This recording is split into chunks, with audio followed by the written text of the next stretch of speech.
What is up, ladies and gentlemen? It is your friendly neighborhood BJJ podcaster, Rafa Esparza, coming to you with another great pre-show. I'm joined by two great gentlemen, and if you're just joining us for the very first day, let me tell you, we have action-packed matches for you today. If you haven't peeked at them, don't worry. We're going to walk you through a few of them, but let's get straight to our pre-show elements and talk to our good friends. One, starting with Jake Watson. Jake, how you doing, sir? I don't like the way you said starting with Jake, but I'm very excited to be here, Raph. Thank you so much. Day one of the PGF World bracket starting today. I'm so excited. It's a pleasure to be here. Jake, it's a pleasure to have you at the grown-ups table. We're going over to our good friend, Tim Freeman. Tim, how are you doing, sir? I got to tell you, I'm doing fantastic. I know I told you yesterday was the best day, the moment we were waiting for, but I lied. The day is really today. It's about to go down. Get ready. Well, speaking of getting ready, let's not waste any time. Let's go straight to our board, and we have a lot to get through. But actually, first, I want to go ahead and let's put a pause on that board, actually. We have teams to talk about. I was so excited I wanted to get to the board, but we have teams to preview, so my apologies. Let's get straight to the people who were drafted yesterday and who ended up on which teams where. So first, why don't we have Jake? Why don't you tell us who was on Hoder's team? So Hoder's team is Team Epic Roll, and that features Andy Varela, the person who was drafted for the highest price, and they got John Combs, AJ Agazarm, Kevin Sherrill, and Matt Elkins on that team. Stacked team right there, Raph. Absolutely. Tim, can you talk us a little bit about who Jacques Machado drafted yesterday? Yes, we have Team X Marshall here. It is being led by Elijah Carlton, Season 5 winner, David Assari, the New Wave standout, Hindulatine expert, Ben Eddy, David Evers, and Nathan Haddad. Beautiful. Let's keep this going. Jake, talk to us about Dean Lister's team. So Dean Lister's team is Black Rifle Coffee, number 1 seed, PJ Barch, Max Hansen, Mike John, Samson Phommabout, and the electric Jamie Carnall on that team. The biggest crowd pleaser that we have so far. Absolutely. And we haven't even started anything yet. Tim, talk to us about Higgins' team. Higgins' team is first Phorm. That breaks down to Renato Canuto, Daniel Sathler, Kevin Beuhring, Cameron Hurd, and the youngster Jett Thompson.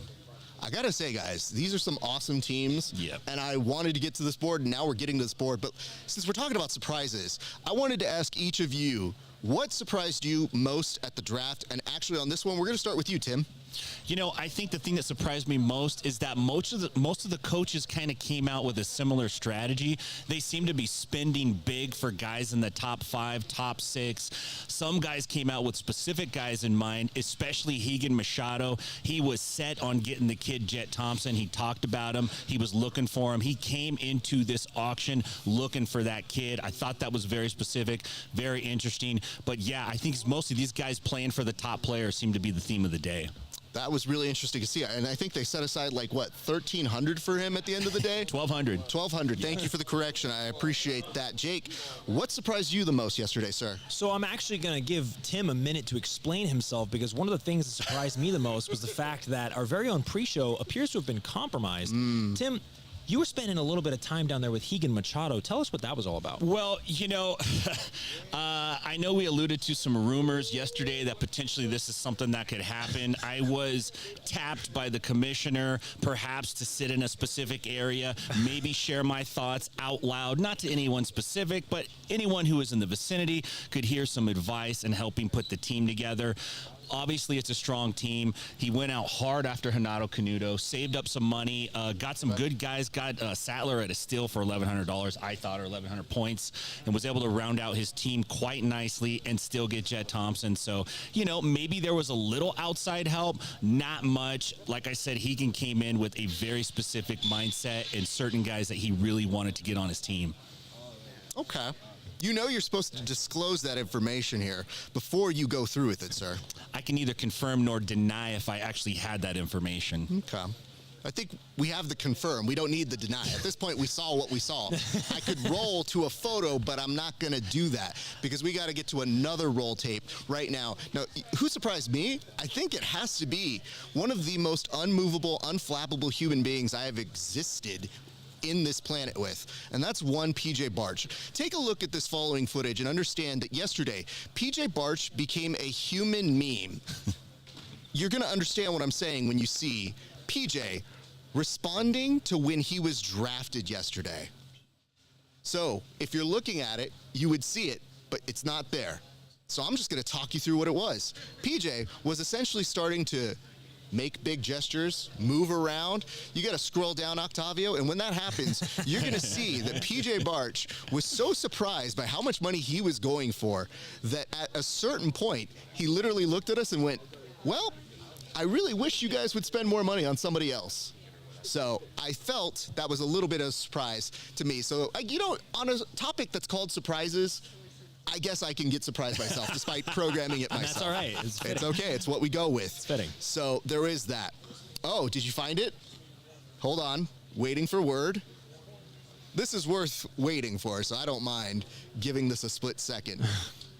If we're on the scenes and you scroll all the way down, you will see it. Yep. All right. What's going to happen is I'm going to go ahead and preview to another thing, and we're going to go to our next topic, which is deal. So I'm going to ask this on over to Tim first. Tim, who do you think got the best deal? I think not because I helped, and I hate to sound like a broken record, but I think Hegan got a really good deal. Getting Sathler at $1,100 or $1,200, I can't remember the exact amount, I think was a steal. It gave him space in his budget to go hard after a couple other guys. I think it worked out well for him. It was surprising that some of the big names went for so much. I don't think we've seen anyone break $5,000. I could be wrong, or 5,000 points, I should say, previously in PGF history, but we had 3 guys top that this season.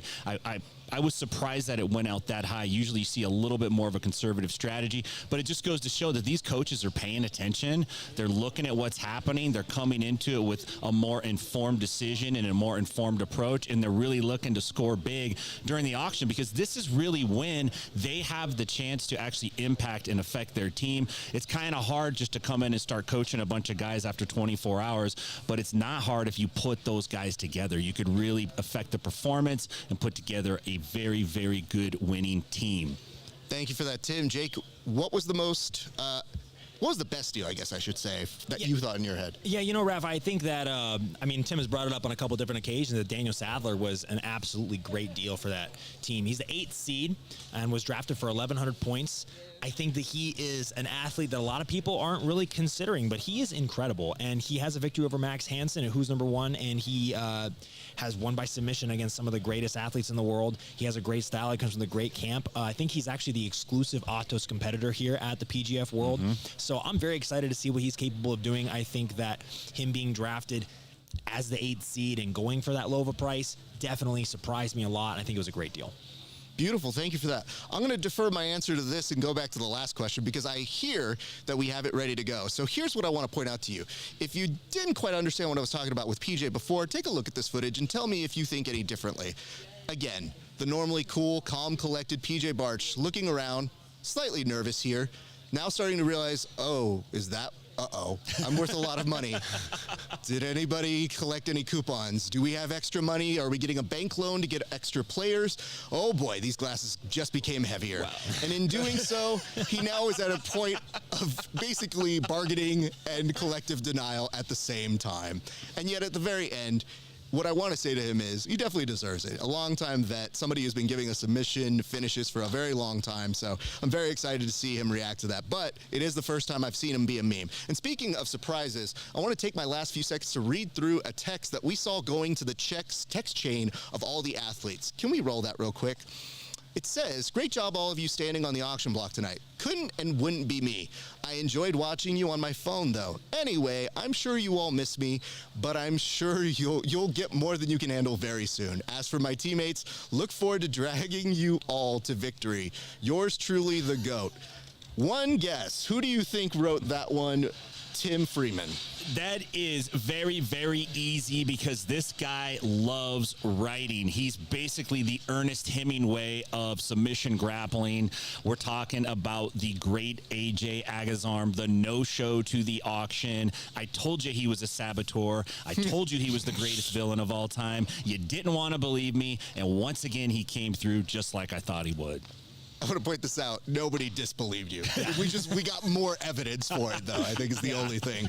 Let's go now to our next topic, which is, all right, we got through deal. Now it's time to talk about style. A lot of the athletes came here, sure, decked out in different garb, but some people went above and beyond, and we want to identify a few of those folks. Jake, why don't you lead us off? So, Season 3 PGF World Champion David Evers comes in a suit, looking like he was trying to appear and take our spot on the pre-show. Looked just decked to the nines, came in very professional. He is, after all, a rocket engineer, much smarter than me, and he came up looking very, very professional. So hats off to David Evers. And I respect the wardrobe choice. You know, I'm glad that he was able to do it. He definitely looked like he was coming straight from his graduation in high school. So I was very proud of him. Definitely looked very well dressed. And you know what? I was a little mad. Arms filled out a little bit more than our suits. You know what I'm saying? And his legs, too. He's very big. Just a little bit. A little bit. I was a little offended by that. Squats. But let's do this. Tim, tell us a little bit about who caught your eye. Oh, that's easy. That was Andy Varela. He came in dripping. He came in with the Versace shirt, the Gucci pants, the Louis Vuitton loafers. He had the vintage, nice, stylish Oakley sunglasses. He was rocking it with the haircut to match. We were both dressed so sharp, honestly, that we couldn't give each other a hug for fear one of us would have to go to the hospital. We had to be very, very careful when we dapped each other up, but we made it through. So yeah, for sure, Andy Varela, top notch, best dressed. Well, I think that's very well stated. He also came dressed in a crop top, so he, like Gambit, trying to bring them back, I see. Yes. That's true. He did. You're right about that. A very tasteful one at that. I'm going to tell you this. The person who I picked, I think, head and shoulders above everybody else. You guys mentioned some good people, but I want to talk about the top drip here, and I think that came from Cam Hurd. Cam showed up in this fit that can only be described as formal Hawaiian wear. But it's the shoes that do it. And what I love about this in particular, yes, Cam Hurd seen here looking through your little cookout cooler for one of the nice little hard seltzers, is definitely one of the more premier athletes to really come in and say, hey, guess what? I can show up dressed to the nines. And he showed up dressed next to John Combs, and I have to say, kind of made him look a little bit less value. I would have knocked off. I would have said, can I get John Combs on a little bit more of a deal than $3,000 if I had seen him dressed right next to each other. But just saying, that's what it is. Let's go to our next topic. We're talking about power rankings. So right now, I'd like to rank the top 4 teams from worst to best, and we're going to go ahead and start with you, Tim.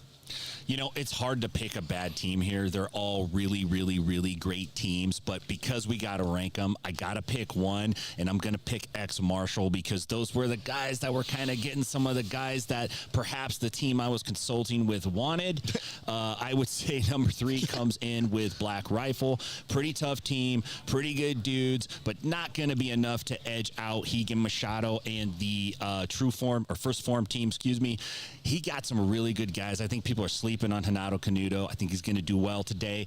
But I think, unfortunately, the team that edged everyone out was the Epic Roll team. They got the guys they wanted. They had a clear plan. They buttoned it up quick, and I think they're going to be a very, very tough team to beat. Beautiful. Jake, tell us a little bit about who you think actually was the best team. So I tried to approach this in a very nerdy way. An Egghead Warrior would have been very proud of me. I took all the different seeds that on each team, and I tried to add them up and then find out mathematically who had the best draft choices if we were to think about it in terms of who got first, third, fifth, and so on. Now, if I did it that way, I didn't agree with the seeding, so my first choice was actually Dean Lister's Black Rifle. I think that PJ Barch and Max Hansen as a 1-2 punch on the top 2 seeds there is just very, very powerful. They both looked incredible. They're incredible athletes in their own right. And number 2, Tim, you mentioned Epic Roll being one of the best teams. I think that's a close number 2 for me. And then First Phorm and Marshall coming in at 3rd and 4th. That's my opinion on the power rankings, but as we've learned, power rankings are just that. They're power rankings, and they're a one man's opinion. So we'll see how it all shapes out this week. I like that Jake tried science once and was like, didn't work for me. No. Not a fan. All right. Well, I'm going to say this. We're now going to go to our next topic, which is, in case you wanted to know my answer, I actually have a 4-way tie for first. Everybody's winning in friendship on my side. I can do whatever I want. That's lame. Guys, no, man, I don't know if you understand the power that the moderator has. Wow. If I wanted to mute either of you, I could do it. That's a powerless answer. It's the powerful answer. I literally came in with a power move. Powerless rankings. Look at this. The two of you had one collective thought between. Now you're celebrating it. Let's move on before the neurons go away on that. We're going to our next one, which is actually survival. And this is an important topic, so I'll take this one first. Gents, we're here for a whole week. So if you're an athlete, I really want you to understand an important element, which is please feed yourselves. These hours are not conducive to any kind of food. And yes, some of you are going to need to figure out where and when to get in your breaks. Have snacks on hand. I know some of you have done competition for 1 day, maybe 2 if it's like an ADCC. Guess what? This is a 4-day experience. 5 days. Just kidding, if you make it to the end. So that is why. Start with a decent breakfast and plan something very accordingly at about the 2:30 region, so it kind of gets time to settle. You think I'm lying, but this is exactly what I'm doing. So I wouldn't give you advice that I wouldn't take myself, and I'm going to go ahead and adhere now the rest of my time to one Jake Watson. What is the best tips you have for survival? So I'm going to kind of piggyback off of your advice. I'm going to say hydration and supplementation. Oh, 1 sec. I'm going to help. Okay, just hear me out. Listen, going and competing in one tournament on 1 day, the recovery process can be kind of hefty. But you are competing Monday, Tuesday, Wednesday, Thursday with the hopes of competing Friday, and it's against the best competition in the world. If you're not hydrated, if you're not replenishing your body with electrolytes consistently and making sure that you take your recovery in between matches very, very seriously, your body's not going to hold up. And so you need to make sure that you're properly hydrating so that your muscles don't cramp, you don't get a higher risk of injury, you don't get more tired as your cardio is going to deplete a little bit more throughout the week. So it's very important that you hydrate. Tim. I would say to pay attention. What I mean by that is you don't have to beat the best guys on the roster here. You just have to beat the guys that are in front of you. The point is to score points, get kills, get submissions, rack up points, go to the 8-man playoff and win the money. That's what you're trying to do. And don't just pay attention to your roles, pay attention to the house. What are your teammates doing? Are they staying up all night playing video games? Are they getting rest? Are they stressed out? You can learn a whole lot more about people by focusing on what they're doing off the mat sometimes than what they're doing on the mat. So stay focused, stay sharp, beat the guy in front of you. Beautiful. Gents, let's go to our next topic. Our next topic is one of social gatherings. What that means is, what are our teams doing on their social media? We have a lot of kids here, and these kids are good at the social media with their TikToks and all of that sort of stuff. So our team here has done the best that we can to figure out what they've been up to and who has been dominating the social media scene thus far in actually just 1 day into it, if you really think about it. Tim, do you have any reports for us on the social media aspect? You know, a little bit. Some of these guys are laying kind of low before the event, and I get that, but not one Andy Varela. He's all over the internet talking about what he's about to do out here. Other guys, not so much. I did see some messages from some of the guys that talked about some of the things they're trying to do. Hanson was like, I don't want to focus too much on all these guys that I might fight. I just want to focus on the guys that I'm going to fight. Varela said, I'm predicting 12 to 18 points today. So, yeah, I think, you know, some of these guys are staying off of socials because they're focused on the match today. Jake? So, actually, surprisingly enough, Jamie Carnall, the number 20 seed, has... And I've been noticing that he's been reposting. He has what he lacks in a big fan base. He makes up for it in an incredibly loyal fan base.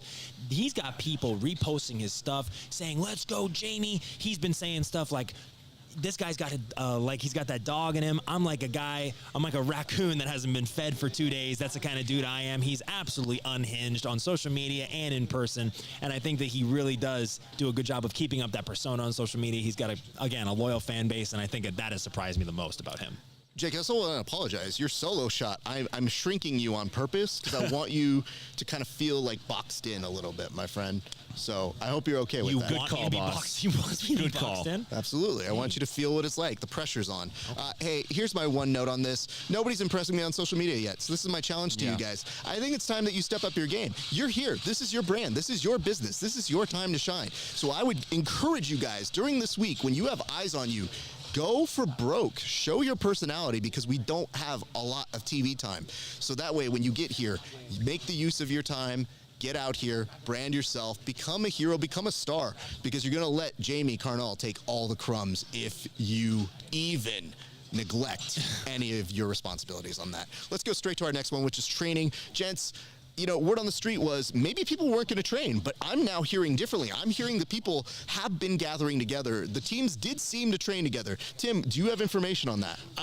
Only a couple teams. I know Jean-Jacques' team got together and they were looking to train. I have heard a few little rumors about guys just kind of training off on the side. I don't have names. I only hear rumors on that one. The streets doesn't have a definitive answer, so I can't come exactly with names. I do know that Rigan Machado, as soon as the draft was over, the first thing he wanted to do was meet with his team, establish communication, get a rapport going, learn about these athletes in a deeper way so he could be a more effective coach. So these guys are definitely coming to the table with an interest to win. They're not just coming to mail it in. These coaches are looking to win, so it wouldn't surprise me if they were all training today, to be honest with you. Jake, what have you heard?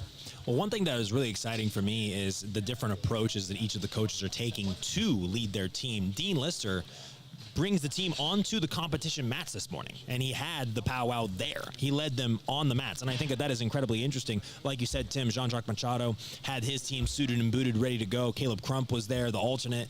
Everybody was getting stretched, warmed up, and going over a game plan, I imagine. It's a pretty cool thing for these athletes to have the opportunity to share the mats and to be led by some legends in our sport, and I'm glad to see that the legends themselves are taking such a heavy interest in it. Well, thank you both for that information. Now we're going to conclude with the matchups that we are most excited for today. Now, they revealed the whole week, and we don't have time to preview the whole week, but I want you to tell me your top 2 matches that you're most excited about today. Let's start with you, Jake. So, actually, PJ Barch versus John Combs. That's a very exciting matchup for me. I think that the last time they had a match together was 2021, and PJ Barch won by an inside heel hook off of a leg drag. John Combs, of course, has improved a lot since then. He's put together a number of great wins against great people. PJ is the man to beat, and John Combs is very, very hungry. And the other person, I would say, in less than a matchup, is just the person I want to see compete. I want to see Elijah Carlton compete. I believe that he is coming in with a chip on his shoulder. He is the PGF champ, the winningest PGF competitor in the organization's history. Yep. And I think that anybody he goes up with is going to be fireworks because everybody is gunning for him. It doesn't matter who it is. Everybody wants a shot at the PGF King. Tim. Well, there's one name that keeps coming up, and that's Carlton. I think the match I'm really looking forward to seeing is Renato Canuto versus Elijah Carlton. We're going to look for Renato to come off with a flying attack for sure. I think that Carlton has a chance. He can use his length, maybe get a quick inside heel hook, something fast. The other match that I think is the most compelling is Carlton versus handsome Kevin Sherrill. We know Carlton put him on the bench, sent him to a spa day. Somebody needs to check the Orleans spa across the street, see if Sherrill's there right now. I doubt it. I talked to him. He told me even though he's a Las Vegas 5, he is a Georgia 10 when it comes to toughness. So that's going to be a great match. Well, gents, thank you so much for previewing all of that. I'm very excited for today. That is pretty much going to conclude it for us here at the pre-show. Here's what I want you guys to do. Sit down, grab some popcorn, grab a beer, grab a drink, whatever you guys want to do. Sit down for the next few hours and let us entertain you with some excellent submission grappling. And then, once that's done, don't go anywhere. Stay with us because after the action takes place here at the PGF, we will return and have a post-show for you with all brand new information, and we look forward to seeing you. On behalf of the gentlemen here, one, Jake Watson, one, Tim Freeman. My name is Rafa Sparza. Thank you so much for joining us. It's been a great day for grappling. We'll see you back on the mats.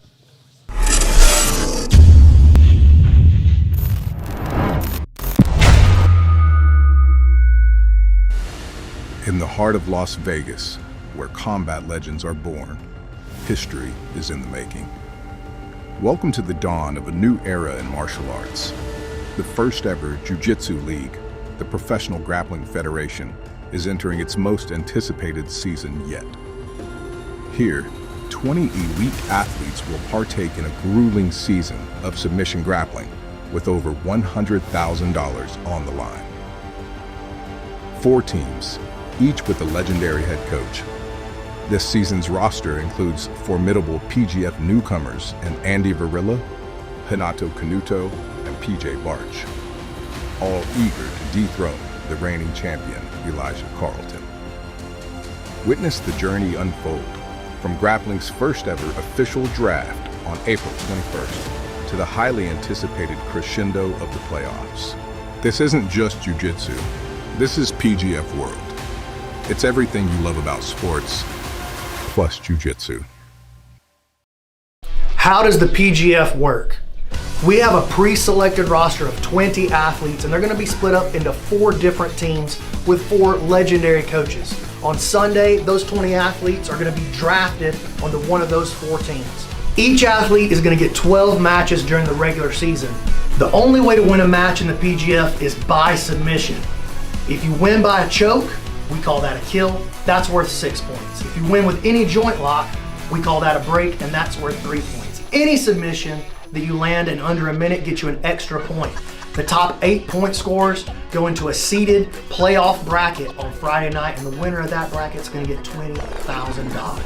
The team that scores the most collective points during the regular season is going to win $100,000 in PGF Season 6. It's the biggest season of the PGF ever, and it's probably the biggest event that's ever happened in Jiu-Jitsu.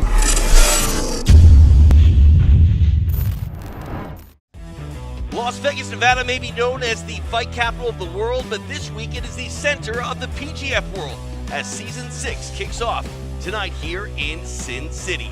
PGF World Season 6, $100,000 will be on the line, and grappling history will unfold before your very eyes. Hey everybody, I'm TJ DeSantis, along with the commish, Brandon McCatherine, and the Egghead. We appreciate you joining us for night 1 of PGF World Season 6. BMAC, your brainchild, it's gone from Decatur, Alabama and becoming church to the fight capital of the world, and every second that gets closer to our first match, you can feel the energy start to build even more. Yeah, you can feel the tension. It's starting to feel like real sports, TJ. You know, we love it when it feels like real sports. This is so exciting for me. We are in store for an incredible night of jiu-jitsu. If you love grappling, if you love sports, if you love drama, the PGF is going to deliver big time this season. Absolutely, and of course we are here presented by Once Upon a Coconut. How many coconut waters have you drank to power that egghead of yours?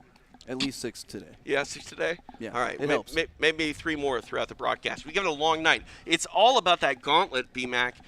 We're going to see 20 athletes many times over, and by the time this thing is done, all these guys I think are going to be household names in jiu-jitsu.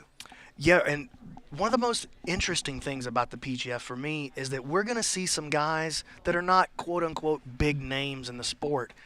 They're going to become stars this week. You're going to fall in love with these athletes. You're going to get to go through their underdog story with them. You're going to get to go through the rise and the heartbreak and the ebb and flow of going through a full season of sports right here on the PGF mats this week. Yeah, there's an investment, I think, for fans all over the world watching, but also the investment yesterday was with the coaches as they drafted their teams. We've been able to look at them. The teams have been able to get more acquainted with one another. Do you have a best team letter grade yet for me? Man, I think I like this Black Rifle team on paper. I mean, this first Phorm, I really like the way Rigan Machado played his, but this Dean Lister Black Rifle Coffee team, leading off with PJ Barch, Max Hansen, who we're going to see here in just a couple of minutes, a couple of PGF veterans and Phommabout, Mike John, and then the wild card, the Wild Raccoon, Jamie Carnall. So, yeah, I really like that Black Rifle team. If I was giving out letter grades, I think they would be my A+. They would be my first place team off the draft. Do you concur? No, I don't. Sorry. Oh, all right. Hate to disagree, but I have to go with the GOAT, Roger Gracie, and that Epic Roll team. I think Epic Roll is going to repeat as the champions. Looking at Andy Varela, he's right up there with PJ Barch. But then you have John Combs. I think that's the best 1-2 punch because Combs is just a kill specialist. Goes for the guillotines, RNCs, almost high percentages of his submissions are those kills. But also the bottom 2, Matt Elkins and Kevin Sherrill. I think they're the best bottom 2, the 4 and 5 punch we have. You may be right about that. And both of them as well are choke specialists. From all the seasons that they've been in the PGF, that's how they made the playoffs, because they got kills. And then you have Agazarm, an ADC silver medalist that we're not even leading off with. And one more thing to think about, 4 of the 5 of those were collegiate wrestlers. I mean, they really put a stack team together. Yeah, 100%. And, that's one thing. We have all these newcomers, but, when I look at it, the front runners, yeah, they're great. And they make, good poster childs, if you will. But I also think that there's dark horses all over this thing that could play huge factors for their team. I think the number one guy to think about as a dark horse was the steal of the draft yesterday, Daniel Sathler. I feel like Sathler is going to come out and have a big week. He's a Andre Galval black belt. He had one of the most incredible wins of the last 12 months in that win that he had, big win he had over Max Hansen. One of the best highlights that we had in jiu-jitsu over the last year. Yep. One guy that a lot of people have been talking about, and he likes to talk as well on social media, one Andy Varela. He's been a star, and he's landed here at PGF Season 6. And let's take a deeper look at one Andy Varela. My name is Andy Varela. I've been training jiu-jitsu for about 10 years, probably about 5 years, seriously. And then I trained here at 10 Planet Las Vegas. I think Andy Varela is a walking highlight machine. He's a human highlight reel. Everything he does is exciting. Everything he does is with intention. He moves fast. He acts fast. He's flashy. He'll fly through the air. He'll backflip. He'll cartwheel. There's really no telling what he's going to do, but it's guaranteed to be fireworks. I beat like a bunch of those guys, and I feel like they probably want to get that back. So that's more than anything kind of the idea is these guys will be looking to take my head. And then there's guys coming up like Max Hansen. I see he's starting to win a bunch of stuff. So I'm sure he'll be excited to try to whip my ass too, which is cool. I mean, I welcome all of it, and I want to beat everybody up too. So it's fine, it's perfect. It's a lot of athletes to get to. We will see what one Andy Varela can do here at Season 6 of PGF World. We've got a bunch of veterans also taking the mat this season, and love him or hate him, the jabroni grappler is back. Elijah Carlton, he is a guy fun to watch on the mat, Egg, and even more fun to listen to off the mat. Most definitely. I mean, what we all have to know is that, Elijah Carlton is the most experienced grappler in the PGF format. A veteran of 4 seasons, won Season 1, runner-up in Season 2, won Season 3's regular season, and just came off, a few months ago, winning Season number 5. 51 wins, only 1 loss and 5 draws. He's a master at this format, and he's going to be very dangerous. PGF fans know you never bet against Elijah Carlton in the PGF format. But there's a couple others as well. David Evers, who's actually the PGF Season 3 champion. So he's the defending 170-pound champion. Oh, and by the way, he did that while he's working his day job at NASA. Yeah. So he's also... Like the NASA? The NASA. So okay. He's another 20-pound brain. It takes one to know one type of thing. So we also have Matt Elkins, who actually is the only competitor to have been a part of every PGF season. And in the 3 he competed in, he made the playoffs every time with a high kill percentage. In the other 2, he was a coach. And for Season 4, he was the winning coach. So if anyone knows this as good as Elijah, it's Matt Elkins. You mentioned some veterans, B-Mac, Elkins, Carlton. These are guys I feel like, even though you're leveling up PGF, taking it on the road, getting bigger, more well-known names in the sport, these are names that it wouldn't have felt right if they weren't here. I totally agree with you. And they're names that they're fun to keep up with throughout the course of the season. You mentioned Matt Elkins. This guy's one of the most fun people on the mic. He was great on his interview when he got drafted yesterday. He's always super fun on the mic, and he's got a fun, exciting, engaging style to watch. We've also got Handsome Kevin. We didn't even talk about Handsome Kevin. This guy's like a PGF superstar. Look at him. He comes out, he gives the little hair flip, the wink, the nod at the camera, some kind of little hand gesture there. I don't know what he's doing. And listen, Kevin, he's a runner-up in the PGF format as well. He got all the way to the final in Season 3 against David Evers, and Evers was able to put him away in what turned out to be a little bit of an upset at the time.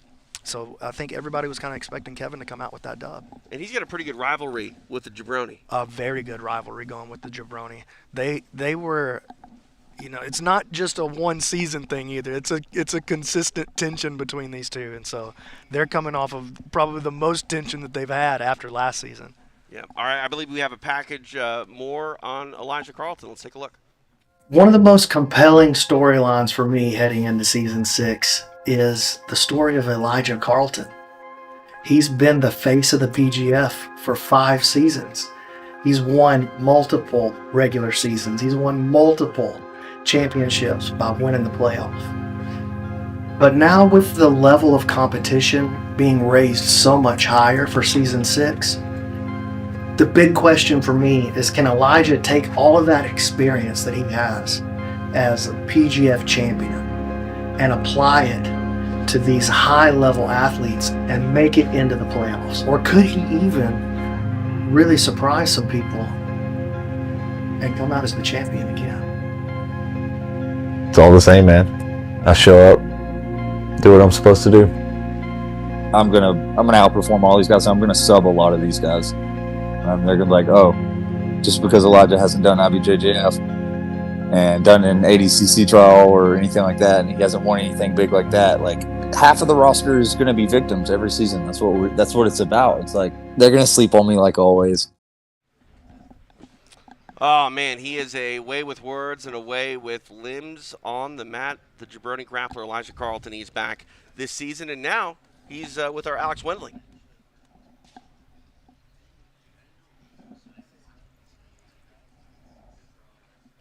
You go? Told me I was ready to go 20 minutes ago, and now they're pulling me for an interview. Let's go. All right, well, you heard it here first. Elijah is ready to go. He is not willing to do any type of short talk. We wish you the best of luck, Elijah. You got this. I told you he has a way with words, and sometimes his way with words is not sharing many. That's the first time he's never had a lot to say, I think. Listen, he's serious. He's ready to play, dude. I love this version of Elijah. The game day Elijah is he's a serious foe, and I think that he's going to come out here and he's going to have people may not recognize him the way they recognize PJ Barch. They may not see him the way they see Andy Varela, Renato Canuto, Max Hansen. But after this week of the PGF, I think people are going to understand that the jabroni is serious business. Do you feel he has a little extra pressure? Is he feeling that pressure, Egg?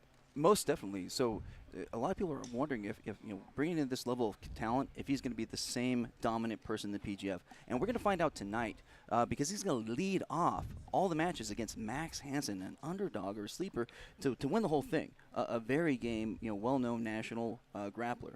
But also later on, we're going to see him against Renato Canuto, one of the most anticipated PGF competitors. So again, by then tonight, we will know, can Elijah hang with these big-name talents? And it is very much a marathon. A gauntlet is the word that is shared most often here at PGF, and that gauntlet officially kicks off tonight. Let's take a look at some of our sponsors that help make PGF World Season 6 possible. Have to shout them out.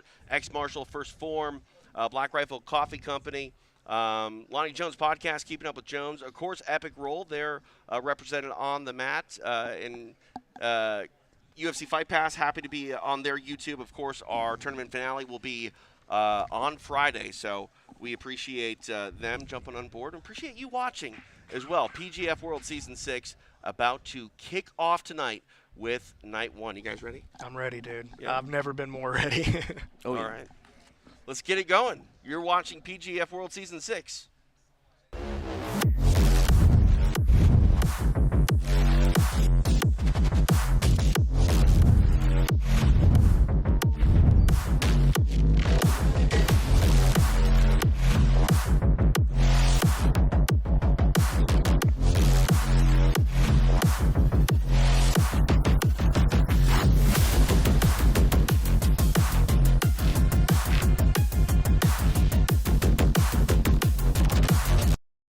Ex-Marshal gear is some of the best gear I've ever worn. But wait, there's more.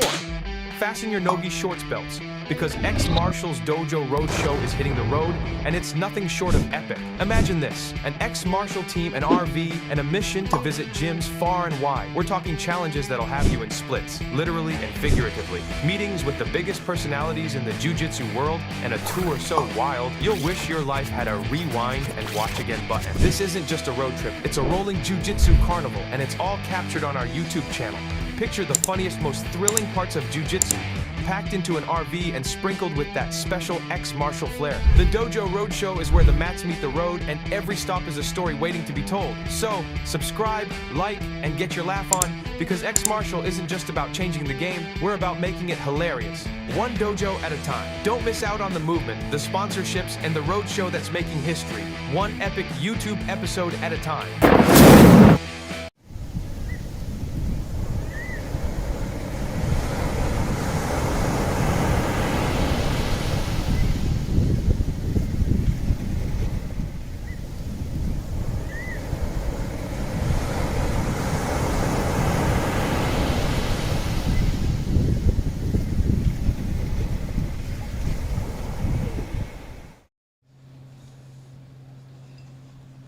Welcome to Season 6 of the Professional Grappling Federation, brought to you by Once Upon a Coconut. It's time for our first match of the evening. Welcome first, representing Black Rifle Coffee, Max Hansen. First walk of Season 6, Max Hansen, representing Dean Lister's Black Rifle Coffee Company. He draws a familiar foe here at PGF World in Elijah Carlton. Back to Stephen Aiken. And his opponent, representing ex-Marshal, the reigning, defending Professional Grappling Federation champion, the jabroni, Elijah Carlton! There's the vintage jabroni double birds as he makes the walk to the mat. Elijah Carlton ready to put on a show here in Sin City. It's match one, night one, PGF World. Eddie Bravo, our referee.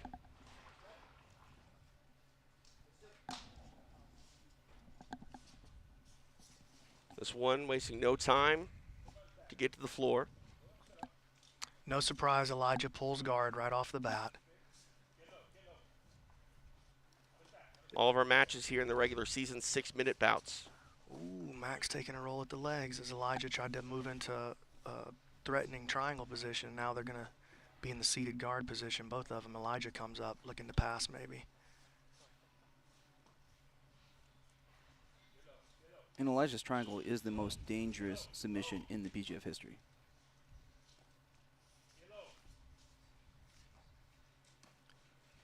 I mean, he's hit that triangle. I feel like he's hit it 20 times out of his 50 wins, maybe more than that. And it's best when people know it's coming and they realize they're caught in it. Elijah coming up on top. Both guys very comfortable trading positions back and forth with their guard. Elijah tries to sit in on a leg, grab him up.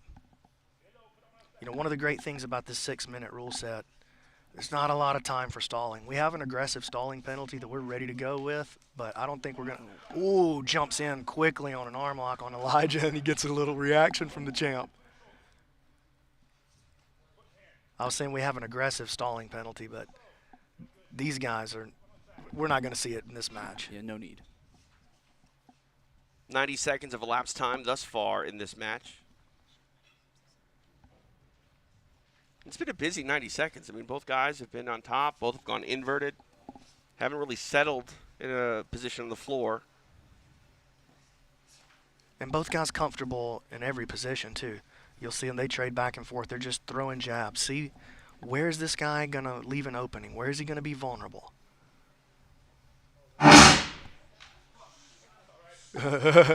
Run it, fellas. I don't know what that noise was. Something came out of the house speaker and almost scared us all to death. That wasn't a 5-finger death punch, was it? I don't know. I feel like somebody 5-finger death punched me in the liver, dude.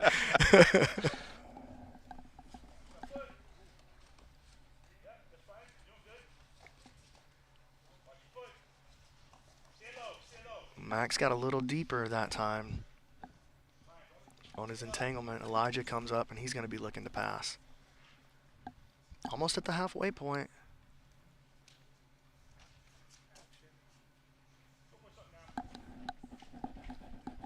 I mean, looking at this one so far, B-Mac, do you feel like either man is really playing their game necessarily? Yeah, I feel like both of these guys are doing what we see them do. Both guys very comfortable with their guard. Both guys very comfortable with their passing. Excellent leg lockers. You know, they're taking no big risk, but they're staying active. Now Elijah moves into a passing position, getting a little contact. Decides to pull out of there.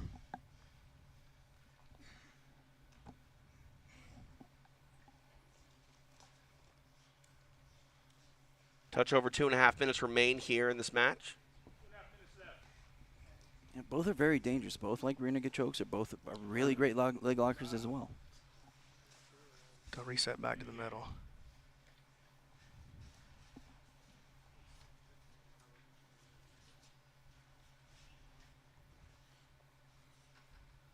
Elijah with that double grip on the wrist. And you see the way that Elijah reaches. He goes inverted and then he reaches for the right leg of his opponent. He's very good with that setup. Uses it to get into, he really throws a double attack with it. He throws an attack on the inside heel hook or the triangle depending on his opponent's reaction. Now he's got a wrap on that right foot of Max Hansen. Max tries to reach over looking for that shoulder crunch. Boy, neither guy really able to gain any ground on the other whatsoever so far. An interesting thing in the PGF format, as we get close to 90 seconds left, it's only going to get more intense because both these competitors know that a draw is a loss. Well, Elijah especially knows that. Max setting up a false reap attempt. Elijah sniffs it out. Yeah, that's a great point, Egg. And the PGF, because a draw and a loss really net you the same result. Oh, here's a nice entry by Elijah. He's got a tangle on the leg. Oh, he's got something going on Max. He's got an inside heel. Oh, this is very perilous for Max Hansen.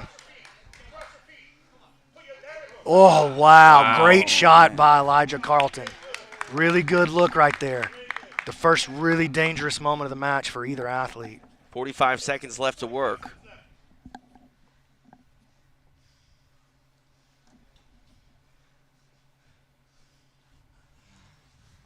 Elijah draws him back to the middle. Only 30 seconds left, though. They got to move.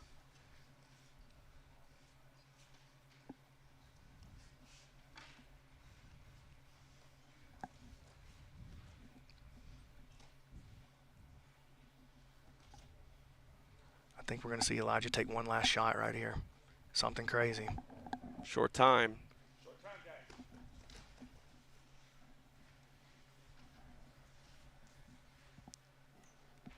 There we go. First match going to end in a draw. Someone's going to blow an air horn somewhere. That's time.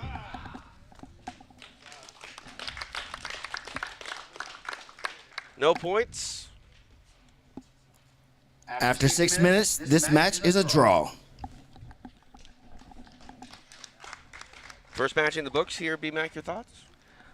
Well, I think that we just saw that Elijah can get out there and hang with everybody. Like, he's not some small town grappler that doesn't belong out here with these guys. Just the look off of that match alone, yeah, Elijah belongs. Absolutely. And I think just the look of that match gave us what we needed to know in terms of, is Elijah the real deal? Can he do it? All right, our night continues here. Night 1 of PGF World Season 6. Again, TJ DeSantis along with BMAC, Brandon McCaffrey, the man they call Egghead. Appreciate you joining us as well. Again, PGF World Season 6, powered by Once Upon a Coconut. Trying to find my guy, Bobby, both of them right now to see if he's ready for our next match. I think they're about ready. He's coming out to the mat right now. All right, time for match 2. Night 1, PGF World here in Las Vegas. We go back to Stephen Aiken.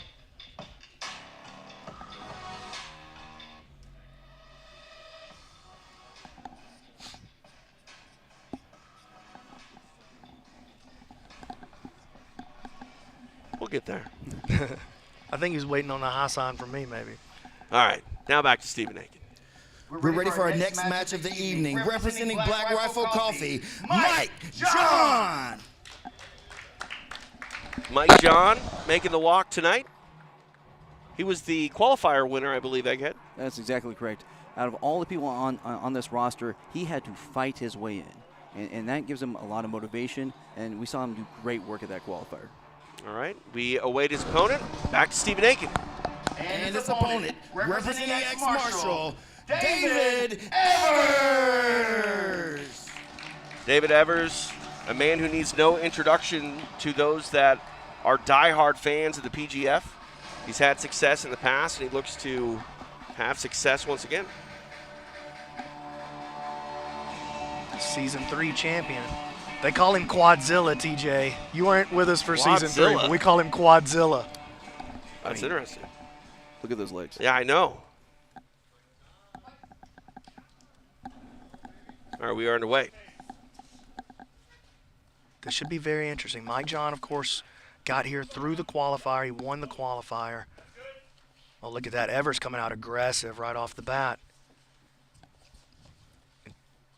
Man, let me tell you something. When he grabs a leg, it's serious biz. That's it. Oh, wow. Kill under or break under a minute. That's 4 points for Evers. huge. Look at this. The Season 3 champ, Quadzilla. Holy cow. Oh, man, let's make it official. Back to Stephen Aiken. Your winner, David Evers. What a statement. David Evers picking up a cool 4 points. The break plus the additional point inside a minute. Man, things getting fast and furious for that gentleman here at PGF Season 6. Dude, I think a lot of people were sleeping on these PGF guys coming into this season. And I think right off the bat, Elijah comes out, has the best entry and the best moment of the match against Hansen. And then Evers comes out and gets a big win against a guy who, look, and Mike John's really good. I mean, we saw Mike John really handle business at that combat jiu-jitsu team duel. Yeah. Man, look at that. We're going to get a look at that replay. I would love to see it. There it is, outside heel hook. And look at that, man. Just a great grip, double outside Ashi position. Man, David Evers, that's a huge statement for Evers. Absolutely. Huge statement. And, 4 points for him and big statement for his team as well moving forward in this first block. All right, time for our next matchup. We're going to go back to Stephen Aiken. Next up, representing Black Rifle Coffee, Jamie Carnall.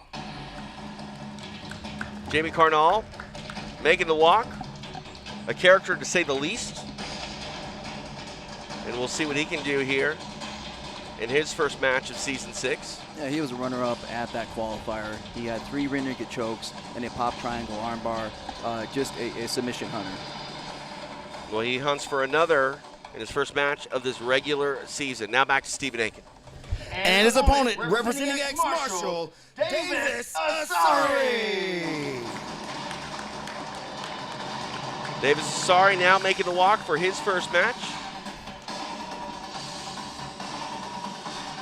So Assari out of New Wave, the John Danhire team, second in the European trials.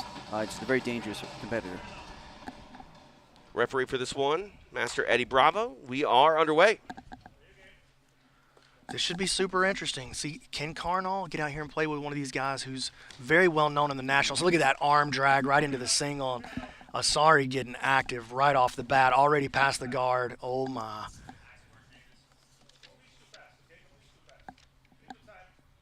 Setting up here in Neon Belly. Stepping over the head. North-south.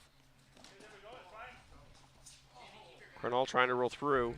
Carnall does recover his guard. Survives a very serious opening attack from Davis Assari. Ooh, Carnall better watch that inside heel. Assari jumps all over him, uses the inside heel threat to move towards the back. Here he goes. Jumping on the arm now. Got this rear triangle locked up. Attacking the second arm. Got it. Oh, it's right there on the minute. Right there on the minute. Just missed it. Oh, just missed it. Very, very close. But the submission does come. Wow. Nicely done. Let's make it official with Stephen Aiken. And your winner, representing ex-Marshal, Davis Assari. Big win for Davis Assari. Keelan, I'd love to see that replay so we can make a determination on what the finish actually was, because I believe that I'm going to have to call that a shoulder lock. I don't believe that was a strangle. I don't believe it was a strangle. I'd like to have another look at it, though. I thought I heard a gurgle out there. Let's look at it right here. So he grips him up. Locking the triangle in and of itself is not enough. Let's have a look and see what does the trick. What gets the finish? So he reaches over, controls that second side.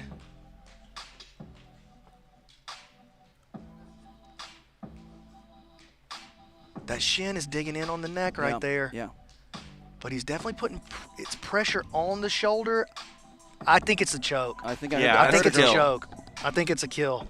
And that is very important. If you're new to the PGF, there are 2 ways to rack up points here when you get a submission, a kill, which is a choke, which is worth 6 points, and a break, joint lock, which is worth 3. So, I mean, you're talking about 100% more of the points, doubling it up. Oh, yeah, it's huge. That's a huge deal. Yeah, exactly. But also importantly, with those 2 submissions, Marshall has 10 points on the board. That's very strong this early. Yeah, absolutely. All right. Our night continues here in our first block of night 1 here of PGF Season 6. For our next matchup, we go back to the mat with Stephen Aiken.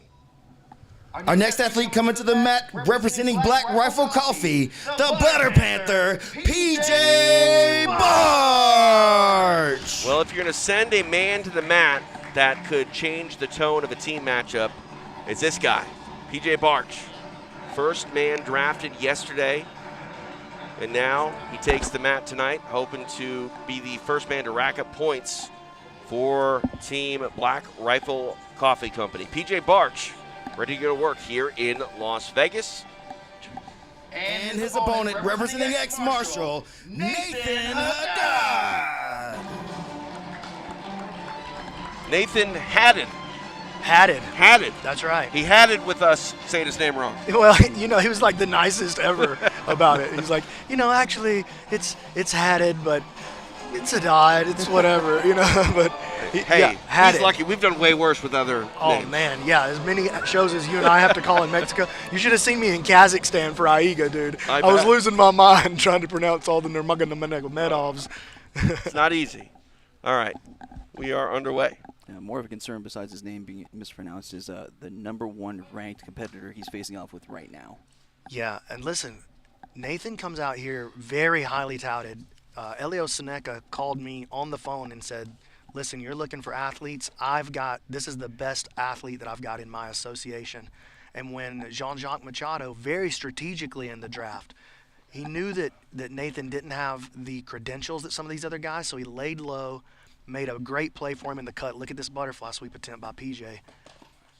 Nice reactions there from Nathan. I like that initial butterfly guard attack from PJ Barch. Interesting to see PJ, too, come out and play this thing by pulling guard. He's known as a phenomenal wrestler, but he also knows he's got 12 matches to run this thing. PJ's just outstanding all the way around. He was #1 on the board for a reason. He's phenomenal in every position. Look at this butterfly sweep attempt. Nathan doing a great job keeping his balance, though. Barge has been on a roll lately, picking up that Grand Prix victory in Polaris, which we also saw in UFC Fight Pass. There's a lot of things to see in UFC Fight Pass. Man, don't you love it? While Barch is a great wrestler, Hadad is not a bad wrestler himself. He went to the Kentucky State Championships. Barge back to his feet for a brief moment. Yeah, wanted that wrestle up. PJ excellent at that. I call that the big boy sweep. Oh, look at this. Hadad trying this flying knee slice, try to pass through the guard.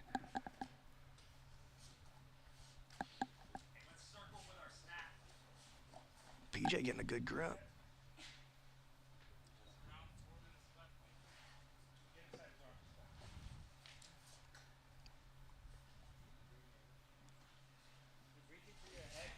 Look at that slide by as PJ tried to come up. Nathan looking sharp so far. And that's his move. You see that in almost every match he has. And you can tell it's his move because he tried to hit it in a transition right there. He didn't even wait for PJ to come all the way up to his feet. Nice grip on the shoulder here. And look at this sweep by Barch. Outstanding.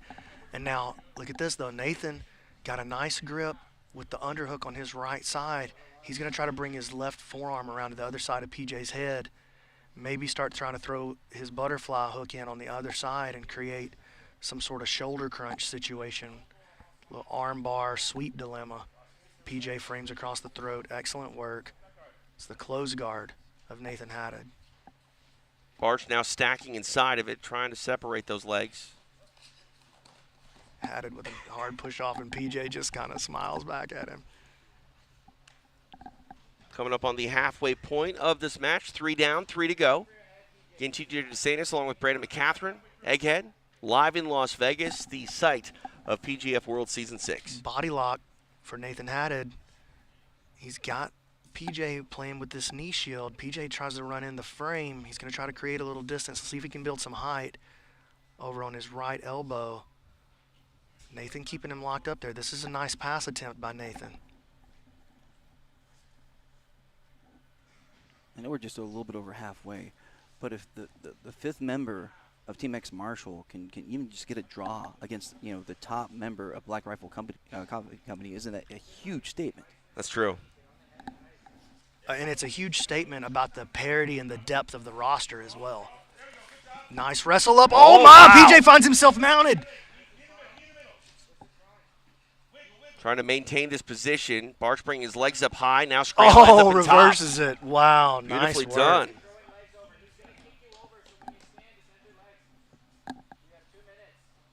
Hey, we haven't even. Oh, triangle by Nathan! Barch in some trouble. He's got it. He's got it. Locking it up. Maybe going for the arm bar. PJ starting to slip his head out just a little bit, but a great angle by Nathan. How big could this be? Oh, my goodness. Huge. What a play. PJ's shoulder is out of the lock, though. I said he's got it, but I do not think he's got it. Oh, my goodness. Oh. Wow. What a shot from the man.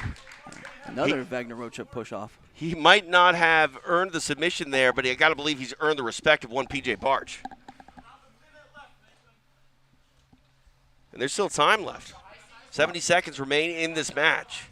Man, what a great – oh, PJ in on an arm in guillotine here, and he's getting over to it. Okay, he had to drop it. Man, how good does Nathan Haddad look right now? Every competitor is taking note of that. No question. I think these guys have come to play, B-Mac. Listen, PJ Barch he's not just a Polaris winner. He's not just a guy who's known on the national stage. This guy finished 4th at ADCC, and Nathan is out here. I mean, he's very much leading the dance against one of the best guys in the world in this weight class. And pretty much everybody's favorite coming into this. There's a lot of back and forth about was it him, was it Varela, was it Canuto, was it Elijah. But nobody had PJ lower than number 2. Nobody. Only 20 seconds left in this one, man. And this is one of those matches where I think the pass attempt. PJ still got that right knee on the inside. I mean, nothing really comes from a pass except for a statement here in the PGF format, but a giant statement.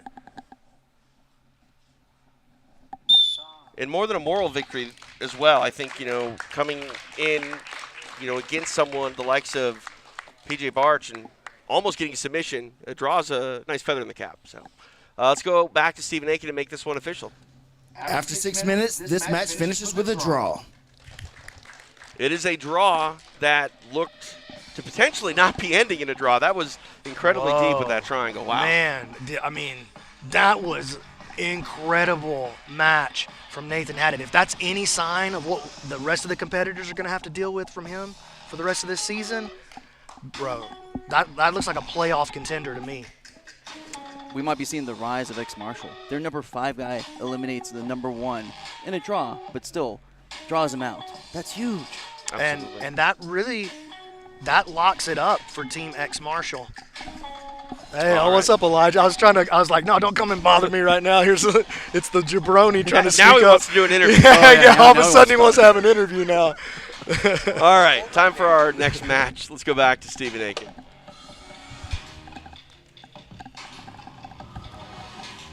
For our next match of the evening, coming to the mat, representing Black Rifle Coffee, Samson Phommabout. Samson Phommabout making the walk, representing Black Rifle Coffee Company. Black belt out of Sierra MMA, season 4 veteran, made the playoffs in that season. Just a seasoned MMA veteran as well. Representing X Marshall, Ben Eddy.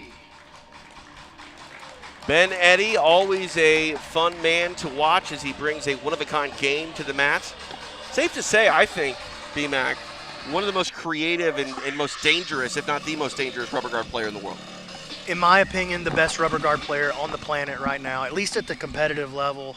There's always like rumors about the guys in the gym, but as far as who can do it on the mat, It's Ben Eddy, it's Richie Martinez. It's a short list, Jeremiah Vance, but Ben Eddy by far the most creative out of all of those guys. And look at this.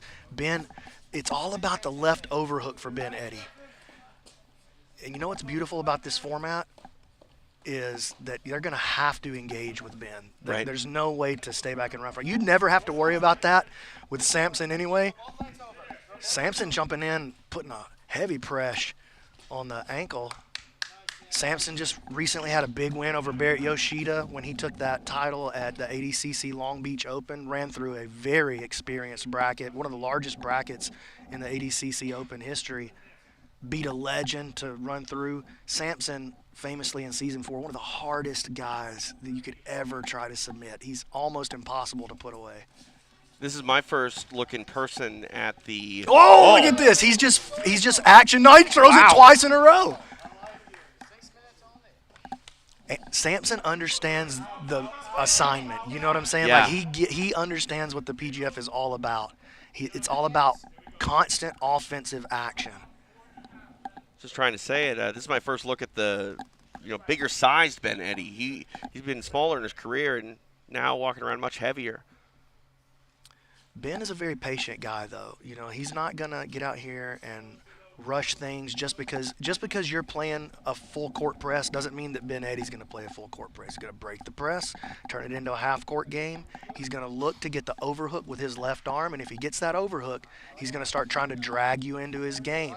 And look at this, slipping around towards the back. He's got this, a nice work by Samson, recognizing what's going on. I was getting lost in all your basketball references there. Yeah, sorry about that, TJ. I know you get lost when we talk about anything other than soccer. It's not true. Oh, this is nice work by Ben Eddy. Strong underhook, gets the top position. He's trying to push through now, 3/4 mount. Move his head to the other side, Samson. Move his head to the other side. Ben digging a deep underhook over here on the left, cross face on his right side. Samson trying to scoop the foot and pull him back into a quarter, but now full mount all the way there for Ben Eddy. See Phommabout trying to push that right leg down of Eddy. Ben's known, of course, for his rubber guard, but he's a phenomenal jiu-jitsu player all the way around. Great passer, great leg locker. As you can see here, he's got a very strong top game. Oh, here comes Samson looking for this ham sandwich. Nice work, though. Ben keeping that right foot in the middle, blocking that ham sandwich attempt from Samson.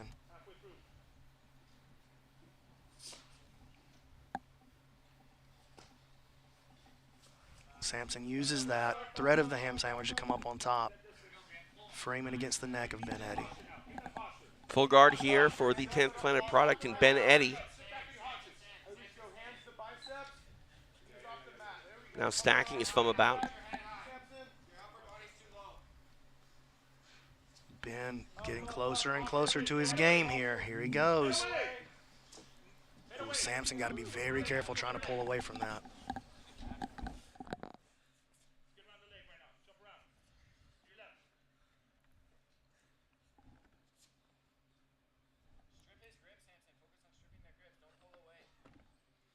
Half butterfly here for Ben Eddy. Bit of a scramble for position. Eddy going to come out on top. Touch over 2 minutes remain. And you can hear Samson's teammates constantly say posture, posture, posture, because they're very aware of the threat of the Hindu routine in the rubber guard. They were talking about it earlier. I was watching Dean Lister's team coach him up. Trying to wrap it up here now.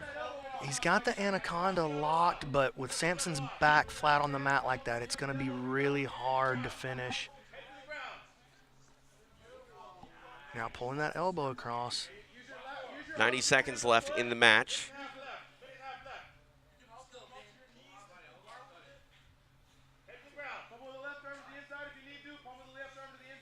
Ooh, all right, Samson survives. I'm telling you, Samson is so hard to put away. 2 men engage, again on the feet.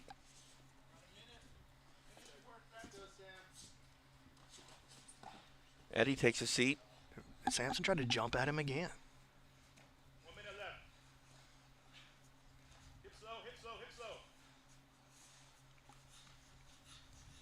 reaching for the leg, using that to come up onto the top position.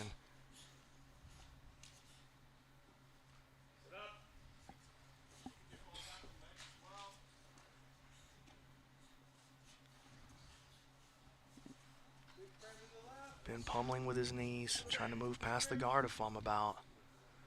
Samson gets a deep scoop grip on that far side, maybe trying to make a leg entry here as we approach the end of the match.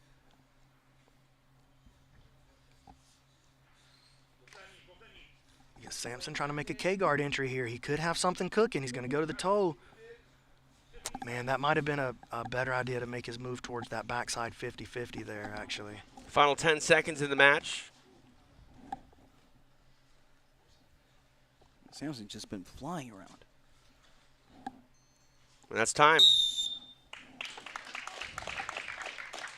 All right, so that one ends in a draw. To make it official, we will go to Stephen Aiken. After 6 minutes, this match finishes with a draw. Fun, exciting match. It does go the distance, ends in a draw. No points for either man, but a ton of points in the overall team matchup thus far. And, yeah, that was exciting first team matchup. Exactly. Ex-Marshall in a strong position with 10 points. A little surprising. Black Rifle Coffee Company comes away with 0. Yeah. Man, I mean, that's a statement. There's a lot of statements made in that first match, and Black Rifle Coffee feeling a little pressure after that. First block is in the books, and it'll be interesting to see how they respond because, again, it's just their first team matchup of the night. They have 2 more to go. And a lot of these competitors, they're still getting used to this format. A lot of them are used to 10-minute matches, so they compress 6 minutes. They have to go faster. Man, to me, I feel like that's a little bit of an upset for the opening round. Oh, yeah. Team-wise, you know, ex-Marshall comes out, David Evers with a big statement. You know, hey, you can't pump your fist like you're pulling for somebody over there. You're on the camera, dude. He likes I'm numbers. excited. So he's like, yeah, numbers. All right, so he's been talking about how he's a hobbyist. We might have been sandbagging him coming up here because we know he's great. Hang on. I think I know the true answer to this. Is he on your fantasy team? Might be. Might be. Yeah, I tell you what, if you did pick up David Evers on your fantasy, great pickup. 4 points right off the bat for Evers. 6 for Assari. So right now, after the first team matchup, Assari is the #1 on the leaderboard, but we still got half of the first block to go. Now, don't forget, guys, the team that scores the most out of these first 2 team matches. So every time there's a team matchup, each team goes. So, for instance, we just had Ex-Marshall versus Black Rifle. We're about to see Epic Roll versus First Phorm. The team that scores the most points, not the head-to-head, but the one team that scores the most, everybody on that team is going to end up with an extra point. So you can come out there and go to a draw, but if Ex-Marshall, let's say that they got their 10, and Epic Roll and First Phorm are not able to collect 10 points or more than 10 points for their team, then everybody on Ex-Marshall is going to walk away with an extra, even if they went to a draw. So Nathan Haddad, Ben Eddy, Elijah Carlton, all going to walk away with an extra point. I mean, that's where the whole team dynamic comes in. It's important, man, because they're playing for $100,000. These team wins are huge. Yeah. Potential for you to get 3 extra points every night. Absolutely. Oh, we saw Epic Roll's team last season because they were so dominant. Some of the people that didn't have a lot of wins still almost made the playoffs just because of all the team points. It's true. Team points can make a difference, to say the least. And again, BMAC underlined it, $100,000 on the line for the winning team. I believe we're ready for our next matchup here of this first block. So let's get to it. Stephen Aiken going to be coming on the mat now to get our second team match of the night ready to go here in Las Vegas.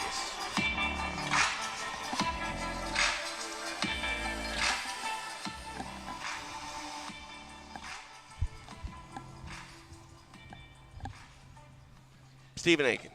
All right, we're ready for our second team matchup of the evening. First out, representing Epic Roll, he's handsome Kevin Sherrill.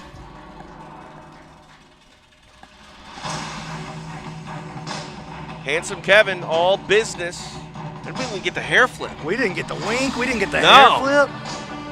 Those Epic Roll rash guards look good. He has a serious competitor on his mind. He's worried about the match right now. Yeah, he's got, representing First Phorm, Renato Canuto. One of the most highly anticipated players of PGF Season 6 making the walk for his first match here in Las Vegas. Renato Canuto, he's taken a long time away from active competition. And what does he sign up for? A lot of matches in one go. Oh, that's exactly why he's here. He told me the reason that he started to make, look at this, just the way he approaches the mats is exciting, dude. The reason that he's making his comeback is because of the PGF format. He said, super fights don't interest me anymore. This is what I'm here to do. I want to go 12 times. I want to show my jiu-jitsu. All right. It is handsome Kevin Cheryl and Renato Canuto. TJ DeSantis, BMAC Brandon McCatherine, the man they call Egghead, live in Las Vegas, the site of PGF World Season 6.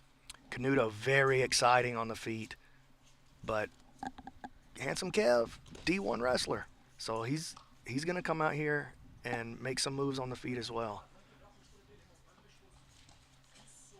Kevin was a state champion in Georgia and earned a scholarship to the University of Northern Iowa.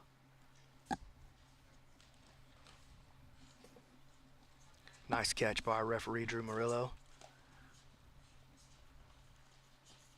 24 by 24 mat space, highlighted by that beautiful Once Upon a Coconut logo right there in the middle, our title sponsor. Everything's looking sharp, BMAC. Man. I appreciate you letting me bring down the style points here. Hey, listen, you don't bring it down that much. Thank Oh, you. nice entry by Canuto. Canuto trying to bring this one down to the mat. Kevin Sherrill stuffing it, stays upright. Nice work by Sherrill, but it was a good entry by Canuto. He's so explosive.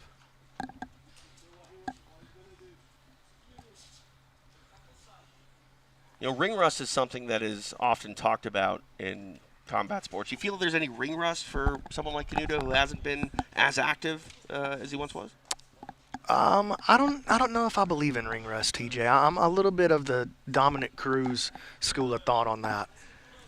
I believe, especially if a guy stays active, which we know that Canuto has stayed active. He's stayed just as active as ever, coaching, teaching in his gym, putting high-level competitors to work. There's been a lot of hand fighting. Yeah. 20-second clock might come in. We'll see. I'm sitting right here beside the referee, and I'm the one telling him when to get busy with it. The thing is we want action and excitement. And Canuto, he stays engaged. You know, it's not like he's always running away from the fight or anything, but he's playing the edge of the mat a little bit.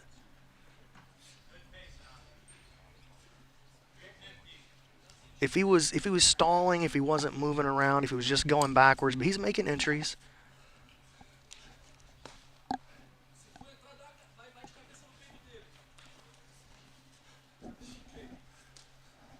Coming up on 2.5 minutes of elapsed time. Oh, nice entry by Canuto. He puts him down. Nicely done. And Cheryl past the guard of Sherrill. Cheryl holding on to the neck. He loses it. We'll see how Canuto wants to approach this here in top position. And he's a phenomenal guard passer as well, guys. Handsome Kevin definitely got his hands full. He's got one of the top athletes in the world at this weight class on top, looking to pass through his guard. Just past the halfway point. Oh, look at that beautiful footwork. Slides into the knee on belly position. He flattens out Handsome Kev. Knee to the belly. Got to be careful not to rush this mount attempt, though.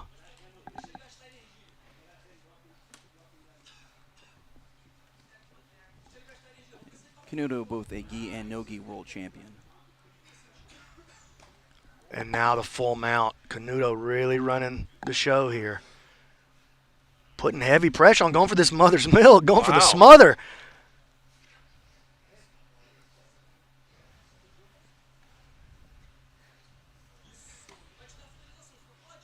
Canuto riding his full mount, putting the pressure down on handsome Kevin Sherrill. Yeah, and he's putting some squeeze on this.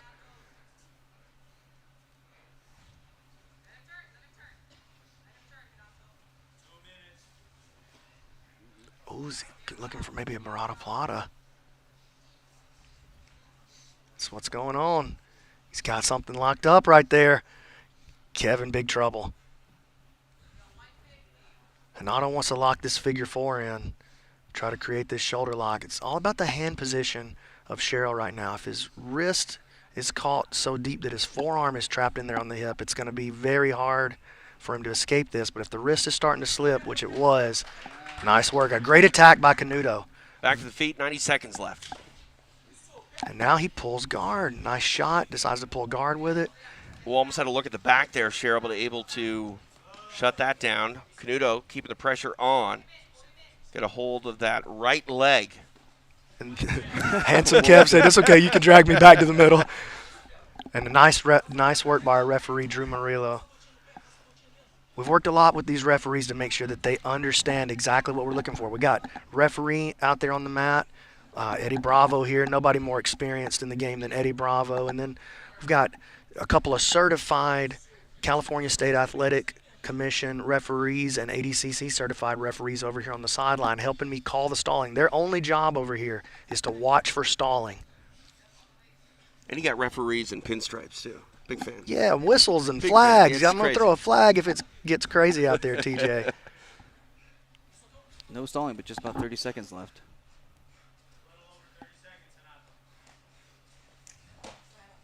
And that was a little bit of the narrative on Canuto coming in was, is his style going to lead to some stalling calls? And I think what we saw here is that when he's got only 6 minutes to work, he's going to stay active. Now, he doesn't jump forward the entire time, but he's not taking steps backwards all the time and playing the edge of the mat right here. Ooh. Time expires. They almost killed a dog over there. Did you guys see that? I did.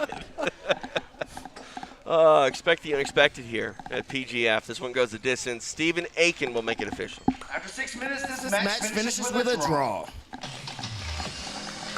No submission there, but a fun match to say the least. Great match, and another tale of the PGF veterans getting out here and sticking it to the top dog, staying alive with them. Now listen, let's be honest about what happened there. Canuto led that dance, got his takedown, passed the guard, got the mount, jumped on that Barada Plata attempt. But it's not like he just shelled up and held on to survive. He got out there and he played the game with arguably one of the top guys in the entire roster. But talking about parity again, we have a number 5 member of a team drawing out the number 1 of the other team. Huge. Yeah, very interesting. All right, our night continues back to the mat with Stephen Aiken. Our next athlete to the stage, representing Epic Roll, AJ Agazarm. AJ Agazarm, unable to make the draft yesterday due to some travel issues, but tonight he is ready and he is set to take the mat here in the PGF for the very first time. ADC silver medalist, collegiate Division I wrestler, just a wealth of competition. Opponent, representing first Phorm, Kevin Beuhring. Kevin Beuhring making the walk here. This could be very interesting. A lot of people think and myself included, think very highly of this young man. This is a kid that's been training 3-4 years. Purple belt out of 10th Planet Atlanta. He's a submission machine, a finishing artist. But he's got his hands full in the ADCC silver medalist.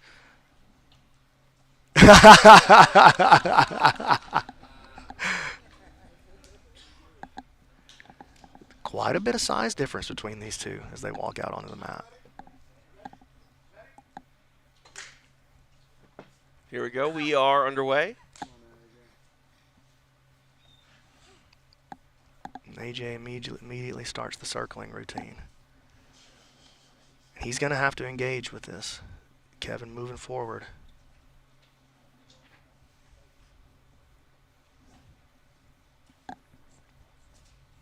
Let's see how AJ plays this. Getting active early.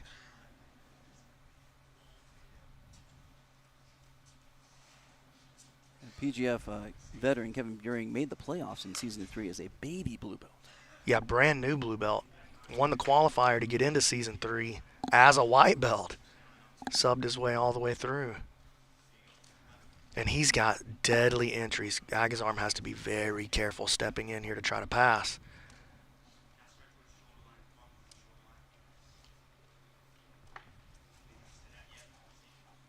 AJ moving around on the outside. He's not moving backwards. He's moving. Oh, look at this.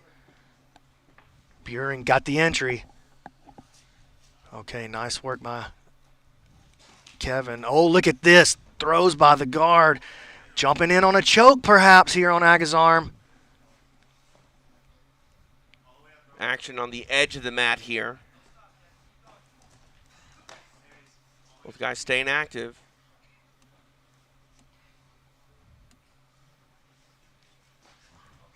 Now we're off the mat. Eddie Bravo in control of the this. action. Going to do everything he can to make sure they restart in that same position. It's the kind of position where you're like, thank God we've got somebody with so much experience. Oh, yeah. I can't tell you how many times I've seen Eddie Bravo and Master Vic Victor Davila carry 2 grown men across a mat to reset them. Now we get... You always get a little bit of negotiating, though, on a restart. Everybody trying to... Nah, my hand was here. No, this was here. That's why you need an authority like Eddie Bravo to tell you where it was.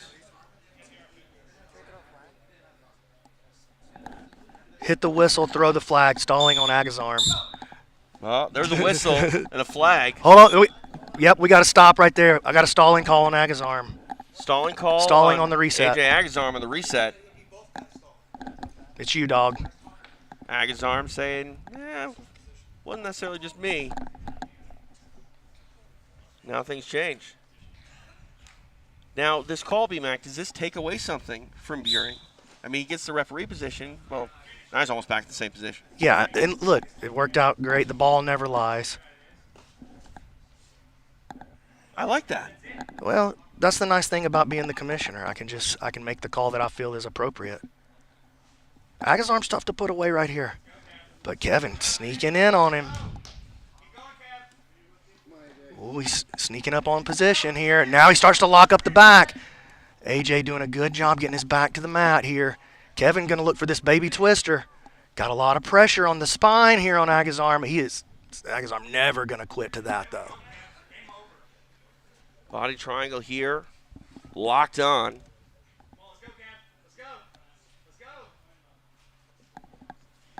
3.5 minutes remain here.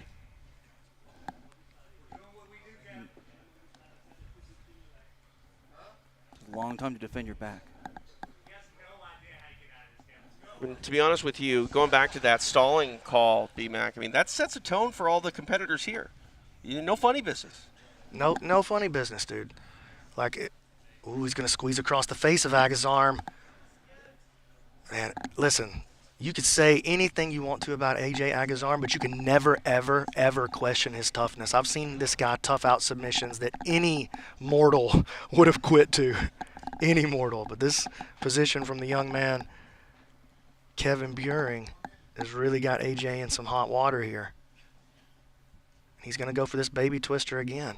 I just don't think he's going to, and that's a 6-pointer if he lands it, but I just don't think he's going to be able to make AJ quit with this. And it looks like, to me, AJ may be starting to escape his hips and try to get over to the top position.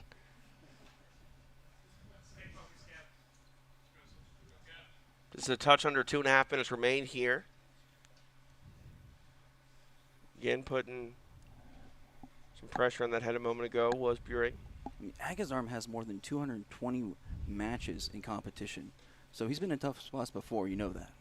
I mean, we've seen it. If you follow him at all, you've seen it over and over and over. He is so good at surviving positions that you just feel like anybody would quit to.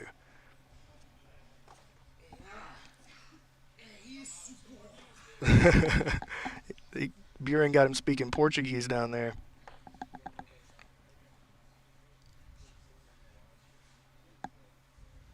Now running this nice crank in on AJ. Isolating that shoulder back behind him. Ooh. This is a very uncomfortable position. 90 seconds left to work. Excellent work again defensively from Agazarm. He's a survivor, dude. But Kevin throwing a lot of offense at him.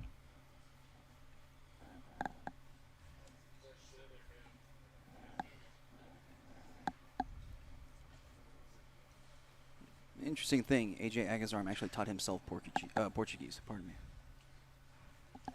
Beuhring has this head and arm position. AJ using it to try to recover his guard. Just so patient. Kevin looks great.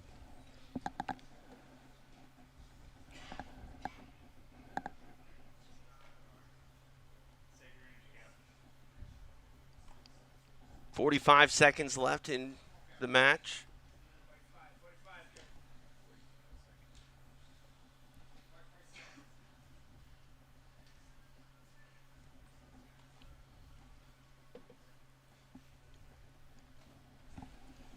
Once again, the PGF veterans showing that they belong out here on the mat with these highly touted athletes.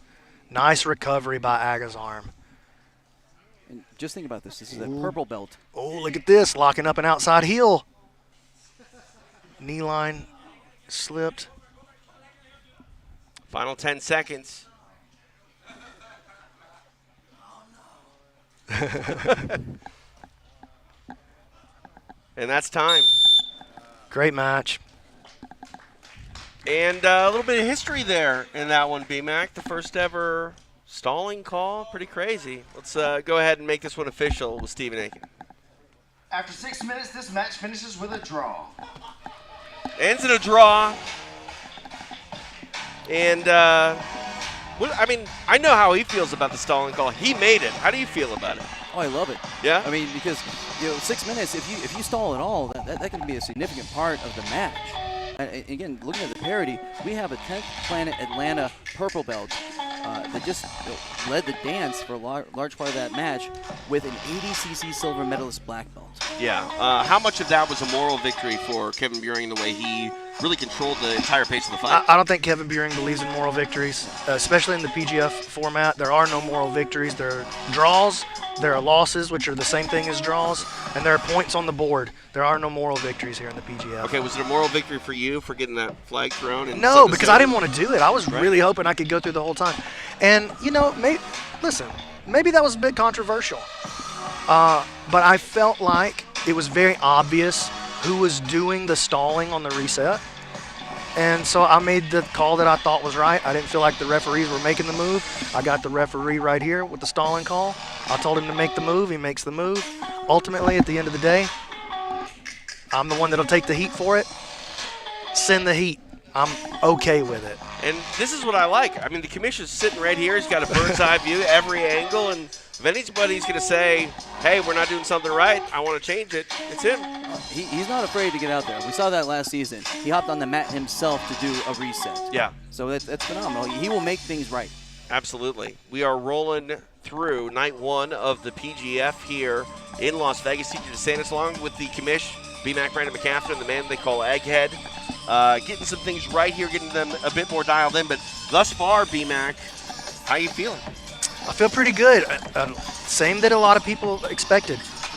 Low scoring so far. So all of your wins are going to play massively towards this playoff. And I think as people settle in and start realizing, especially as we move towards the middle and end of the week, they're going to start taking more risk, leaving themselves a little bit more exposed as they start to hunt for points. The pressure of the PGF is tremendous. All right. That pressure continues. The matches continue. We go back to Stephen Aiken.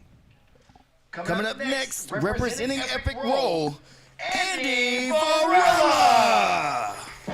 One of the biggest names to be announced for PGF Season 6 is this man, Andy Varela. He makes a walk representing Team Epic Roll. We'll see how he looks in his first matchup here on night one. Back to Bobby, both of them, Stephen Aiken. And his opponent, representing First Phorm, Cam Hurd.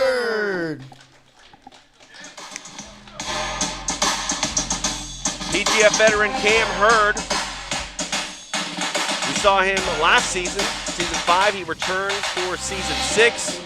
A stud wrestler and not afraid to get grimy and dirty. I remember he was bleeding all over the place last season. See what his season can get off to a start to when he draws the name Andy Varela. All right, we are set to go in this one. Our night continues live in Las Vegas. This is PGF Season 6. This one's going to be fireworks. Both of these guys are non-stop action.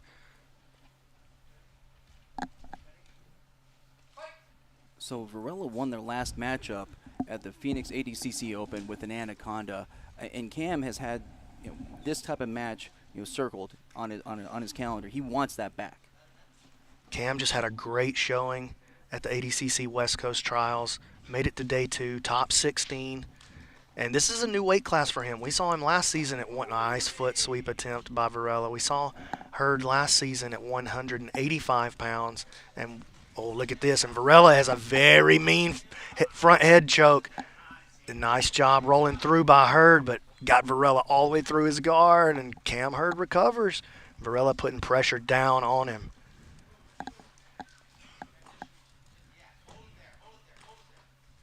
They're working their way back to the middle. Clearing that guard, attempting to, is Varela. And Hurd doing a pretty good job with his guard so far, but one of the staples of Andy's game is that he just moves side to side, back and forth. It's a constant barrage of sweeps. It's not just nice reset. It's not just one guard pass attempt. It's a non-stop barrage from Varela as he makes the move towards the back now. Single hook, and he's in good position early here against Cam Hurd. And a ton of time to work. Touch over 4.5 minutes remain in this match.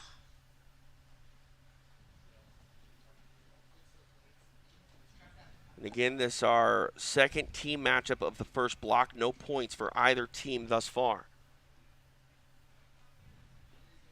Yeah, Team X Marshall sitting pretty right now. 10 points out of that first round.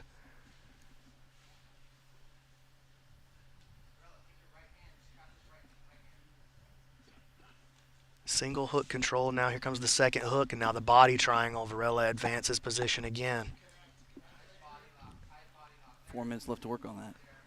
Starting to put a lot of pressure on the mouth and the jawline of Hurd, bringing that forearm right across the teeth. He's going to take a run at it right here. See if he can squeeze him out of there. And he's going to get that one. The chin. Varela goes for 6. Getting the kill. 6 points racked up for him and his Epic Roll team. RNC getting it done. We will make it official with Stephen Aiken. And your winner, representing Epic Roll, Andy Varela. And that right there highlights why kills are so important. No points thus far for either team, and then 6 big ones with the kill. And, we talk about that low-scoring sort of forecast by these competitors. Well, look at this right here. Nothing low about this score. Going for that rear naked choke. It looked like he was going to try to squeeze that jawline. Well, he did, and that's why Cam lifted his chin. He put so much pressure across the teeth, across the mouth of Cam Hurd. He really had no choice but to lift his chin and expose his throat in order to save his teeth. Great play by Andy Varela, showing why he's one of the top dogs. And he puts Epic Roll on the board with 6 big points. All right, our night continues here in Las Vegas. For our next matchup, we go back to Stephen Aiken. Our next athlete to the mat, representing Epic Roll, John Cole. John Combs making the walk, representing Team Epic Roll. This will be his first matchup of the night. Black belt out of Zapatero top team. First got his start in Easton Training Center in Boulder, Colorado. He's got to feel pretty good about his team now being on the board. He hopes to put some more up in his first match. We go back to Stephen Aiken. And his opponent, representing First Phorm, Jett Thompson. Jett Thompson making the walk. How old is this young man, Stephen? 17-year-old brown belt. Just a game opponent, but up against a very seasoned black belt with John Combs. All right, we'll see what the youngster can do here against John Combs. Our referee for this one, Master Eddie Bravo. TJ DeSantis along with BMAC Brandon McCatherine, the man they call Egghead, live in Las Vegas for PGF World Season 6. When we got ready to make the roster for this season, John Combs was one of the first people I called. I absolutely love the style that John Combs brings, and I know that he's a kind of guy who can put points on the board. He's a finisher, he's a risk taker, and his finishes are kills. He's an excellent, honestly, one of the best guillotines in all of jiu-jitsu at any weight class, any experience level. excellent back attacker. But because he is such a risk taker, he does put himself in vulnerable positions sometimes, so he is susceptible to being finished himself. Jett Thompson came highly recommended to me from Matt Scaff, one of my most trusted training partners.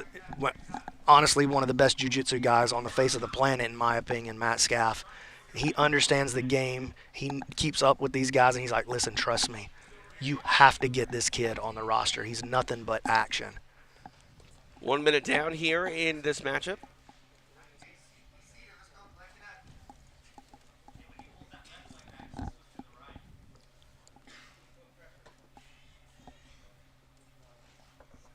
In my research, you want to look for Jett to kind of pop up and try to get that armbar. This is his favorite move from that position. Latches onto a leg.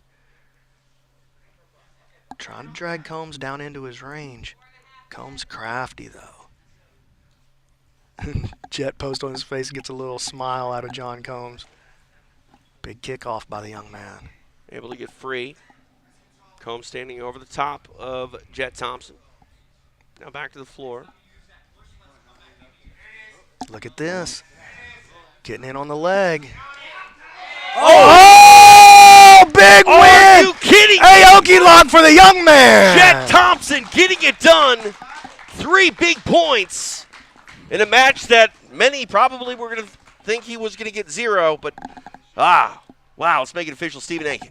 And your winner representing First Phorm, Jett Thompson. Hey guys, this is going to be a season of upsets. One thing you can count on in the PGF, you can absolutely predict the unpredictable here in the PGF. Jett Thompson comes out, gets a giant win over John Combs, one of the most highly touted athletes in the entire roster. I'd love to see that finish. It's the Aoki lock, it looks like. Outstanding. I mean, I was honestly ready, BMAC, to have the narrative of that match be, great experience for the 17-year-old kid going out there, overmatched but still putting out a game effort. Not overmatched. No. The prophet, Matt Scaff, looking like a genius once again. I see you, Matt Scaff. I was ready for it to be welcome to the show, kid. No, it's welcome to the kid's show. Oh, look at you. Cutting the one-liners. I think you just got your blue belt in broadcasting there, Eka. Take it. Good job. All right, our night continues. This is too much fun. It's PGF World Season 6, and this guy's Stephen Aiken. Our next athlete coming to the stage representing Epic Roll, it's Matt Elkins! It's been a strong night for PGF veterans thus far, and Matt Elkins, anytime he is on the PGF mat, he has proven to be a problem and one competitor to keep an eye out on. He hopes to keep that going here this week in Las Vegas. Representing First Phorm, Daniel Sathler! And here's an interesting narrative. Right now, for the team points, X-Marshall won the matchup against Black Rifle. They scored 10. But right now, Epic Roll has 6. First Phorm has 3. So Epic Roll still in the game. If Matt Elkins can get this big, and we'd have to call it an upset here against Sathler. If he can get an upset with a choke or a kill or a break in under a minute, then he can get the win. Or he'd get the tie for his team, and they would also receive the team points. Yeah, you get an extra point for getting a submission inside that first minute. So we'll see how aggressive he comes out here. Matt Elkins, a very, very good wrestler, solid black belt, very experienced MMA fighter as well.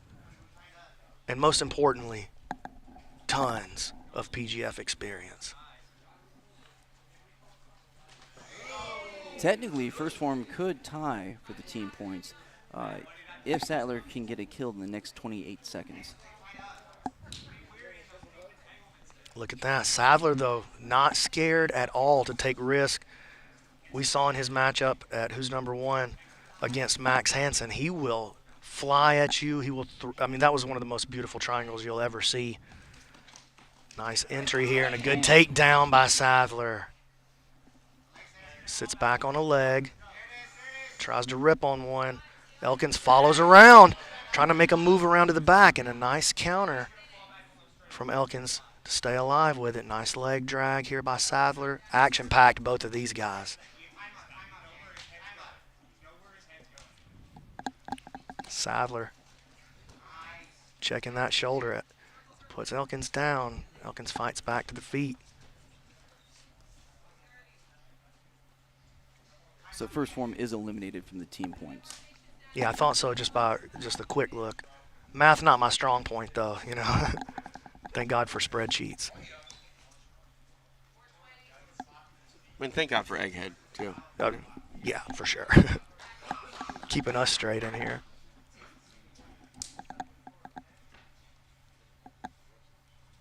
Touch over 4 minutes remain here in this match. Man, he considers Sathler to be the steal of the draft, going for only 1,100 PGF points. Me included.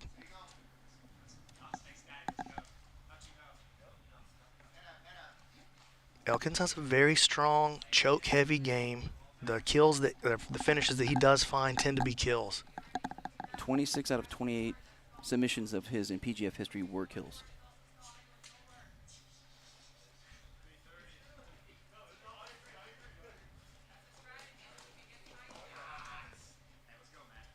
And on the single leg is Sathler. Sathler chasing him around, controlling that single. Let's see how Drew tries to reset him. They're going to bounce it back to the middle.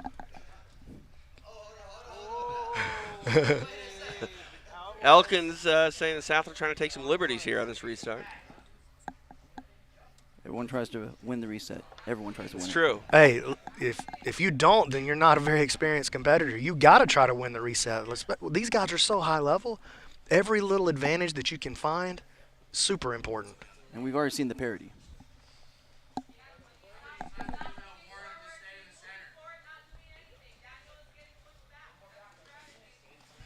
All right, back at the center of the mat, Sathler. Look at this flying attempt here. Goes aerial. Got him. Wow. What a play by Sathler. What a submission. Dude, what a highlight.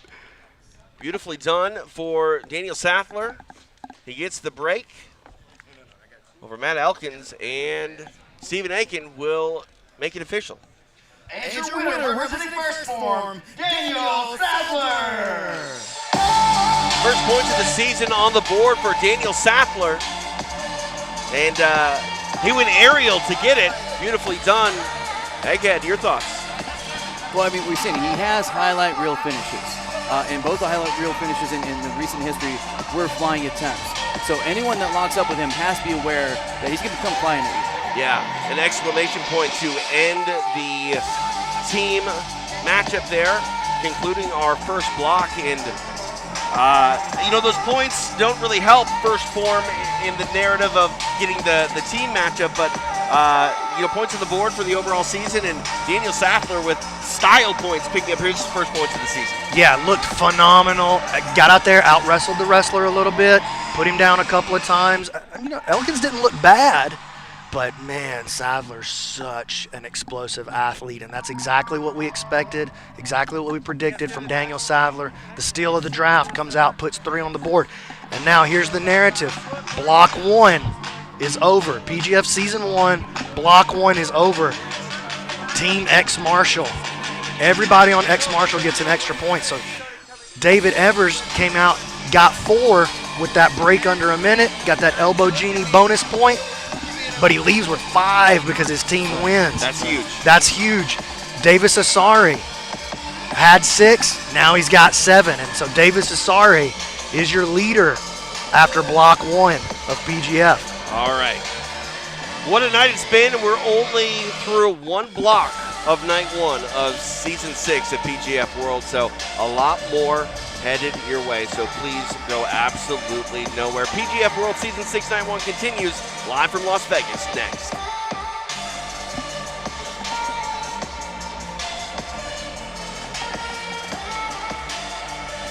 Maybe not now. Now, maybe?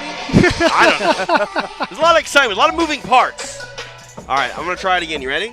All right, let's see if he goes. Night 1 continues right after this. Live from Las Vegas, this is PGF World Season 6.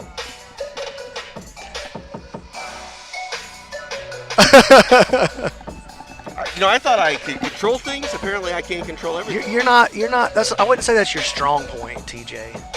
Why are you always so truthful when we're on the air? Well, you could like butter me up a little bit and say, like, yeah, no, you normally have control in your life. You know, honestly, this is an opportunity for us actually to talk about the matchup that we're going to see next. It's going to be one of the most anticipated matchups of the entire season. Black Rifle's Max Hansen is going to be coming out taking on first Phorm's Renato Canuto. That's what we're going to see to open up Block 2. You guys have any thoughts on how you think it's going to go down?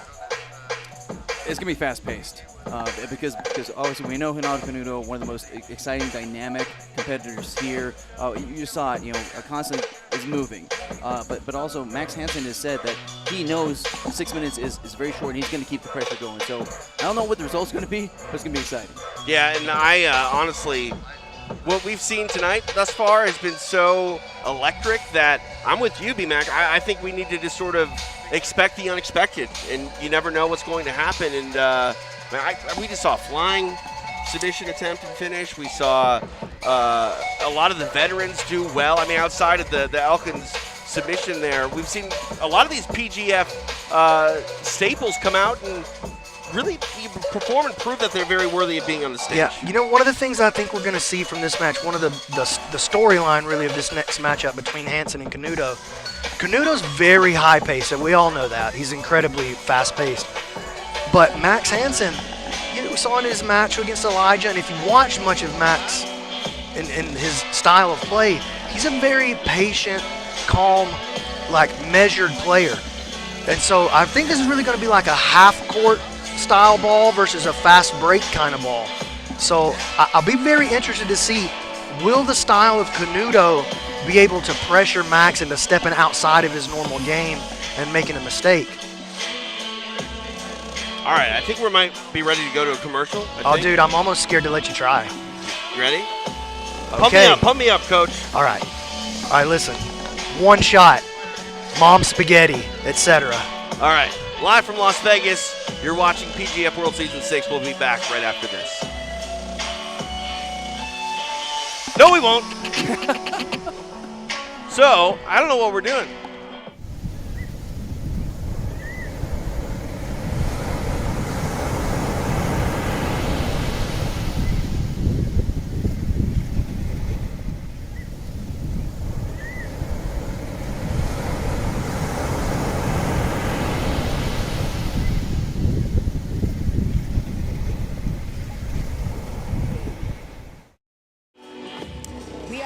From Las Vegas, and standing with me right now is none other than Roger Gracie, the coach of Epic Roll, and right now it is tied up 6-6, 2 joint locks against Andy Varela's Hill. So how are you feeling going into the next round?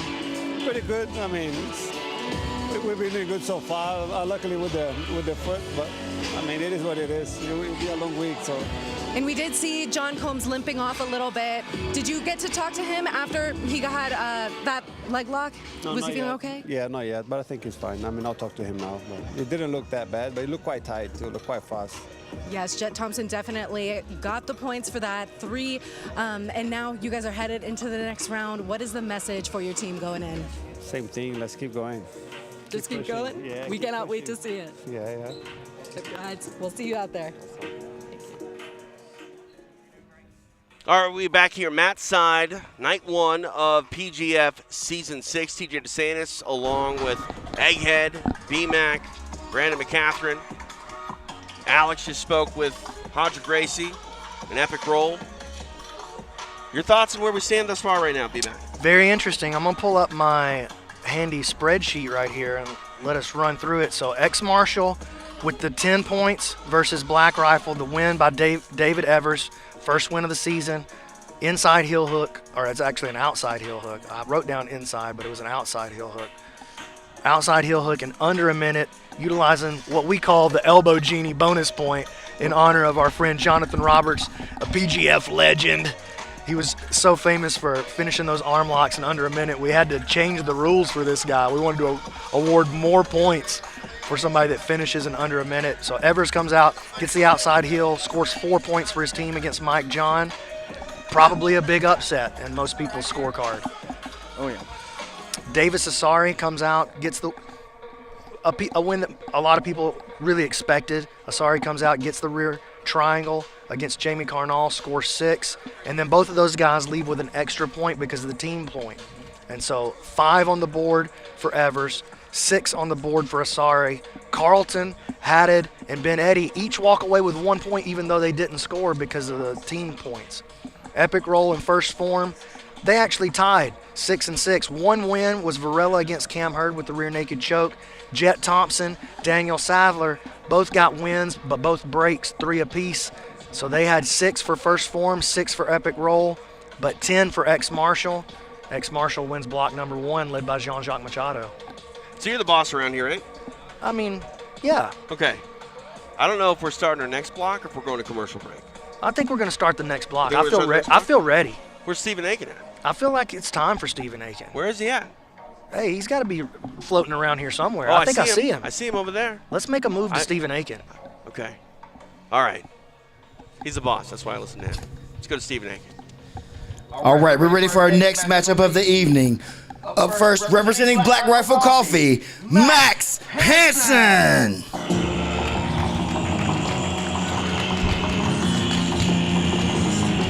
Max Hansen making the walk as we are set to kick off our second block of the night here in Las Vegas. Max Hansen ready to go for Black Rifle Coffee Company. Back to Stephen Aiken to welcome his opponent. And his opponent, representing first form, Renato Canuto. The action has been fast and furious here in Las Vegas for night 1 of PGF World Season 6. And it feels like Renato Canuto was just on the mat no more than 20 minutes ago. And this is where I think these competitors, eggs, start to feel that gauntlet. Yeah, some people talk about like doing open mats in a lot of different matches, but these are all high-level competitive matches, and it's going to start wearing on them. Max Hansen comes out, pulls guard right away.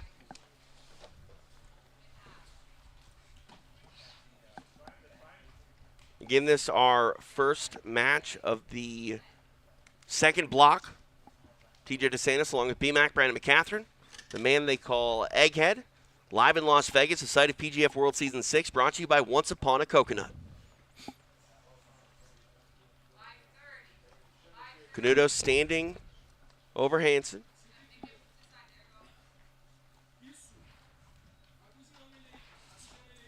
Hansen comes in looking for a grip.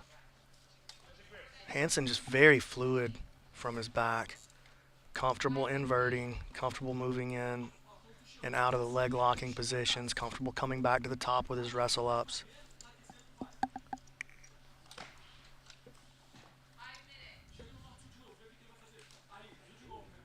First minute down in this one. Trying to wrap up that leg. Canuto wise to it.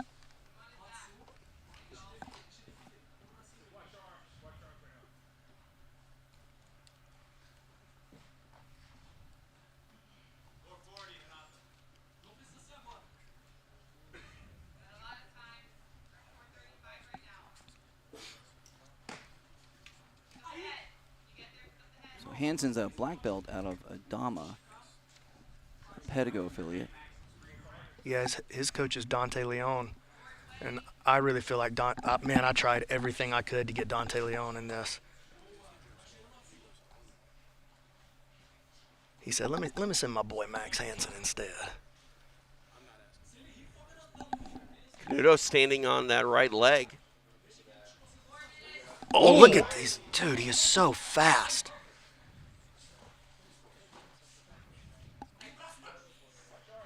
North-south here. Oh, wow, what a play by Canuto. Just that consistent pressure. Oh, wow, Max thinking about throwing up the buggy choke. Heavy hips, no space coming from Canuto.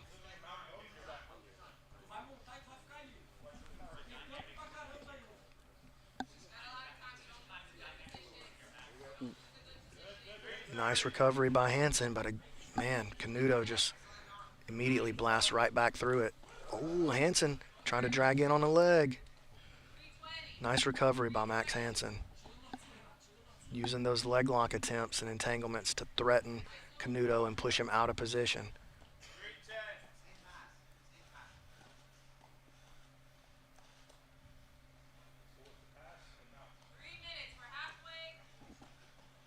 Halfway point of the match now. Oh, Hansen wraps up an ankle. Canuto expertly avoiding.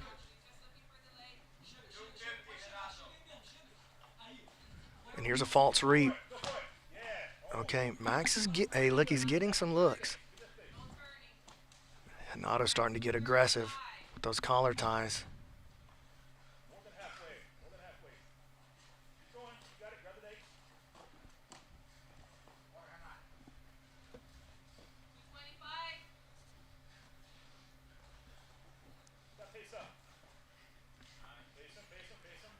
Hansen does a good job using his inversion to recover his guard. He's just very, very comfortable in these inverted positions.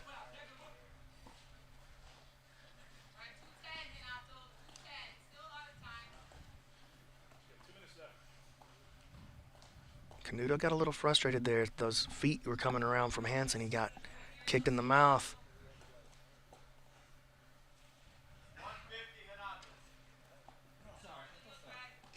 Yeah, that one caught him in the eye. We're gonna get a little stop right there on the time. I believe that was an eye poke. That was the hand.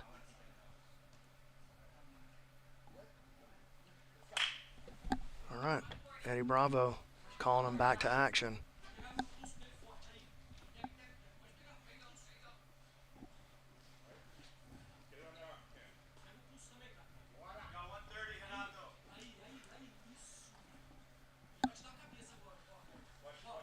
.90 seconds left here in the match.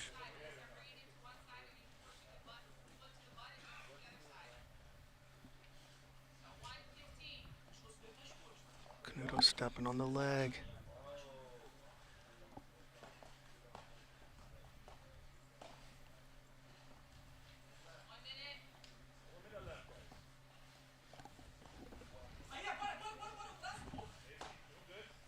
Canuto starting that pace now.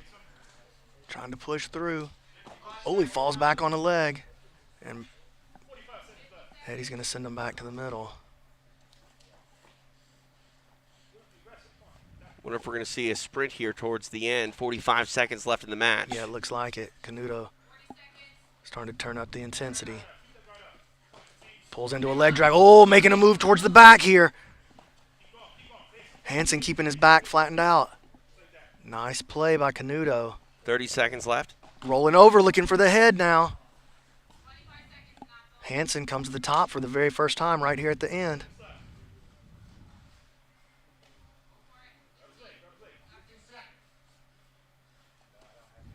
Coming up on 10 seconds left.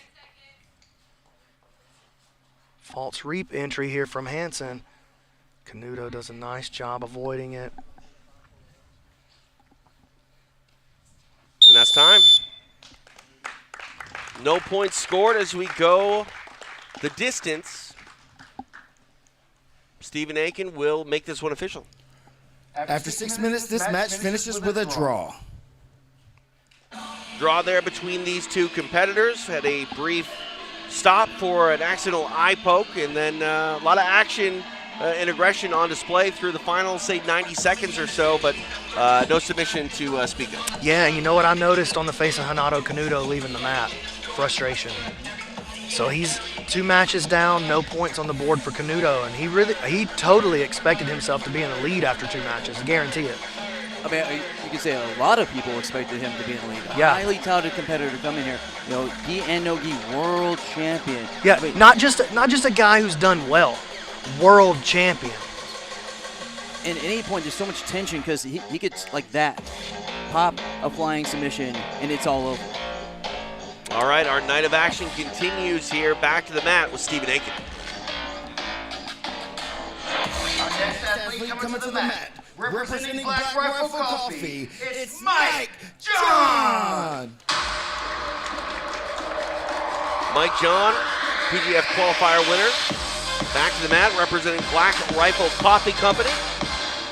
Shakes his coach's hand, Dean Lister, in his corner. And now we await the arrival of his opponent, back to Steven. And his opponent, representing First Phorm, Kevin Beuhring.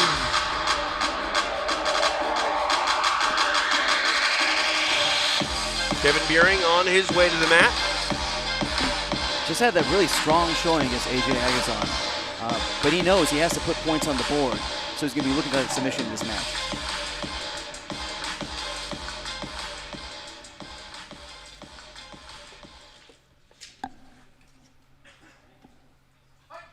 Here we go. We are underway. Beuhring and Mike John.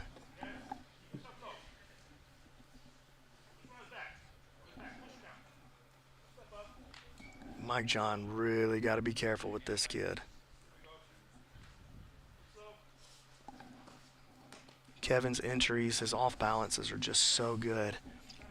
Conversely, Mike John is an absolute master of the guillotine choke as well, just like John Combs. Oh, but he can definitely hit leg locks Look as at well. this. Yeah, I mean, he's definitely a good leg locker. I feel like Beuhring may be the strongest leg locker here.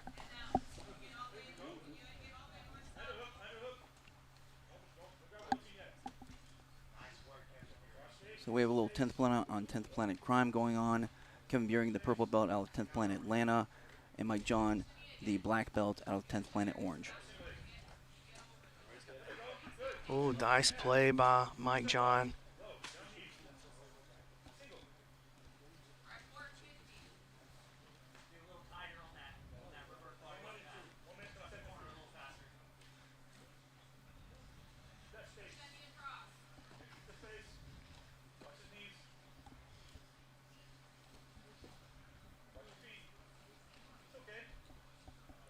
So in an interview in the preseason, Kevin Beuhring had talked about David Evers' size being problematic because you had to adjust things for his body type. Mike John's about the same size. I wonder if he's having some problems because of it. He doesn't seem to be having any problems right now. He's got a nice pass going right here.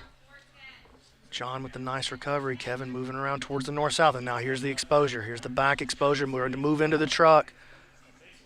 Rolls him through. Nice play by Kevin Beuhring with the back. Nice job, Mike John, with the good recovery. Back to the center of the mat. Time for me to drink another coconut water. Time for me to tell you PGF World Season 6 brought to you by Once Upon a Coconut. A lot of flavors, too. They're pretty good. I like the pineapple.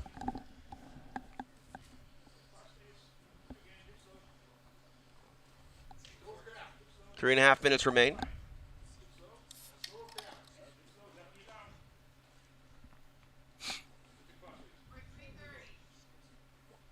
Beuhring doing a nice job. Here's a good off balance by Beuhring. Mike John rolls through, finds himself on the bottom, and now Kevin really created a nice pass from this last time. And here's a nice false reap attempt, and that was really beautiful work by Kevin Beuhring to recognize that false reap, to pull it out. Good reaction defensively.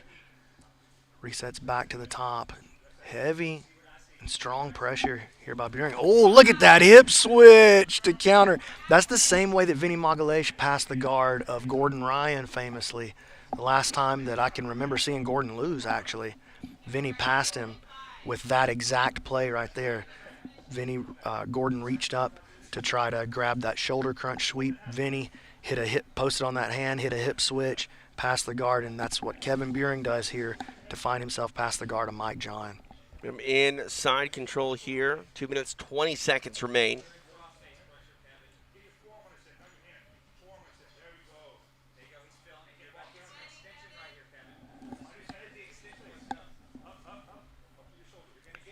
Kevin creating a nice crossface pressure here. He's going to have to get busy, though. This 6-minute match, that time runs down fast. Mike John throws up the Hail Mary, uses that to recover.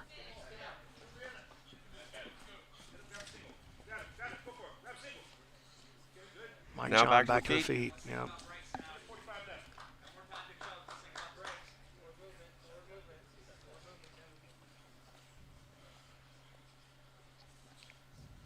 Beuhring takes a seat in the center. Under 90 seconds remain.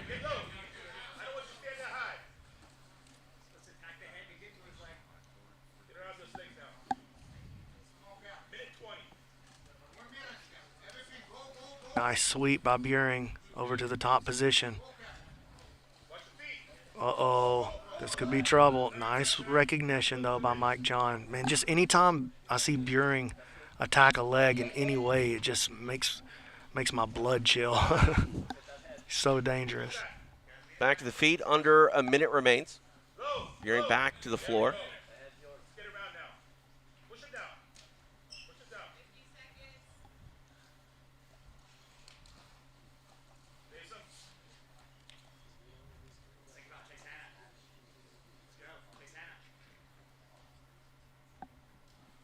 Beuhring's teammate, Roger Carlton, concurs. He says anytime he grabs you, you don't feel safe. Trying to use this body lock to pressure the underhook. He's got John down flat on his back. Pummels that foot to the inside, but a really nice job with the butterfly hook by Mike John, keeping Beuhring out of there.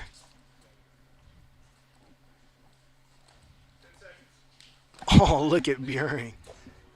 Taking a risk at the end of the round. That's time. We go the distance, no points, competitive match between Mike John and Kevin Beuhring. Stephen Aiken will make this one official. After 6 minutes, this match finishes with a draw. First team matchup of our second block underway here in Las Vegas. TJ DeSantis along with the commish, BMAC, Brandon McCaffrey, Manical Egghead. Having fun? So far. Yeah. So far, yeah. Having fun. I didn't like that I had to call the stalling. It made me feel bad. You I know wanna AJ's apologize going for to be. No, because I think it was the right call. I know AJ's going to be mad at me. I'm going to have to go back there and talk to him. I think it sets the tone, though.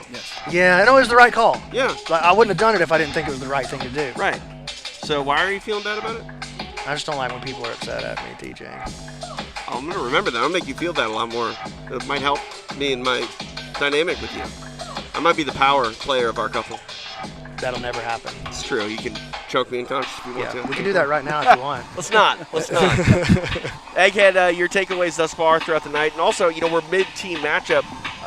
You're looking at a team that's actually going back-to-back. First Phorm was the second in the second team matchup of our first block. Now they're in the first team matchup of our second block. This is where I think this becomes a mental battle as well. Yeah, we're 40% through this second team matchup for Black Rifle Coffee Company, and they still haven't put any points on the board, which has to be getting to them.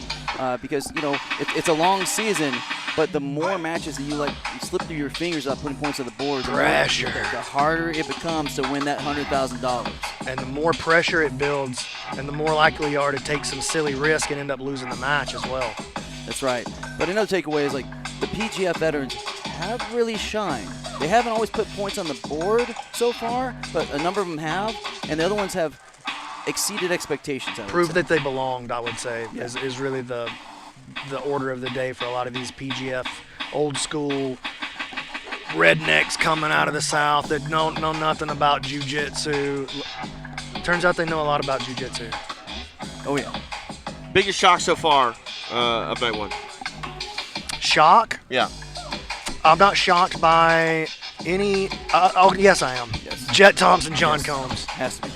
I knew that Jett Thompson was going to come out here and bring it. I have to be real with you. I did not expect him to put away John Combs. Yeah, that's the unanimous decision of biggest shock tonight. Easily. Let's see if we got more in store for us. Back to Stephen Aiken. Our next athlete coming to the mat, representing Black Rifle Coffee, Carnall.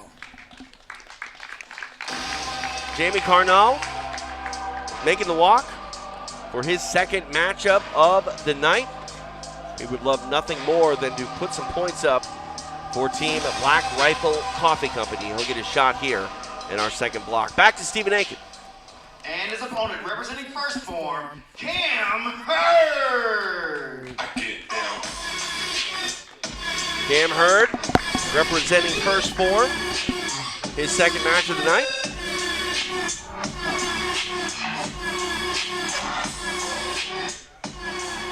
Our referee for this one is Master Eddie Bravo. You got to think both of these competitors think this is a winnable match. Absolutely.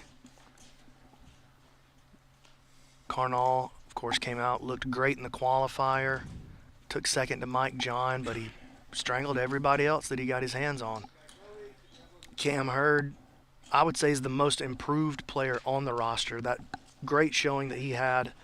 Oh, look at that. Beautiful work. Cam Hurd. Nice. Oh, you do not want Cam Hurd grabbing your head, I'll tell you that. In a solid position here is Hurd as he tries to step over. Oh, my goodness. Jumping on that head early. Using it to pass the guard.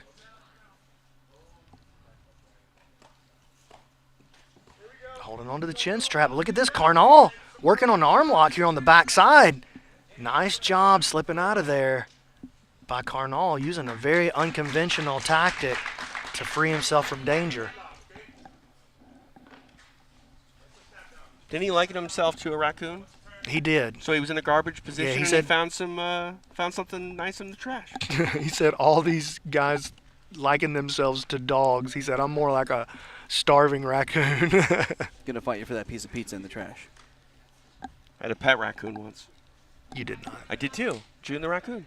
I believe you. Found her in the month of June. I got all the scars to prove it. They're feisty. Double underhooks for Carnall. Cam tries the foot sweep. They drag it back to the middle. Good awareness of the mat. Carnall tries to hike him up there. Nice job by Cam Hurd breaking out of that position. Arm drag. Carnall forced to pull guard in response. 2 minutes down here in to the match.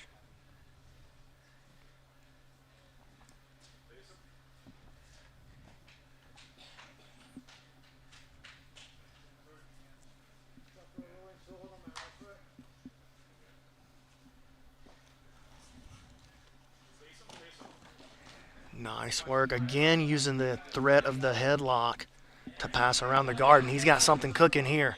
And he is so strong, and he's got a good bend going. Hurd in Falls to his business. back. See if he can finish it. Trying to get 6 against Jamie Carnall. He's got a great bend going on that neck. That arm of Carnall is in now. Hurd trying to get that left hand in. He regrips around the arm again. Carnall able to get free. He tried to pull that hand out and move to the naked guillotine or the high elbow. And just made the move. Look at this. Cam Hurd showing a little bit of guard work. Carnall evades it easily, though, and now finds himself as the offensive player. Halfway point of the match. Cam using the leg lock threat to get himself off of the bottom. Cam showing that his guard work is much improved, and we saw that at the ADCC West Coast Trials. He came out, I believe, in the round of 32, pulled guard. No, it was, round of 32 to win his way into 16. Came out, pulled guard, finished with an arm lock. Restart here. Hurd elects to take a seat. Where did Cam wrestle? Virginia Tech? Virginia Tech. He wrestled since he was 5 years old. He looks like a guy that has wrestled since he was 5 years old. Carnall looking to attack the leg. You got to watch out. You can't let Jamie Carnall get to your back. He is a very good back player. Strong rear naked choke. Strong positionally. These guys going at it. A lot of movement here. 2 minutes remain in the match. Look at this. Trying to isolate that left leg is Carnall. There's a gray convertible with the alarm going off outside. If you have a gray convertible, please go check your car alarm. There's a lot of cool cars out there. I wish I don't had know a if you gray guys saw convertible. that. 90 seconds left.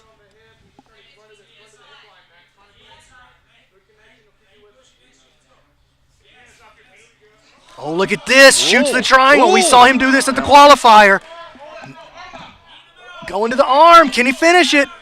Hurd in trouble. Carnall trying to take that arm home. Oh, survives it. Wow. Wow. Dude, I sort of thought Cam was trying to drag him off the mat there for a second. But he had plenty of room to move backwards and make the escape. Yeah, just trying to pull himself out. Yeah, he great job defensively surviving that. Nice threat from Carnall. Nice attack here by Cam Hurd, though. Trying to Sitting in attack against that. the leg. He's got a nice trap going.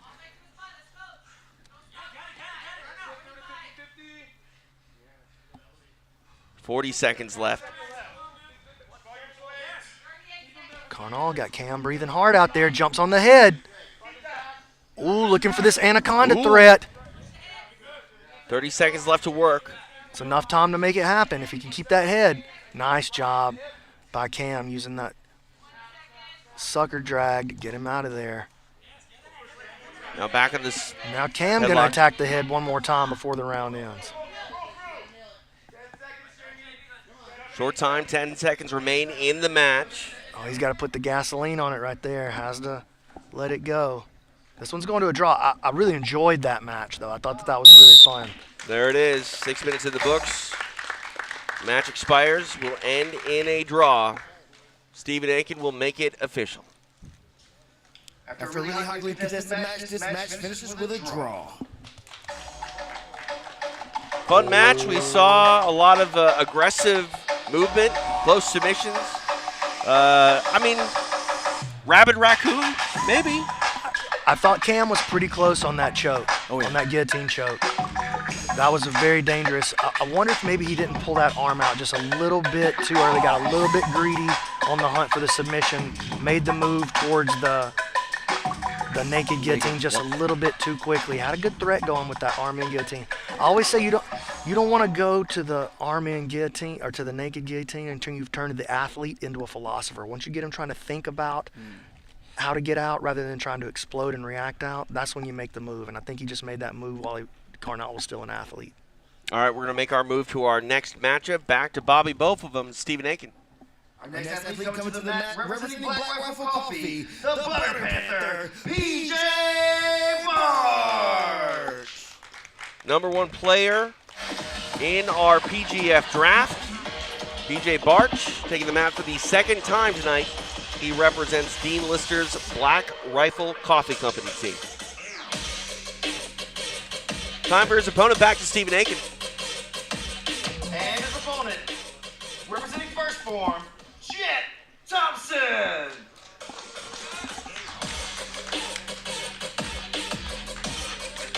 Here he is, the youngster, Jett Thompson.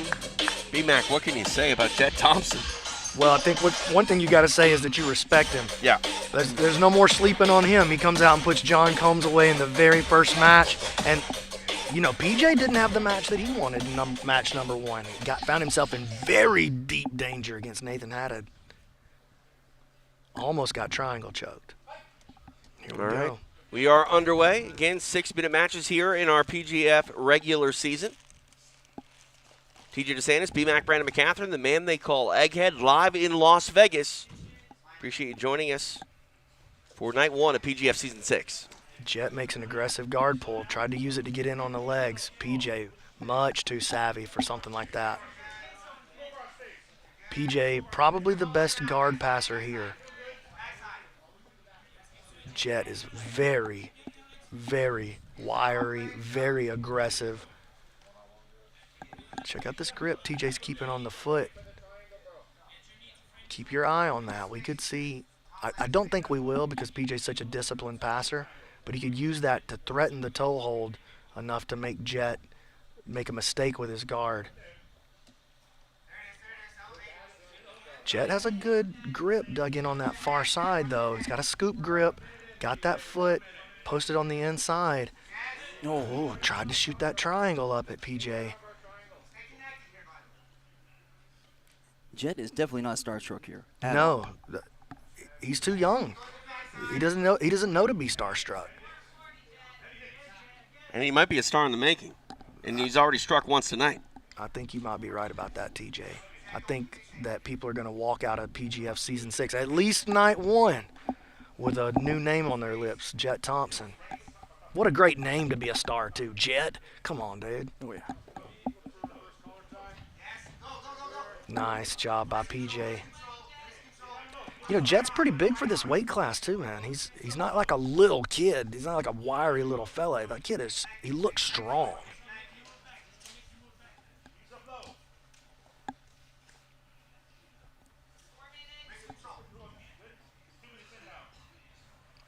And it's just wild because if you talk to him, he is definitely a 17-year-old. good old kid from Yeah, Oklahoma. he definitely is. And he's got his dad, Joey, here with him. Like, salt of the earth, wonderful people. Just the nicest people you could ever run into. Whoa. I don't know if that was very nice by PJ Barch, but I didn't have a good look at what happened. He smack him? Pretty much a open palm strike All to right. the face. Listen, I respect it. he's a combat jiu-jitsu veteran. Jett kicks him away and smiles at him. He's like, man, I've lost some teeth before. That ain't nothing for me.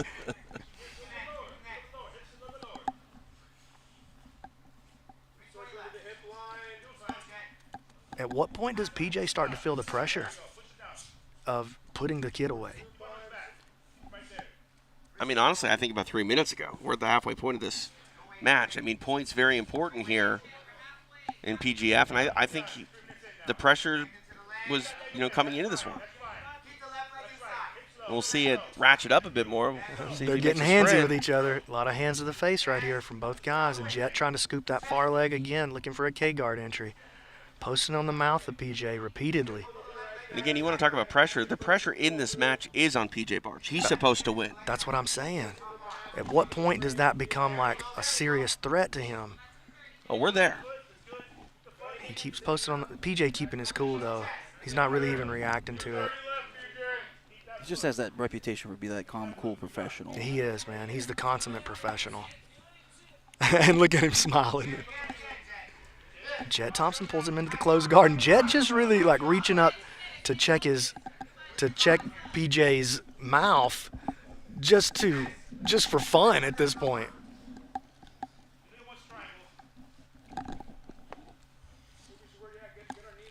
Jett comes from a jiu-jitsu family. His mom, also a brown belt, by the way, an active competitor. Jett actually promoted her to brown belt. No way. Wow. What? Yeah. How does that work? You can promote your mom?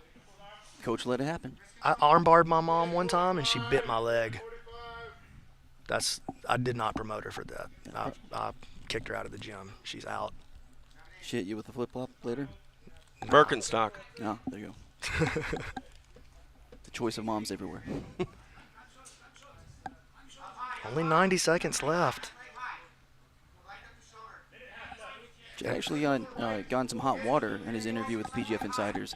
He called his mom a hobbyist, and his dad said he'd tell on him.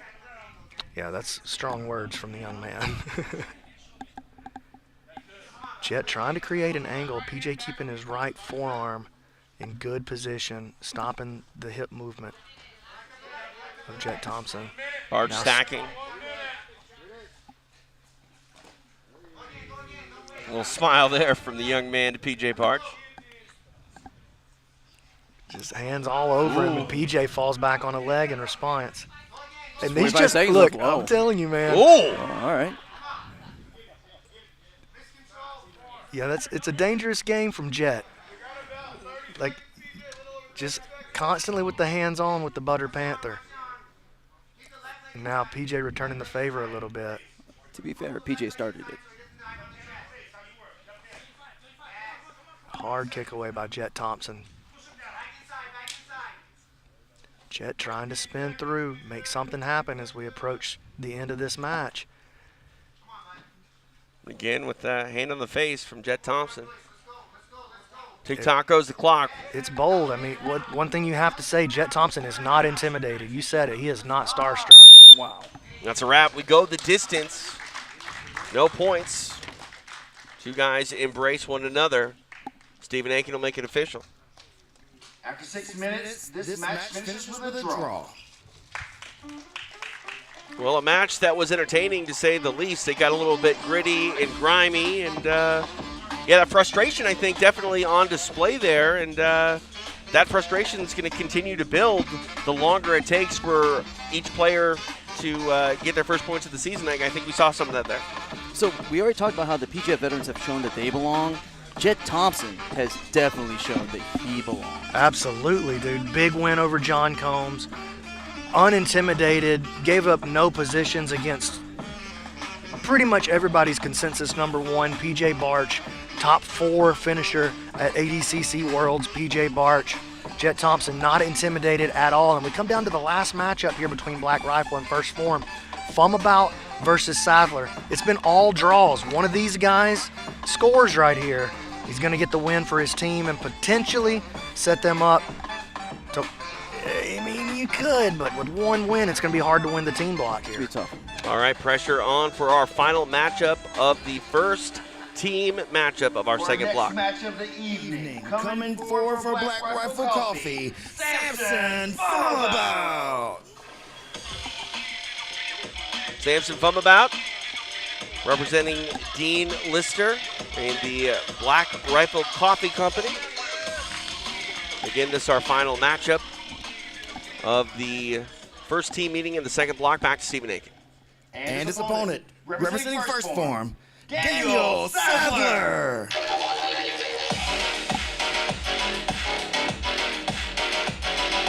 Daniel Sathler representing First Phorm. Calm, cool, collected, takes his time as he walks to the mat. We get a high-stakes matchup here in the final matchup of this first team meeting in the second block. TJ DeSantis, BMAC Brandon McCatherine, along with the man they call Egghead, live in Las Vegas. Phommabout takes a seat. Oh my, making it, what a play, and he's got it. Oh my goodness, he's gonna finish that. This is gonna be 7. Oh! 7 points in the books. Wow, what a statement, what a performance.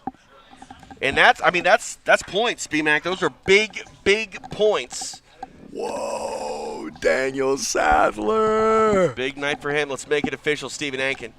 And your winner, representing First Phorm, adding 7 points to his total, Daniel Sathler. 7 huge points for Daniel Sathler and his team.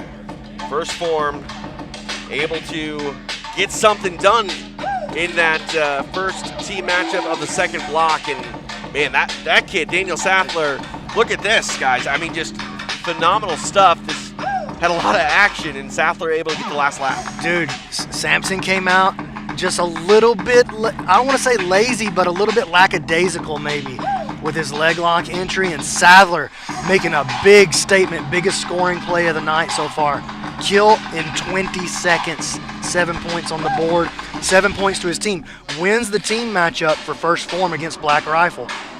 Man, what can you say, Egg? You got to be impressed. Just cementing his position as the steal of the draft. 100%. I told you guys, man, this kid is no joke. It's not some accident he's in here. Andre Galval sent this guy to us. He's like, yo, this is the guy you want for PGF. All right, our night continues. Time for our second team match of the second block. Back to Stephen Aiken. Our next athlete coming to the mat, representing ex-Marshall, the jabroni, Elijah Carlton. It's been a good night thus far for Team X Marshall, and it's been a good run in the PGF over multiple seasons for this man, the jabroni grappler, Elijah Carlton, on the mat for the second time tonight in Las Vegas. He is looking for some points for himself and X Marshall. He's looking for some revenge. And his opponent, representing Epic Roll, handsome Kevin Sherrill.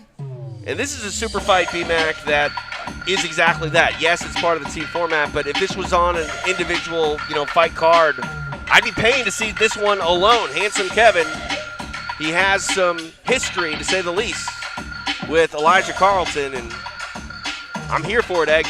Oh, most definitely. So the former teammates at 10th Planet Atlanta, something happened, no longer teammates. But just last season, we saw Elijah pop Handsome Kevin's ankle, which caused him to have that spa day and lose a quarter of his matches. Well, the time for talk is over. We are underway.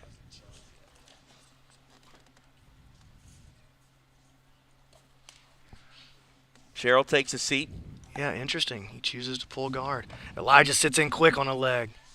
Cheryl retracts it. I like that approach to the guard pass there by Elijah. Gets that hand on the outside of the knee, spins him around.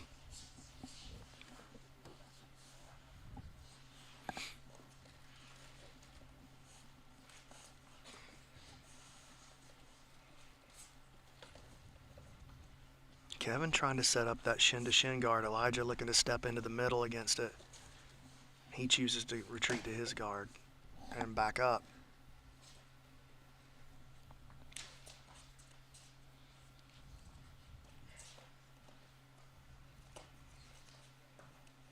Elijah, definitely aggressive, trying to step into the ends. Oh my! Got to be careful here. Elijah's a finisher. Trying to drag him in. Referee The let ref's him work gonna let him off the play mat. a little bit. Just hard to find a spot to Yeah. reset that. That's the right call, I think, by the Yeah, I ref. think so too. Got Cash retreating over there on the side.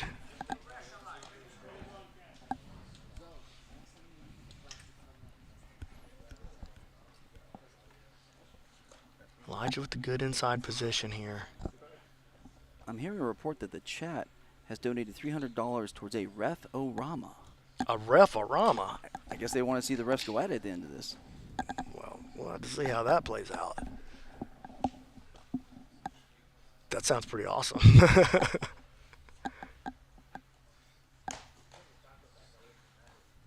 Elijah has a bit of an entanglement cooking here.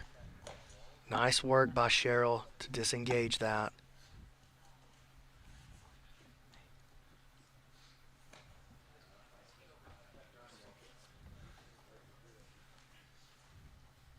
Elijah calls it back to the middle.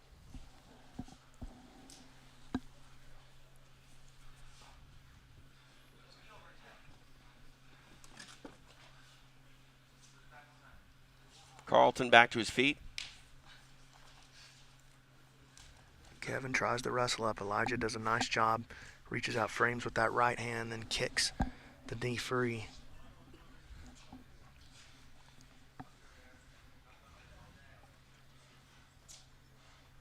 Just interesting that Elijah's standing. He usually sits down for the guard.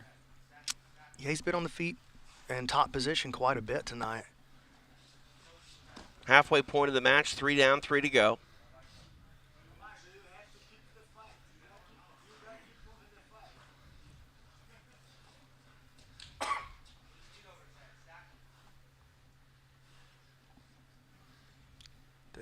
This is where Elijah does some of his best work from this kind of half inversion. Kind of lulls people to sleep, then snaps a triangle on them. Back to the center they go again.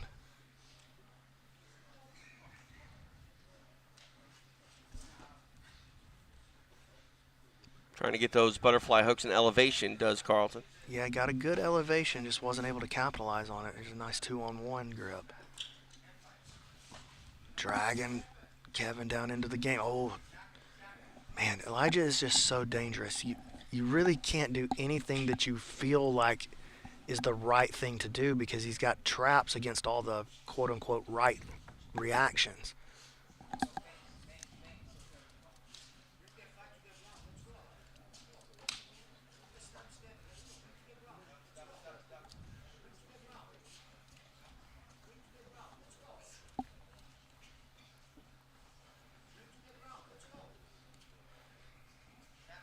Both have to be feeling pressure because neither have put points on the board yet tonight. 90 seconds left in this one. Carlton back to the floor.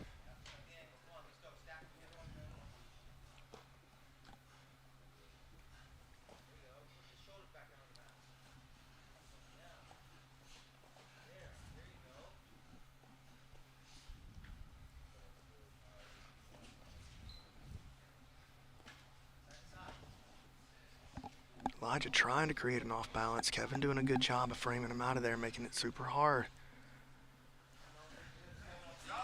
Trying to come up on top was Carlton, but Sherrill follows him back to the feet.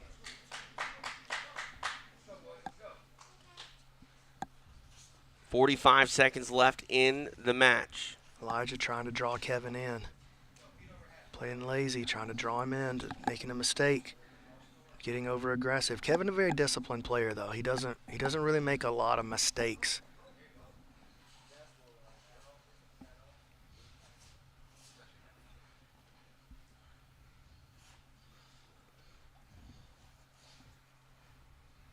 .20 seconds left.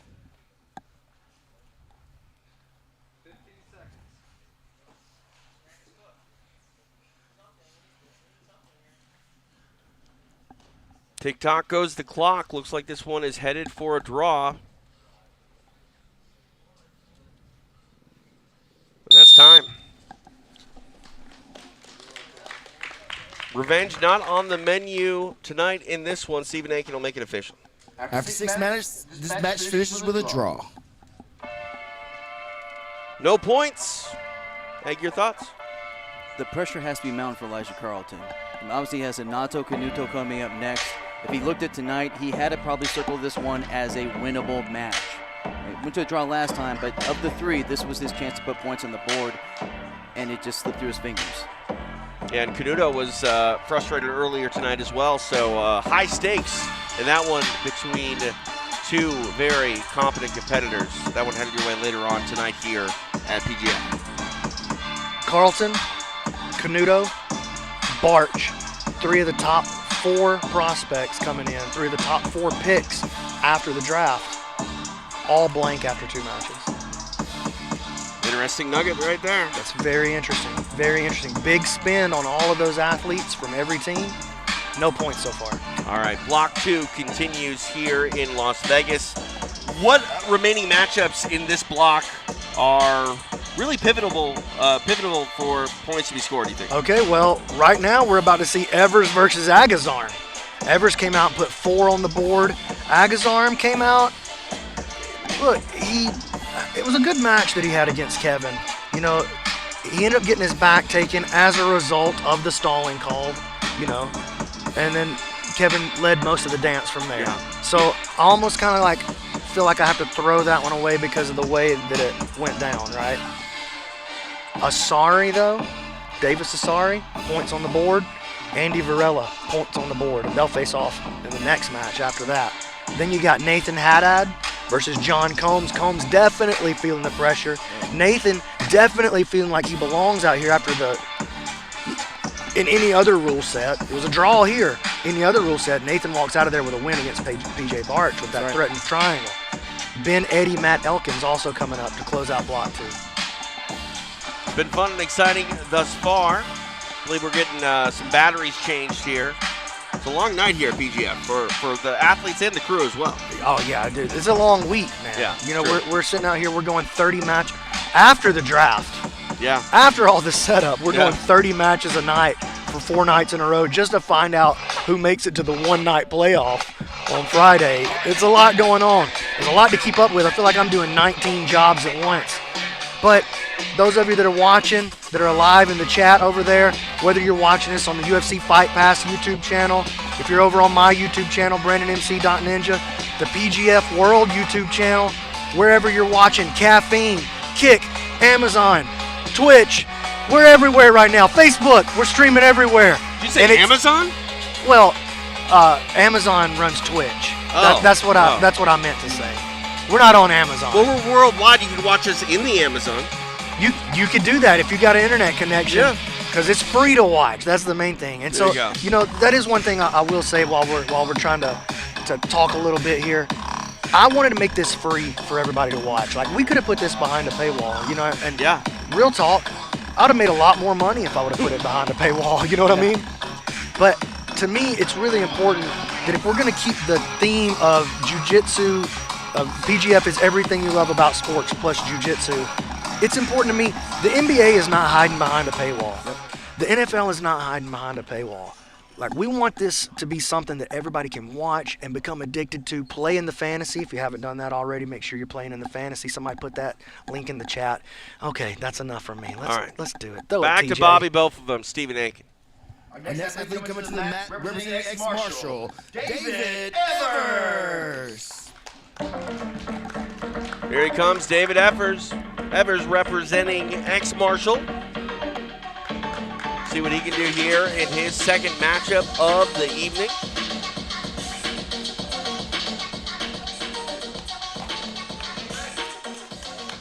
And we await his opponent. Back to Stephen Aiken. And his opponent, representing Epic Roll, give it up for AJ Agazarm. Here is his opponent, AJ Agazarm. See if we see a different sort of tempo for him after that stalling penalty earlier in the night. And all the competitors know about AJ Agazarm. ADC silver medalist, 220 plus competitive matches out there. But how many people knew about David Evers before just 20, 30 minutes ago? Not many. You know, I don't think it was the pace of AJ that was the problem with the stalling. Like, it said it was his pace. It wasn't his pace. Right. It was the fact that he was like wouldn't work with the referee on the reset. I'm gonna question his pace to getting on the mat to start this one. I don't mind it so much. I'm an AJ fan. AJ got a lot of haters out there. I'm not one of them. I'm an AJ fan. He marches at the beat of his own drum. I love it. I respect it. I respect a winner. You know what I mean? And AJ's a winner. Says he doesn't talk smack, he just speaks the truth. Yeah, he said he was the bringer of reality in one of his... They said, y'all set me up here to be the heel. He said, I'm not the heel, I'm the bringer of reality. There you go. A little dancing out there. Hey, I'll tell you what, one thing that's not going to happen, you're not going to muscle David Evers around. Check out that strength of those grips. Okay. Can he drag AJ down into his world here? He's got a good bite cooking.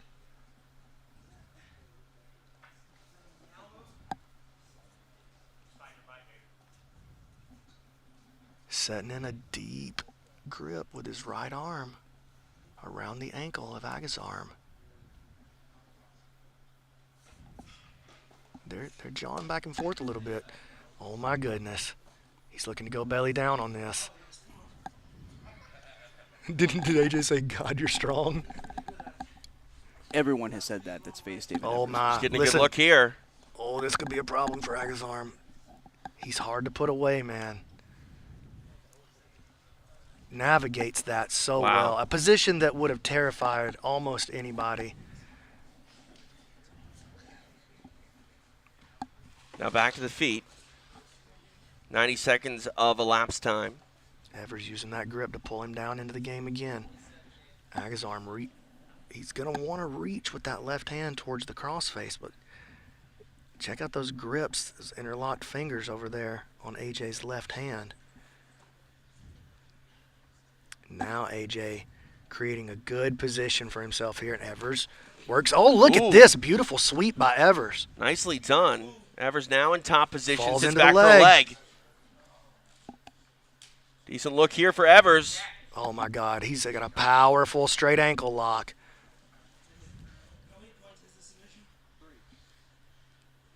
Oh, some serious grimaces from AJ. AJ studying the rules from the mat. Listen, dude, I'm glad AJ's here. Y'all can say what y'all want. What an interesting question. For a second, I thought that was like a question off mic somewhere else. No, like, what? He was asking and Q and was answering him off on the sideline. To be fair, he did miss the rules meeting. That's so, true. You know, just, Yeah, in fairness. Clarifications. Evers just relentlessly going for those legs, and he used that strategy very well in Season 3. He got mostly leg locks, but that allowed him to get the finale tournament where he won it all. Oh, here's the outside heel.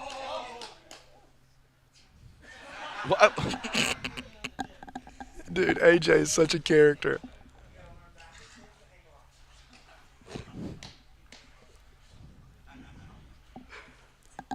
I would love to get the isolated audio of that later and hear what he actually said.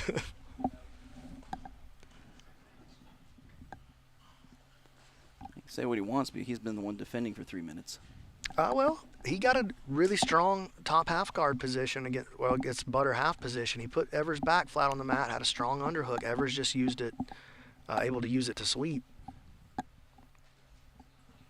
And also, to navigate through these leg lock positions fearlessly, calmly, I think that actually speaks really highly of AJ's game.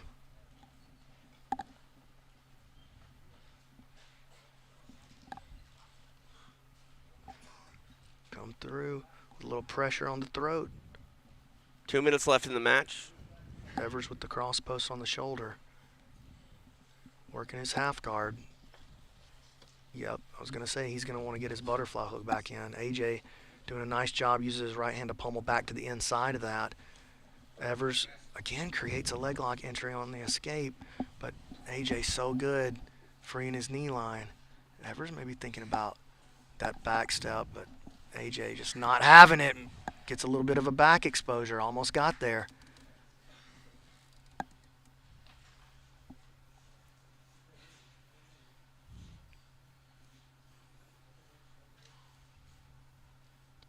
Oh, AJ has a nice grip now around the waist, making a nice move to the back of Evers. This is excellent work. Uses it to come up on top, pass to the guard, and Evers does a nice job. Pummels that left foot back in and recovers his half guard. I mean, if you got points for popping the commentary team, yeah, dude, he'd be winning for sure. Inside the final minute.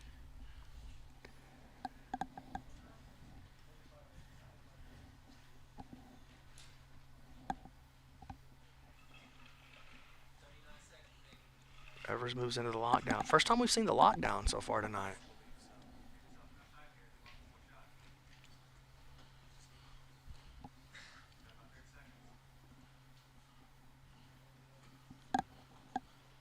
Not a high-paced match, but a lot of activity nonetheless. A lot of good entries from Evers. AJ feints the shot. Gets Evers to pull. 10 seconds.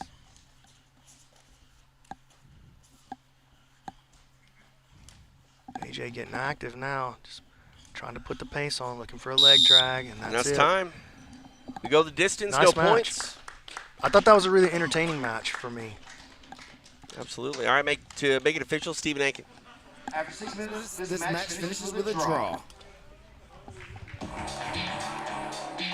That one ends in a draw, but a fun one, as you mentioned, BMAC. And hey, where are we at on points so far in this block? In this block, Sathler's 7 points is all we have. That's it. So far, first Phorm is still in a commanding lead. Well, you got Assari versus Varela coming up. You got Nathan Haddad versus John Combs. Ben Eddy versus Matt Elkins. So a lot of potential points still out there. Almost definitely. Yeah, that first Phorm team, though, definitely hoping those 7 points hold on, but we shall see as our night continues. All right, back to Stephen Aiken for our next competitors. All right, AJ, what's up, brother? Oh, Dewey Cooper and Heather Gracie over on the sideline. Who are we facing? Grayson, are you right here with us? All right, man.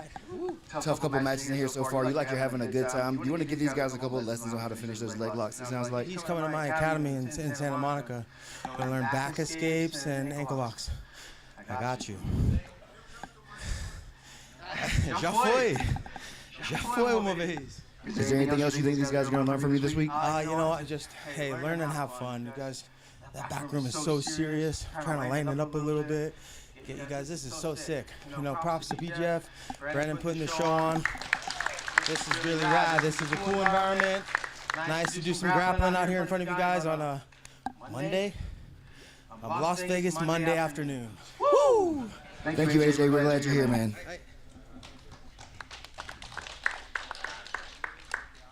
I'm never going to turn down an AJ Agazarm interview. No, never. Yeah. Never. Hey, listen, we talk about him as the heel. What if AJ walks out of here as the nice guy, dude? Unexpected. I mean, but we've seen that all throughout the night. Everything's been unexpected, it seems. In pro wrestling, they call that a face turn. You go from a heel to the baby face. Yeah, well, you know, he hadn't really been the heel here yet. It's just all straight baby face so far in the PGF. Perfect. He had that pretty saucy text in the text chat. Oh yeah, that's true. That was pretty salty. Let's go back to another baby face. It's Stephen Aiken. Our next grappler coming to the mat representing ex-Marshal Davis Assari.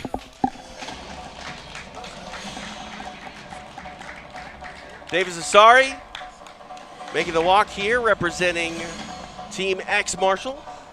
He's on the mat, ready to go. Stephen Aiken. And his opponent, representing Epic Roll, the Ninja, Andy Varela. Andy Varela making the walk, representing Team Epic Roll. Ready for his second matchup of the night. Our referee for this one is Master Eddie Bravo.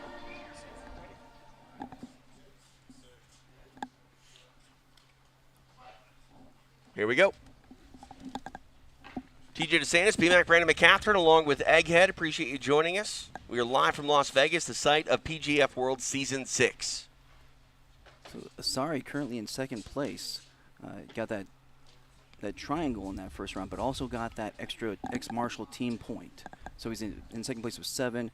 Varela had the kill, so he's in 6. He's in third place. This is a matchup for points in the standings up near the top. And this is a matchup that Varela specifically called out in the lead up to PGF. Ooh, hard inside, almost kick. But Varela said the last time they faced, it did go to a draw, but the match finished with him squeezing, he said, quote unquote, squeezing Davis's head like he was going to pop it. So see if he can find his way to the back and try to finish it this time. Asare looked really, really good in his first match, though. So did Varela.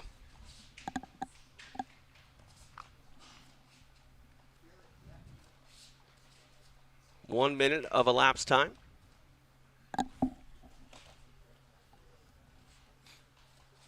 Throw by.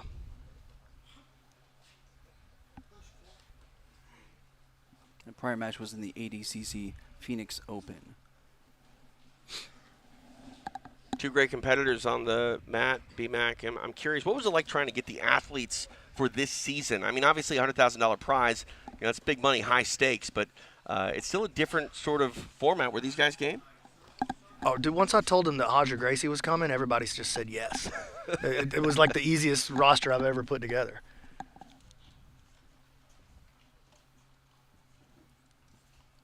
So Varela, a black belt out of 10th Planet, Las Vegas. Asari is a purple belt out of New Wave Jiu-Jitsu.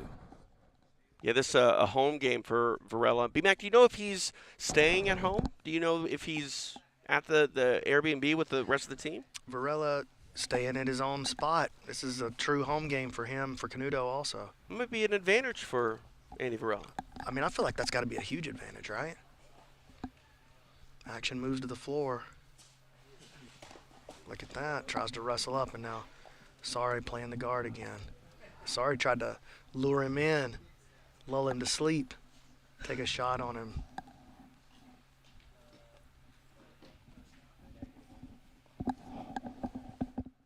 We are approaching the halfway point of the match, about 15 seconds away from that mark.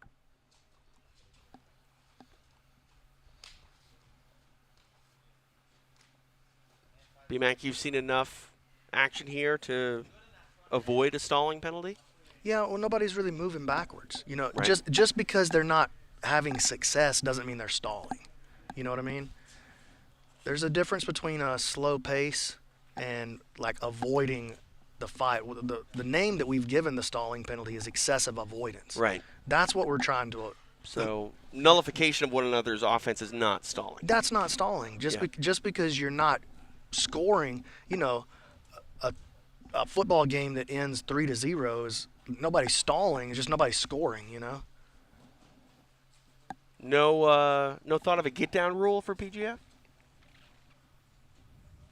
Thought, okay. Thought, but that's not the way that we wanted to handle it. I like it. We wanted to have a rule that carried across not just from the feet, but, you know, people kind of give slow matches on the feet a bad rap. I want to see good wrestling. Sure. But I also don't want to see boring guard passing. To me, that's just as offensive. Not offensive. Offensive. Yeah.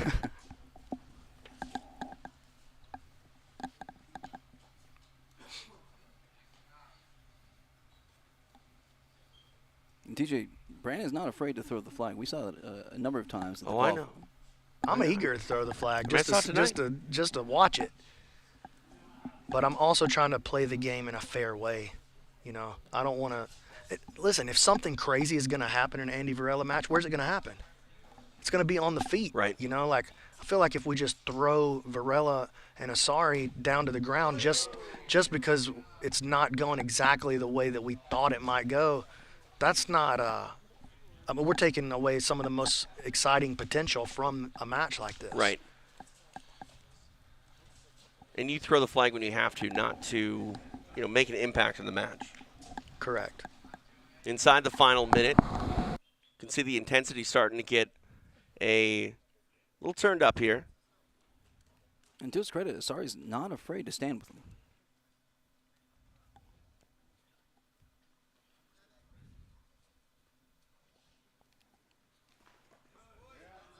Shot there. Going to get a reset here in the center. 30 seconds left.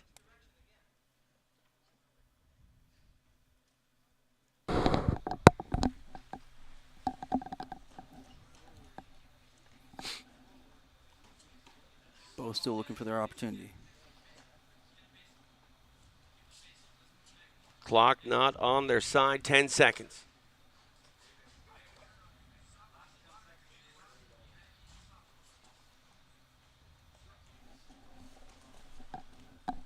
And that's a wrap. 6 minutes in the books, no points. Match ends in a draw. Stephen Aiken will make it official. After 6 minutes, this match finishes with a draw. All right, so if you're following along at home, those 7 points from the first team matchup of our second block, they're still looking pretty good. They're holding up. I mean, only 2 matches left. First Phorm might get those team points. B-Mac, your thoughts on that match? It wasn't the most exciting match, but I feel like you guys are trying to pressure me into. Hey, no. Styles make fights. Stall. Yeah, and that's what that's. I mean, I like wrestling. Look, sometimes it's not action-packed the entire time. You know what I mean? So, we've had a ton of action already too. Chat, let me know. If you're in the chat, let me know what you thought of that. Let us know. Eggs monitoring. We'll pass along the message. All right, time to pass the baton to Stephen Aiken. Our next athlete coming to the mat, representing ex-Marshal, Nathan Haddad. Nathan Haddad making the walk here, representing Team ex-Marshal. Again, if you're just joining us, we are into the second team matchup of our second block of the evening. Team first Phorm in good position with 7 points thus far. No points scored in this team matchup. Now back to Stephen Aiken. And his opponent, representing Epic Roll, John Combs. John Combs making the walk. Where do you think his mindset is at right now? Okay. He needs points. He has a reputation for getting kills, for getting chokes. He lost in the first match, straight up. So he needs to get points. But at the same time, he's facing a very game Hadad, who faced the #1 ranked person and came out unscathed.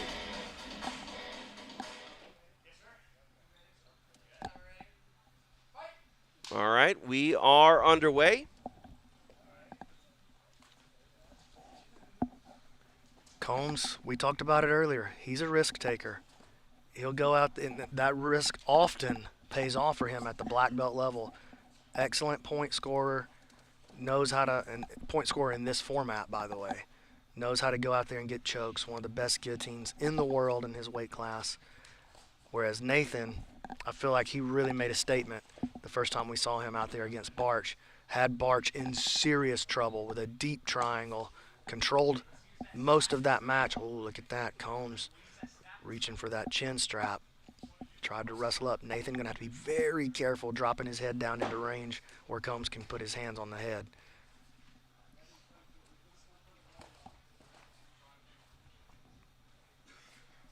So far, the chat's been pretty supportive of that Varela Assari match, saying it was more interesting than seeing someone full guard.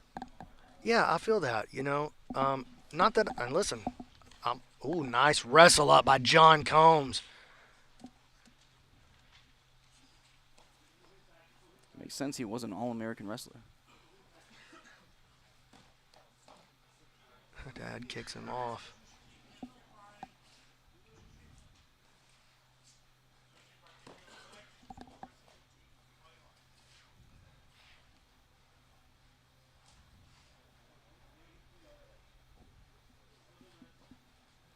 Now we got PGF veteran Michael Libby chiming off. He may be looking for some sort of get-down rule.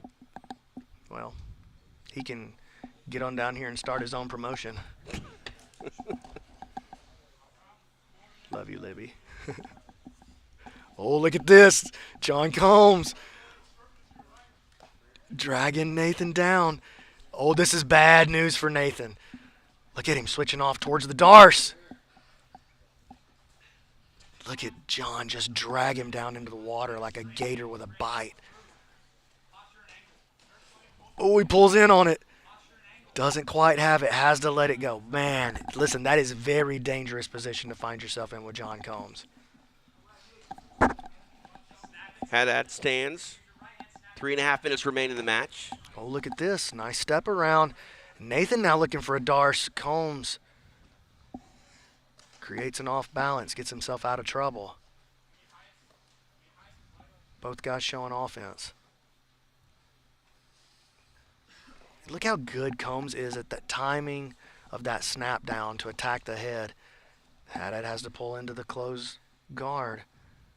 Combs stands, trying to slice that knee up the middle. Halfway point of the match, 3 down, 3 to go. Nice work opening the closed guard for John Combs. Good technical movement there.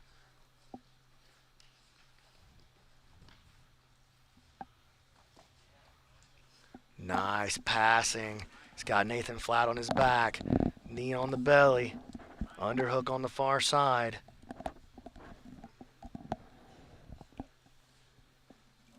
Combs moving into his offensive cycles now. Steps around. Combs also has a very good triangle from this position.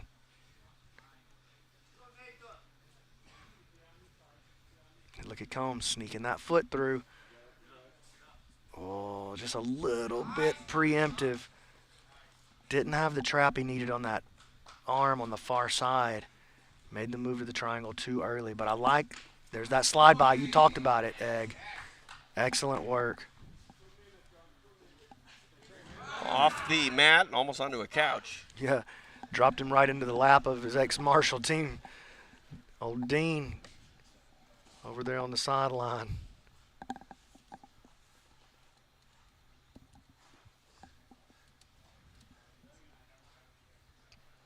Combs creates a good position.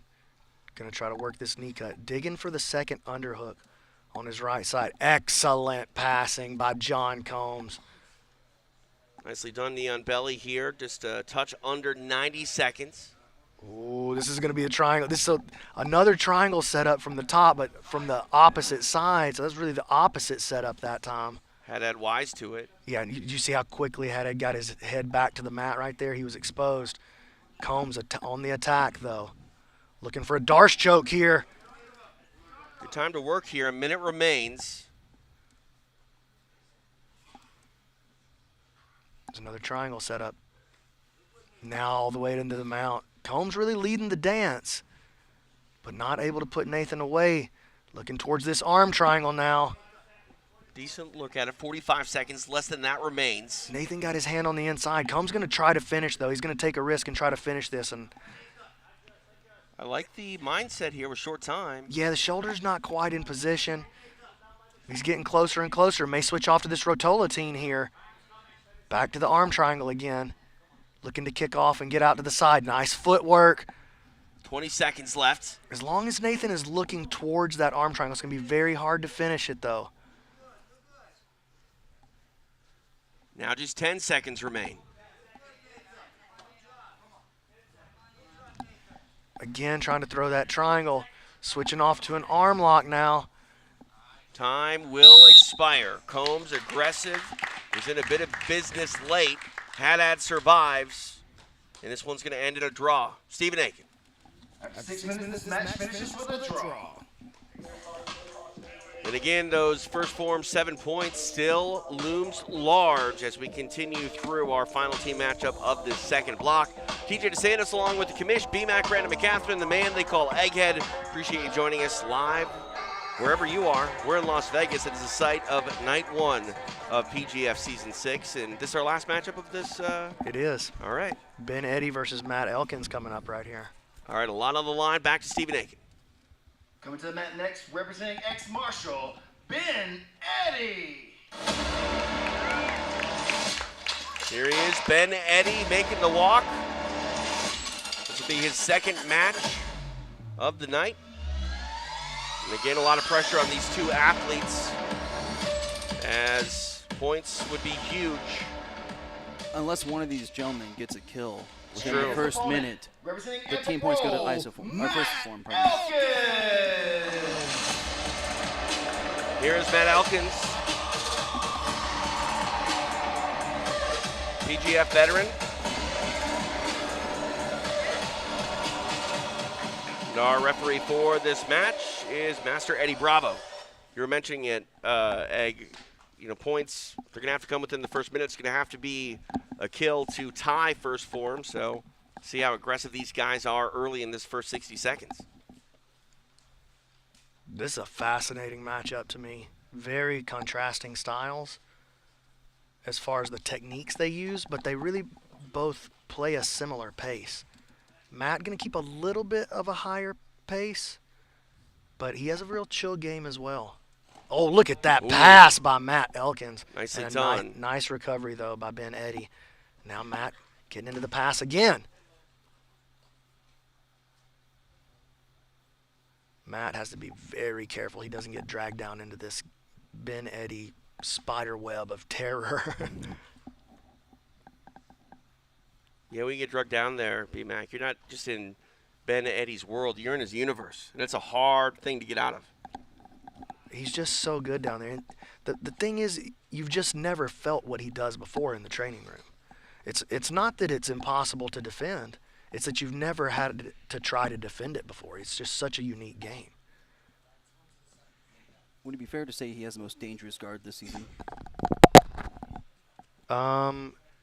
Closed guard style for sure. There's a lot of dangerous guard players out there. David Evers, I mean, you have to think David Evers got one of the more dangerous guards. Kevin Beuhring, very dangerous guard.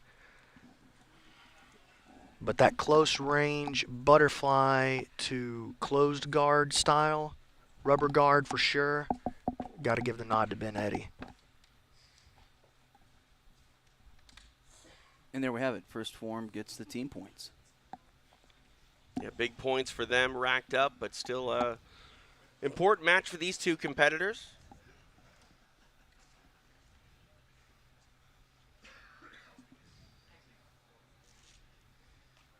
Elkins doing a good job so far of avoiding Ben's most dangerous positions. But Ben doing a good job of keeping Matt off of the guard pass so far.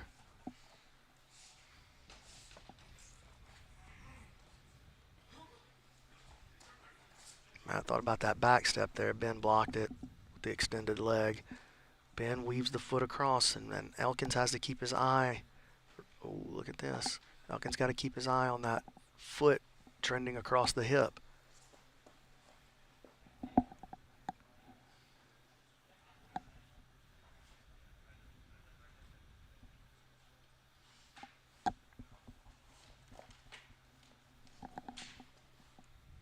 Inversion from Ben Eddy.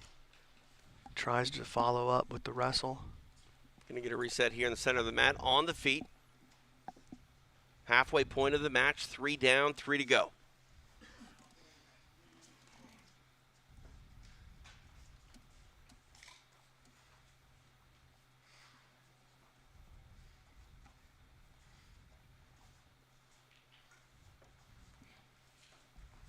Oh, nice slide by and a move to the back by Matt Elkins. Going to get a reset here in the center of the mat. Nice play there by Matt Elkins.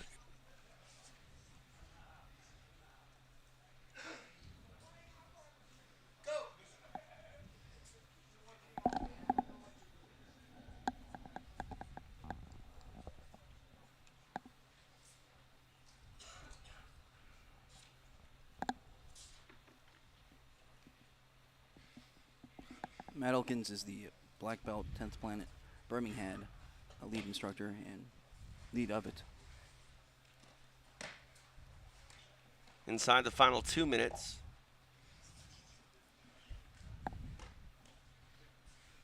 Has Pace picking Ben up as Ben gets more and more aggressive, I think it really plays more and more into Elkins' hands. He likes that kind of style.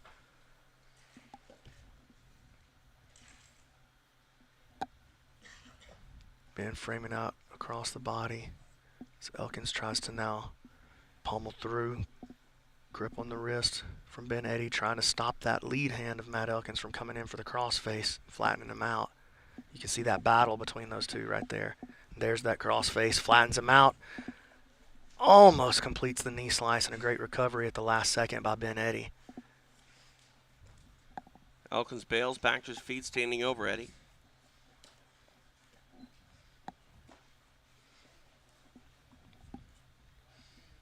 $60 seconds remain.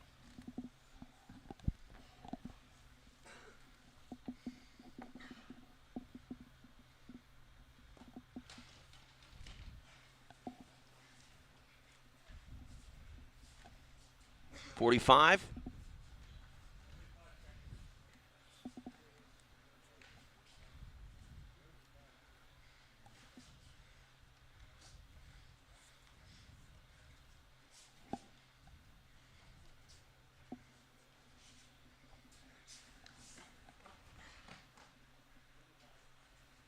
Eddy back to the floor. Elkins on top. Looks like Elkins wants to take a risk on that leg. All right, Ben finally finds his closed guard. 10 seconds left.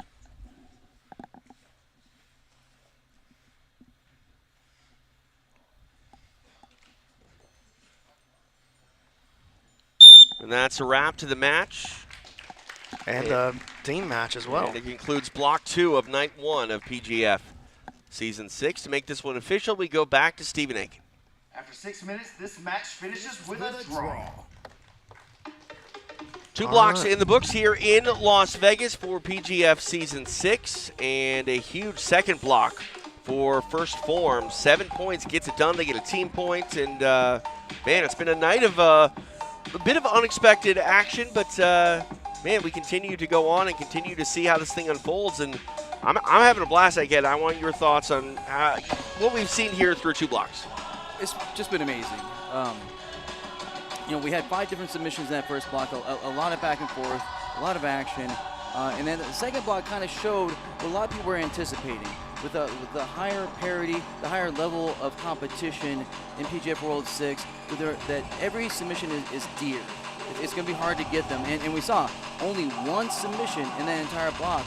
You know, Daniel Sathler gets the team points for First Phorm with, you know, that quick kill. And what an explosive submission it was. That rear naked choke under a minute against one of the hardest guys to finish here, Samson Phommabout, just absolutely made this place pop. Daniel Sathler, again, steal of the draft. And let's see here. Let me add up some points here. So Evers and Assari, both with, let's see, Evers has 5, Assari has 7, Andy Varela has 6, Jett Thompson with 3, and then Daniel Sathler with 3 in round 1, or block 1, plus the 7, plus the team point in block 2, means that Daniel Sathler's sitting at 11. Wow. And actually, Jett Thompson got that First Phorm point as well, so he's at 4. Oh, you're right. Yeah, he did pick up the extra point for being on the team. Yeah, very interesting. Okay, so Jett Thompson in the playoff hunt right now. But as we kind of talked about before, through 2 blocks, Renato Canuto, Elijah Carlton only have 1 point apiece, and that's because of team points. PJ Barch, John Combs, both with 0. Who would have ever anticipated that? Where's Hansen sitting? Has he got a team point yet? I think Hanson's still scoreless. No, you're correct. He also has 0 as well. I mean, all these people that thousands and thousands of points were spent, you know, by their coaches getting, so far not showing us the points. Very interesting, man. Very interesting.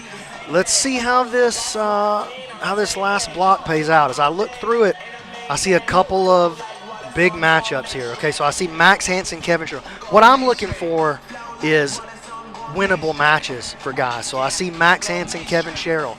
That's a style matchup that I think that's a winnable match for Max. I see Jamie Carnall, Andy Varela right there. You got to think that Andy's just slobbering, trying to get a hold of 7 right there on Carnall. PJ Barch, John Combs. You got Samson versus Elkins. Canuto, Carlton coming up. Beuhring, Evers. That's a rematch that we're looking to see. Cam, Hurd, Davis, Assari. Jett Thompson, Nathan, Haddad. And then Sathler versus Ben Eddy. And I bet he's just dying to get back out there. We'll see him close out the block 3 and close out the night for us. If Sathler comes out and scores again, he takes a commanding lead on the exit of night 1. Yeah, absolutely. And it is a long week. You know, this is just night 1 of a 4-night regular season. And, of course, our playoff coming your way Friday, live and exclusive on UFC Fight Pass. Man, it's going to be a fun week. It's already been a fun night, and it continues here live in Las Vegas. He's BMAC the commish, Brandon McCatherine. Egghead, I'm TJ DeSantis. We're going to take a quick break, and we'll come back with more of night 1 of PGF World Season 6.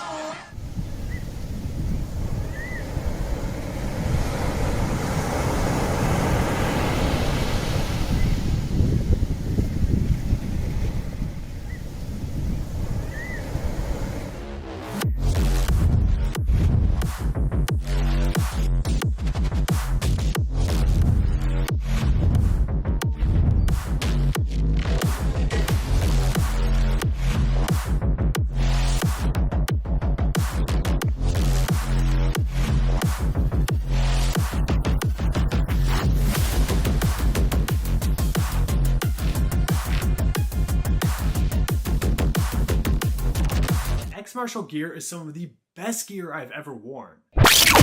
But wait, there's more.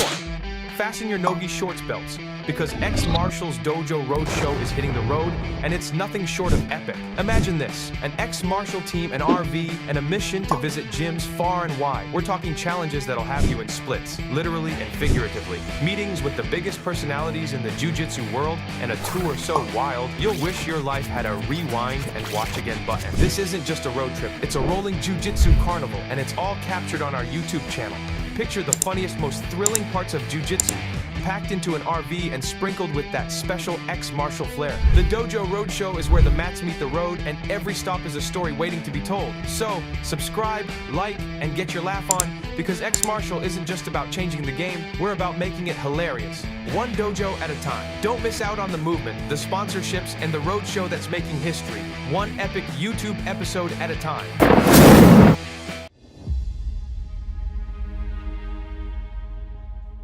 Oh, he's going to flip Carson with that. He's making him turn with it. There's a tap. Oh, my goodness. Wow. Look at Landon Torville. What's going on with the PGF and the money and the things like that, that's answers the one fundamental problem we have as professional athletes in the sport. I mean, it could change everything about the sport. This is the future of jiu-jitsu right here, and I'm just ecstatic to be the face of it right now. PGF is the shit. We all got paid before we even started sweating. Ain't nothing better than that. We are underway. Anderson in the white rash guard, getting pushed around here by the Minnesota Maniac. Kevin Sherrill's sitting at home because I broke his ankle. Hard collar tie. Oh, that was. Whoa. Because they don't see a future in it, but I do see a future in it. Haven't done anything but just like come and did what I'm supposed to do, you know, and just let's f people up, you know. He doesn't take it as serious as I do. This is a lifestyle for me. It's my first experience with something like this, and I just want to say, Brandon, thank you. PGF, everybody. I mean, this has probably been one of the best experiences of my life.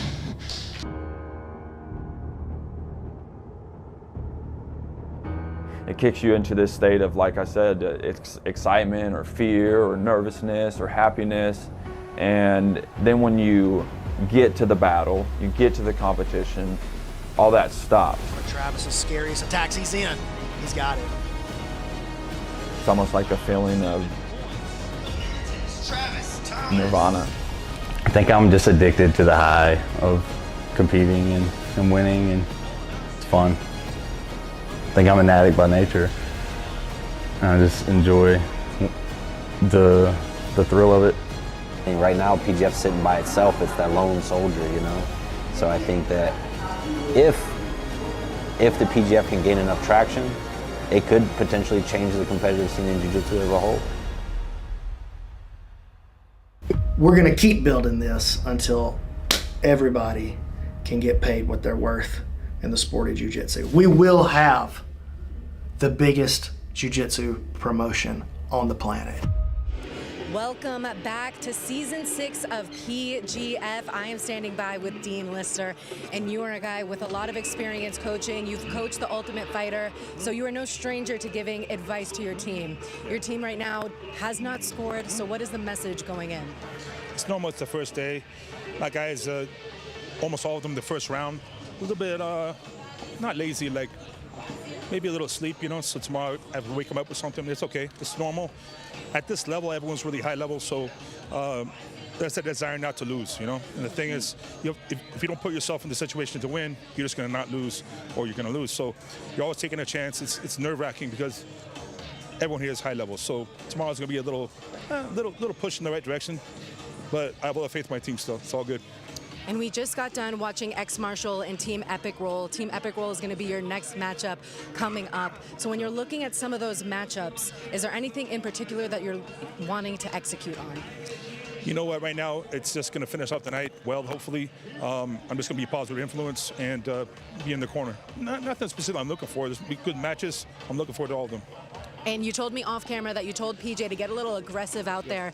He was getting some hands to the mouth from Jett Thompson. So when you're asking your #1 seed to really show out and be a leader, what is the message you have for him? Yeah. In that situation, it's normal for one to put a lot of pressure on themselves. You know, it's very common. So I told him, man, you know, let loose, don't be so nice.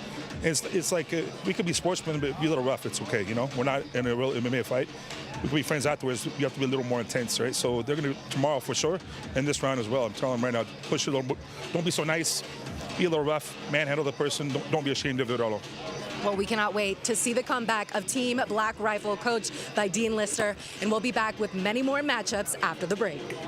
Season 6 of the Professional Grappling Federation is set to be arguably one of the biggest events in the history of jiu-jitsu. On April 21st in Las Vegas, the world will finally get to see what jiu-jitsu looks like as a real sport.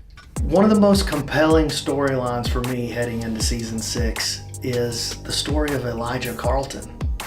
He's been the face of the PGF for 5 seasons. He's won multiple regular seasons. He's won multiple championships by winning the playoff.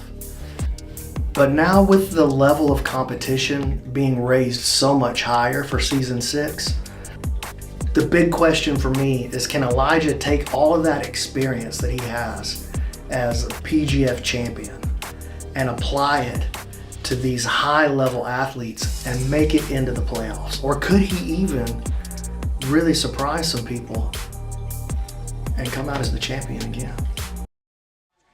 2 blocks down, 3 to go here in Las Vegas. It is night 1 of PGF World Season 6. I'm TJ DeSantis, along with a man with a 20-pound brain. They call him Egghead, and I'm going to put that brain to the test right now, Egg. Not quite in the way that you might think. I want to talk about the mental warfare game because we just saw Alex Wendling chat with Coach Dean Lister, and Dean Lister basically summed it up by saying, you know, it's time to turn up the heat. I know it's the gentle art, if you will, and we're all here supporting this movement and PGF doing big things for jiu-jitsu, but it's time to be a little bit, I don't even know if I want to call it selfish, but more team-focused.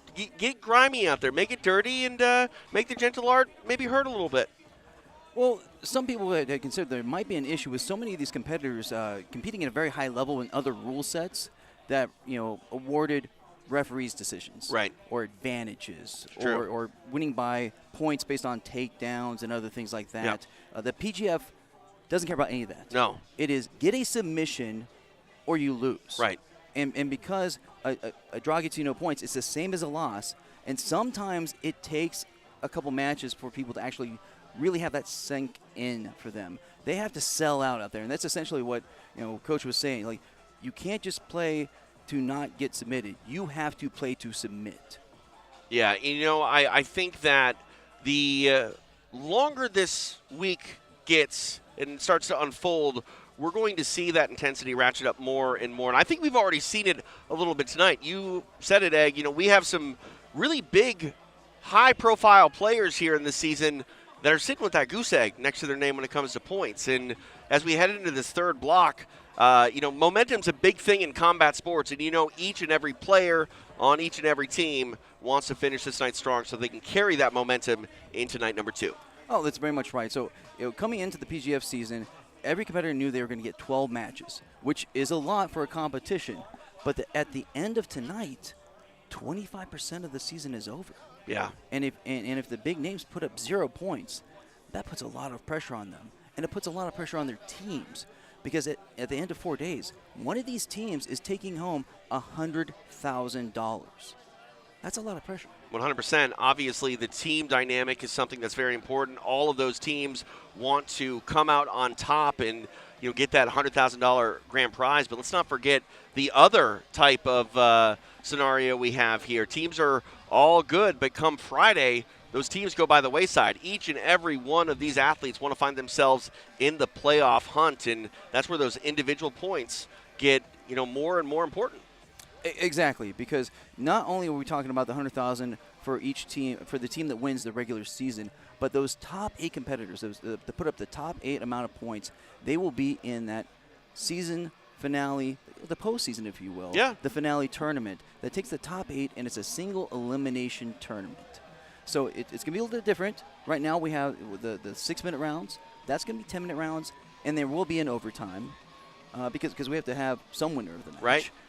And at the end of that 8-person finale tournament, whoever wins will not only be the PGF World 6 overall champion, but they will take home possibly an additional $20,000. Yeah, an additional. Look at that, B-Mac. Joining us back here, Matt's side, as we were in Las Vegas for PGF Season 6. It's been a fun night. And, I just want to get a word from the commish real quick. Okay. 2 blocks down, 1 to go. Fight capital of the world, Las Vegas, Nevada. You ever think that the PGF would get here? Yeah. From the first season? Yeah. Yeah, I knew it would. I'm out for world domination, you know what I mean? It's killing season. These guys are trying to be the best at what they do. I'm trying to be the best at what I do. So, yeah, I did. Did I know what it was going to look like? Did I think it would be after season 5? Probably not. But this is the goal. This is where we're going. Honestly, I feel like we're just getting started. Now, let me switch the topic on you a little bit here. So I just got back. I called every athlete and every coach into the back, and here's what I told them. All right, you've had enough time to get warm. You understand what we're doing now. The stalling calls, the excessive avoidance calls are going to be much more aggressive across the board now. And Jean-Jacques and Roger grabbed me and they said, yes. And that's how I knew it was the right choice. So I gave them all a little speech, and let's see if it does any good. I'll tell you what it is going to do. This little meeting that I just had with my referees is going to do them some good. So we're about to start pulling the trigger on this thing right here.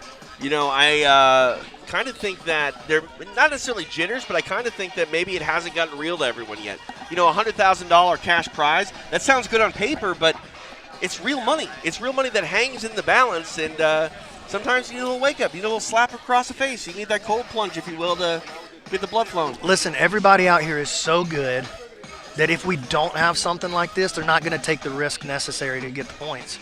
And so if they're not going to take the risk, we're going to put them in risky positions. I like it. So here we go. Spoken like the man in charge, B-Mac. Yeah, and I had a little moment with AJ backstage. It was very positive. Oh. He understands. He didn't like it. Right. Oh, and I'll tell you this. I actually had to do a little consult. We had to go to the replay backstage. The arm lock, Sathler versus Elkins. Yeah. There was some dispute back there that maybe that was a guard jump, which is against the rules. And we had to go to the replay. My judgment is that it was an arm lock attempt. It was a flying arm lock attempt. But the leg did not make it over before he hit the ground. But he cut an angle. And listen, y'all know I love Matt Elkins. Matt Elkins is my boy. So if I was going to have any bias, I would have it towards Matt Elkins. But I didn't feel that it was a guard jump. He was throwing the hips at the shoulders, and he He didn't make the leg over the face, but the leg over the face is not what makes an arm lock. It's the attack, it's the angle, it's the attempt. There was no danger. In the rules meeting, what we said is throwing the hips at the knees is what we're trying to avoid. Scissor leg takedowns, jumping guard. So we did have to go to the replay, though, and to be honest with you, it was a hard call. As I went back to the replay and we slowed it down and looked at it, Matt had a really strong argument. Not strong enough to sway me, but it was a strong argument. So quite a lot happening behind the scenes back there in the back. And you know what I love? The transparency here. When are you going to get live updates like that from a traditional mainstream sports commissioner? You're not going to. Yeah, just this one. Just this one. You're my favorite commissioner, B-Mac. Thanks, man. Yeah. You're my favorite commentator. Thank you. Take that. He's the analyst. Oh, that's true, what I true, consider him. True. I'll take he's the statistical analyst. That's right. I'm TJ DeSantis. He's B-Mac, Brandon McCatherine. This man is Egghead. And I know you're plugged into the chat. What are they saying tonight?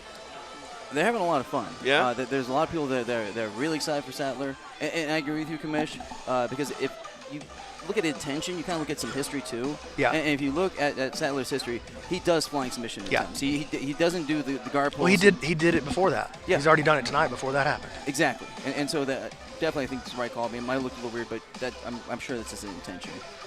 But they're excited. They're having fun. People are really pumped for Jett Thompson. Dude, he's fire. I love the kid, man. I'm curious. Dunk of the night. What are we looking at for dunk of the night so far? Sathler versus Samson Phommabout. Yeah. No doubt. I mean, that was insane. Yeah. Made the crowd pop, dude. Yeah. Made the crowd pop. I gotta shout out to David Evers for his quick leg lock as well, but wasn't worth as many points. So, and it just didn't feel as explosive and it wasn't the same viral moment type of thing, you know. And also meaningful, because David Evers, that was huge for him, but Sathler not only put 7 points on the board for him, got points for his whole first Phorm teammates. As won that team point for all of them. It wasn't in 20 seconds? Something like 20 seconds. I think it was 20 seconds. Who gets a rear naked choke in 20 seconds? That's hard. Daniel Sathler. That's true. That's right. I just saw it early. I don't know why I'm asking the question. Daniel Sathler. My apologies. That kid's the real deal. Man, if he comes out and gets another win against Ben Eddy, he's going to be heavily into the driver's seat. Oh, look, it's my BFF, Bobby, both of them. Yeah. You want to go to him? Let's go to him. Let's throw it to Stephen Aiken. Stephen Aiken. For our next match of the evening, coming to the mat, representing Black Rifle Coffee, Max Hansen.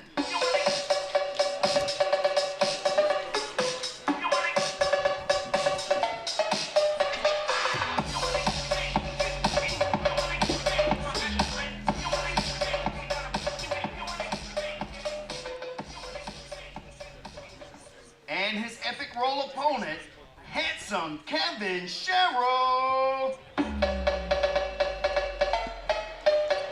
Handsome Kevin Cheryl with that hair flip. He takes the mat for the 3rd time of the night, representing Team Epic Roll. As you pointed out, Brandon, the pressure is definitely on Max Hansen. Highly anticipated competitor coming into this season, and so far has 0 points.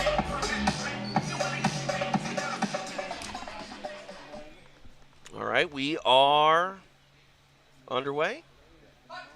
First match, the first team match of our 3rd block of night 1 of season 6 of PGF World. TJ DeSantis, B-Mac, Brandon McCatherine, the man they call Egghead, live in Las Vegas.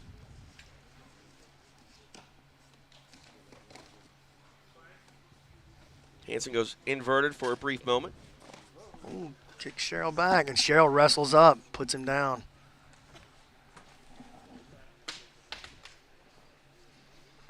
Going to get a reset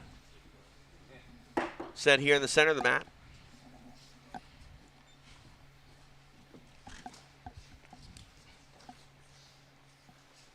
So Max Hansen, the black belt out of Dante Leon's team Adama.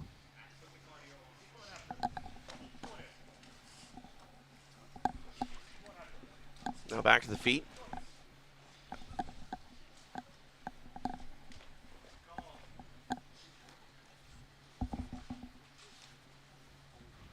handsome Kevin Sherrill, brown belt, training out with both Atlanta Top Team and LHM.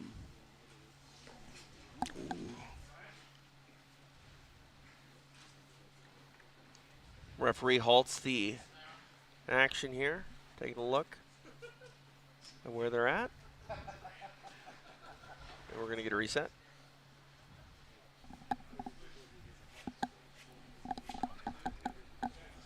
PGF Season 6, powered by Once Upon a Coconut.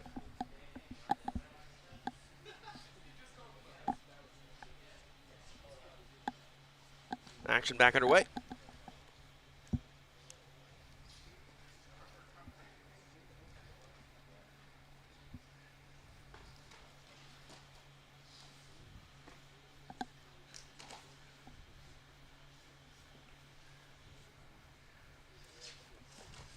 Push off again by Hansen, back to the feet. Hansen getting aggressive with him, pushing him around.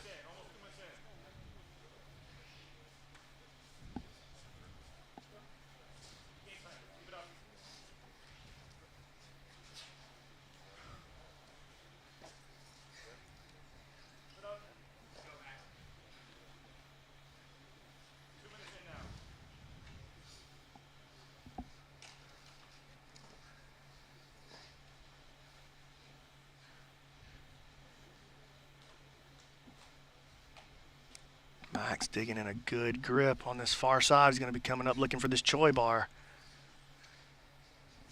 Kicks him off again. They connect heads on the way up. Saw that.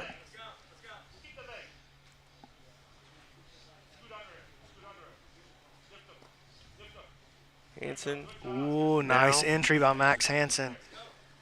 Trying to attack that Look leg at that of Cheryl. cross-side entry. What a beautiful entry by Max Hansen.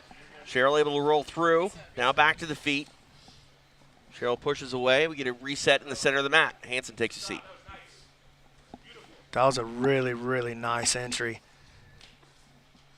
Halfway point of the match. 3 down, 3 to go.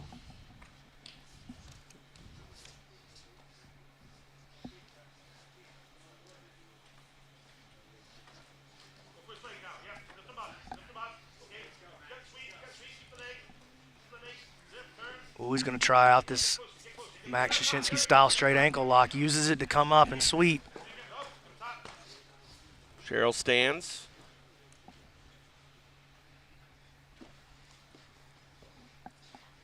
Ooh, shoots the triangle. Arms lock on the other side. Cheryl trying to wrestles get up. free. And Hansen falls up, back to the feet. Hansen back to the mat. Handsome Kevin's so good on the feet. Again, University of Northern Iowa wrestler. Be ready. They know how to wrestle in Iowa, too. Oh, yeah.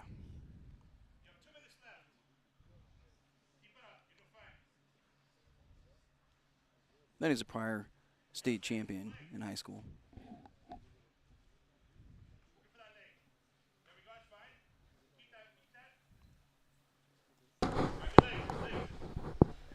Looking at our clock here on the screen, it's stopped, so I don't know where the official timer's at. There it goes.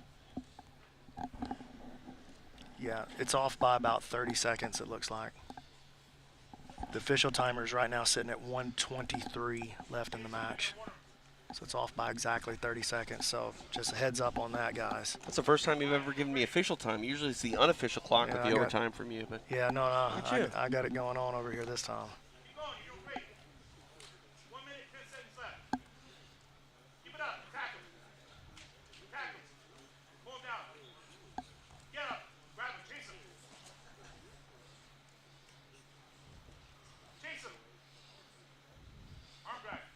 Referees are sitting on the edge of their seat looking to throw a flag on Kevin Sherrill.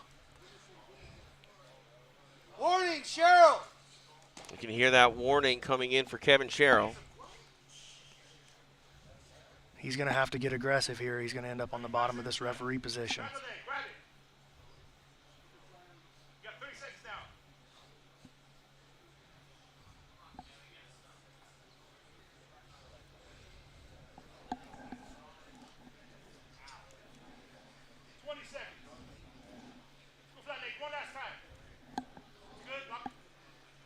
He was shooting that triangle attempt against Hanson, but now he bails on it. Back to close guard.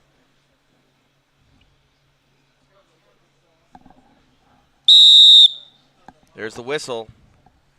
That one ends in a draw. And Sherrill did get the warning there from the referees. All right, we will go to Stephen Aiken to make it official. After 6 minutes, this match finishes with a draw. No points for either man. Ends in a draw. That was the first match of our first team matchup here of this third and final block. Again, night 1 of PGF Season 6 here in Las Vegas. TJ DeSantis, BMAC, Brandon McCatherine, the man they call Egghead. I saw you were looking at that anti-stalling criteria there.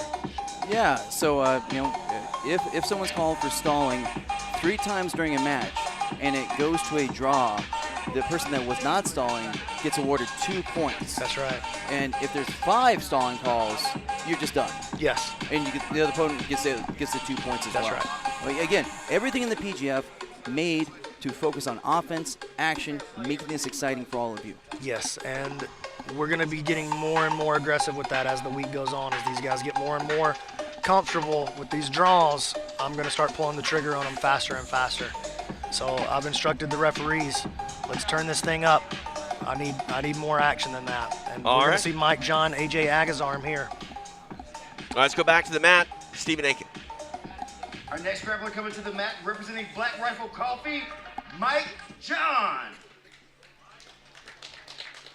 Mike John, the PGF Season 6 qualifier. Taking the mat again for his coach, Dean Lister, and his team, Black Rifle Coffee Company. We await his opponent for their arrival, Stephen Aiken. And his epic roll opponent, AJ Agazarm. AJ Agazarm. He makes the walk. He still embraces the heel roll. He's dressed in all black. That's a dead giveaway. He's dressed in all black. Almost like he's typecast. But he's been nice. He's been nice to He's show. been great, man, honestly. He was very encouraging in his interview. Of course, both competitors trying to actually get on the board. Right. Both so far have 0 points. And so they only have 10 more matches, including this one, to try and make that finale tournament. Here we go. Oh, look at that. Mike John dragging AJ down into a guillotine position early. Wow. Mike has a really dangerous guillotine, man. Oh, and he's over on his hip, and that arm is all the way across. AJ, even if he's in big trouble, AJ, he'll go to sleep. Agazarm reaching back for the legs there of John, trying to make some space and open this up. John goes to top position here in the mount. AJ finding a little space to survive, though. Mike might want to think about slipping towards a triangle right there. AJ gives the thumbs up. He's in. What if AJ just bit him right there? Well, we definitely see it with this camera angle. Look at that. Forces Mike John to adjust his grip.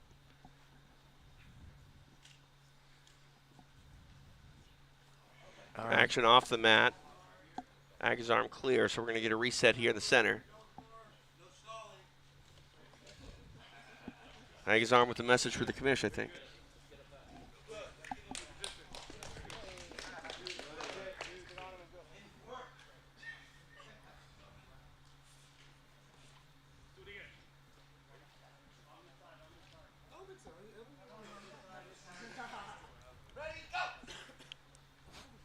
Back underway.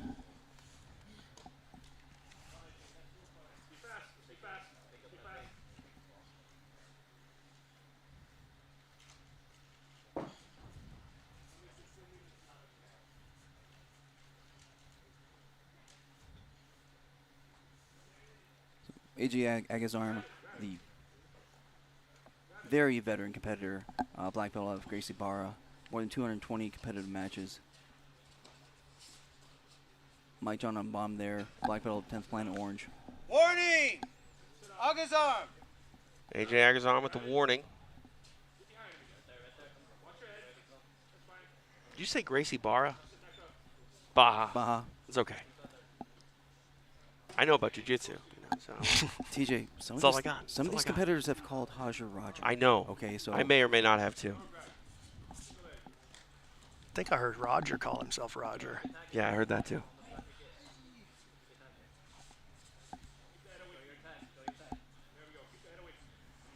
And check out just that warning.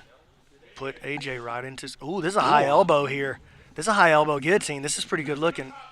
Forces AJ to his back.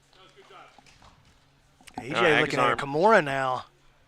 Okay. Digging for This that could be arm. interesting. Trying to go John for that tried to reverse it. Nice. Good sequence from both guys. Nice bit of action there. You are correct. Just past the halfway point. 3 down, 3 to go.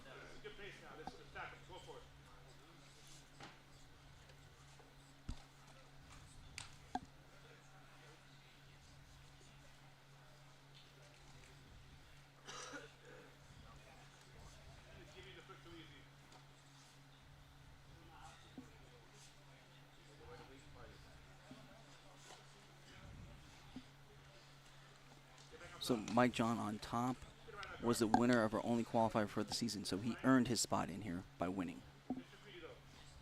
Yeah, he's really the only guy that earned his way onto the roster. Everybody else pretty much hand selected. AJ entering on a knee bar here. And Mike John countering with a leg lock of his own. AJ is excellent at navigating these leg entanglements. And look at that. AJ now looking like the aggressive player that I know he's capable of being. He has so much like gamesmanship to him that I think he gets lost in the sauce sometimes with that. Lost in the sauce? Yeah. I like that. I don't really know what it means, but it just felt right. Ooh, toe hold. Got a big reaction from Mike John. Touch over 90 seconds remain. Referee Eddie Bravo going to direct the 2 men to the center of the mat.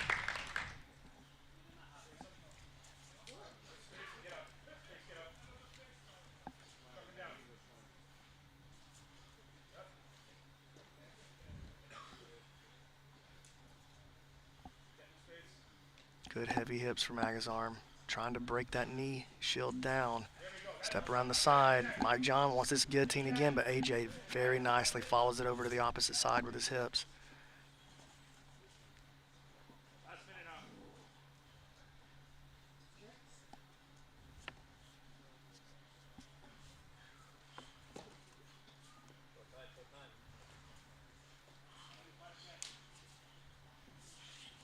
Inside the final 45 seconds of the match.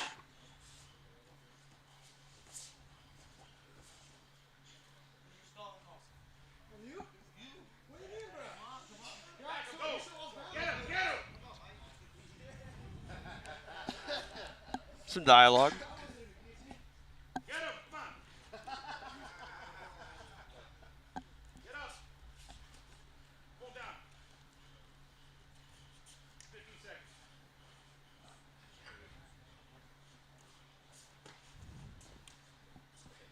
Final 10 seconds of the match. Oh! He takes his shot. There's time. Mike John offers his hand to Agazarm. Agazarm shakes it. We go the distance. No points awarded. Stephen Aiken will make it official. After 6 minutes, this match finishes with a draw. A draw with some exciting moments to it. Absolutely. I feel like just a little bit of aggression was enough to get these guys going. I mean, there was a straight up clash of heads there at the end. Yeah, it was. Yeah. So some hard collar ties. Right. Yeah. Oh yeah. Yeah. And some dialogue. I always like some good dialogue. You know, it's fun. Oh man. Yep. Carnall versus Varela coming up right here. All right. See if either of these gentlemen can cash in on some points in their final matchup of the night. To welcome them back to the mat, we go to Stephen Aiken. Our next athlete coming to the mat representing Black Rifle Coffee, Jamie Carnall. Jamie Carnall taking the mat for the final time of this opening night here in Las Vegas for PGF World Season 6. He hopes to do it big for Dean Lister and his Black Rifle Coffee Company team. We await the arrival of Andy Varela. Back to Stephen Aiken. And his epic roll opponent, the Ninja, Andy Varela.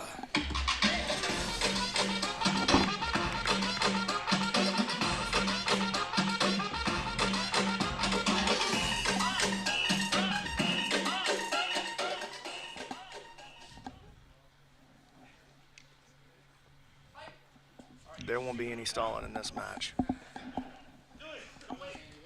Andy trying to get after him right away, jumps on the head early. He wants that 7.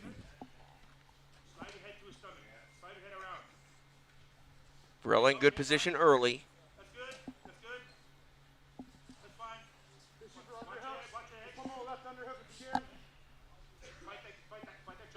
He's got a good bend on the head of Carnall here.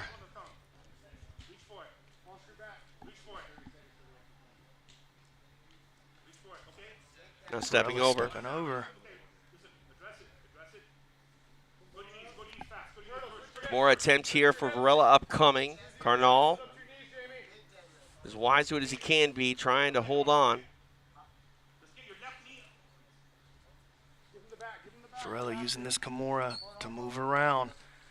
Oh, just a beautiful combination attack. Showing the Kimura, then showing the arm lock, now showing the rear naked choke. Just missed out on the bonus point. Still in great position here is Andy Varela. Horsepower. Ooh, he's going to try to close him out right there, just not quite in position. Thumb post with our right thumb. With our right thumb, post on his elbow. Break that connection, Jamie. Come, I can see his pinky. Carnall survives. Wow.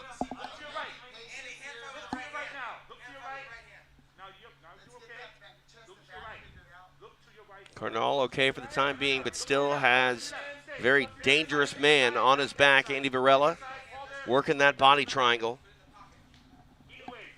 He's going to have to find a way to bust this body triangle, or he's going to stay in trouble for the next 4 minutes. Varela getting aggressive across the face. Oh, there's the tap. Andy Varela getting it done. He submits Jamie Carnall. Points for the 10th Planet product to make this one official. Stephen Aiken.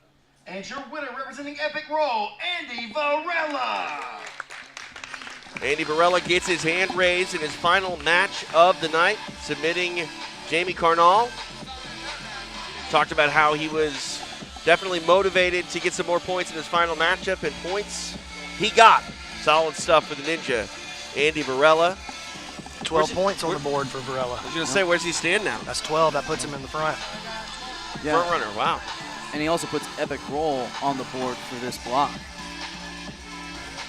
Possibly getting those team points for everyone on that Epic Roll team. Carnall was able to survive for a little while, but ultimately Andy Varela gets the submission and the points. Time for our next matchup. We go back to the mat with Stephen Aiken. Our next rapper comes to the mat representing Black Rifle Coffee, the Butter Panther, PJ Barch. PJ walking out. I got to feel like he's got a lot of pressure on his shoulders right now. Final appearance of the night. Would love to pick up some points here on day one. We'll see if PJ Barch can do it. Back to Stephen Aiken. And his Epic Roll opponent, John Combs. Here comes John Combs, representing Team Epic Roll. PJ has a win over John Combs via an inside heel hook at the Emerald City Invitational. It was a few years ago, but he still has that win. John Combs a different man than he was at that time, but so is PJ Barch.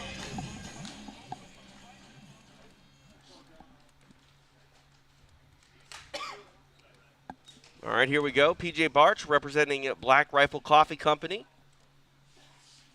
John Combs representing Epic Roll. TJ DeSantis, BMAC Brandon McCatherine, the man they call Egghead live in Las Vegas. Combs takes a seat.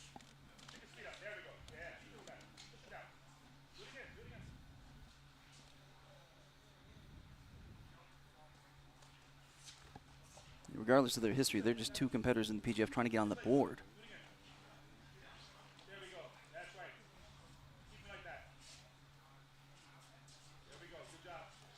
Barch changing sides, looking for this guard pass, back and forth.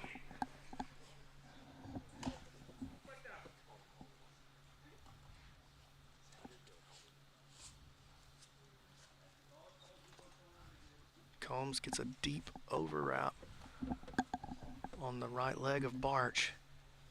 Pushes that near butterfly hook in. He might try to sit back on this Mateusz Jashinsky style ankle lock.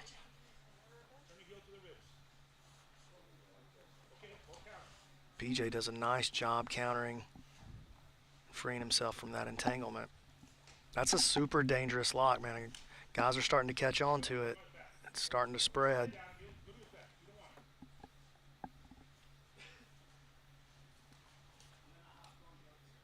.90 seconds of elapsed time in this match.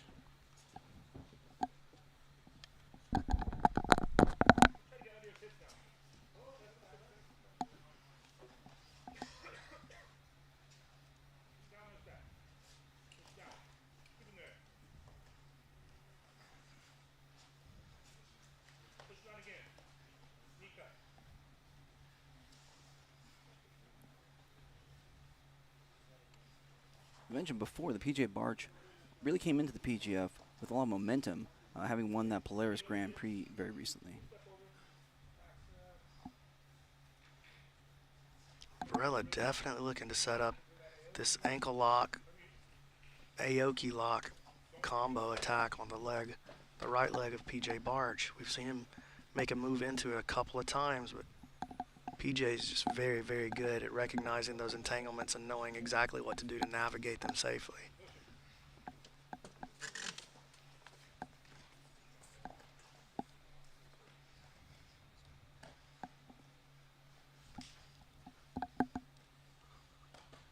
Trying to get underneath Barch is Combs.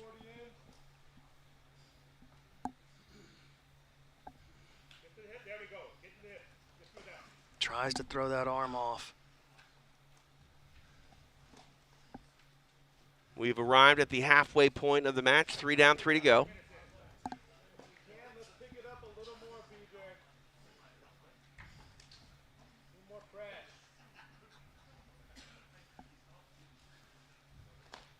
Combs looking for a grip and a wrestle up. PJ denies him. PJ consistently coming forward. Combs consistently coming forward. Just neither guy able to get anything cooking just yet. Ooh, trip. Gets him off balance.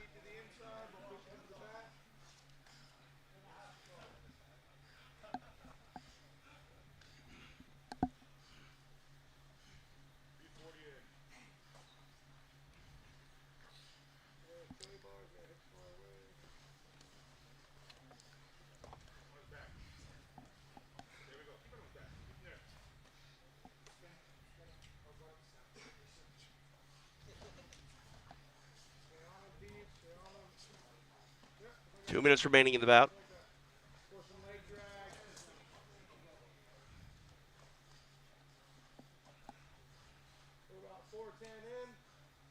Combs looking to dig the double underhooks. Comes back to the grip on the head. He definitely wants to pull down on PJ's head, get him reacting, see if he can drag him into his front headlock attack series.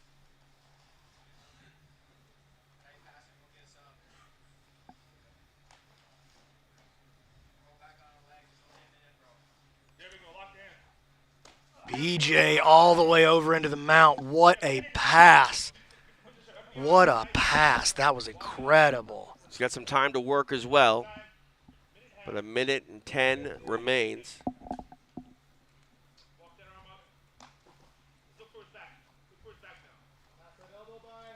Nice recovery by Combs.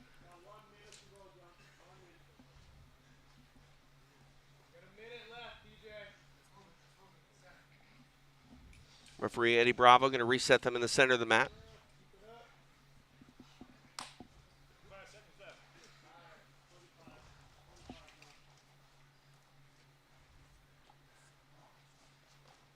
Combs coming up with a grip on the leg. PJ can be very hard to wrestle up successfully against PJ Barch. 30 seconds.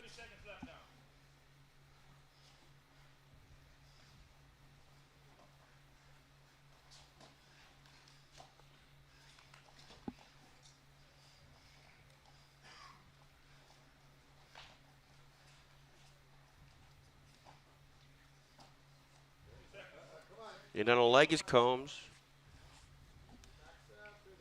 Ooh, outside heel hook attempt. Short time. Had the bite, but did not have the positioning. And it expires. Stephen Aiken will make it official. After 6 minutes, this match finishes with a draw. Two high-level competitors go the distance. PJ Barch unable to get anything, as is Combs. Your thoughts, Egghead, on what we saw there? You could have bet me a lot of money that to say that these guys wouldn't have any points at the end of day one. I would have bought $1,000, $2,000, a lot of money, a substantial amount of money. I can't believe it. That none of those guys would have points on the board. That's crazy. Yes. PJ walking out with a blank. Combs walking out with a blank. Hanson walking out with a blank. Hanson's out of here with a blank. Canuto and Elijah Carlton still coming up in the next round, but Canuto could be walking out of here with a blank as well. All right, our night continues in Las Vegas. Back to Stephen Aiken. Next athlete coming to the mat, representing Black Rifle Coffee, Samson Phommabout.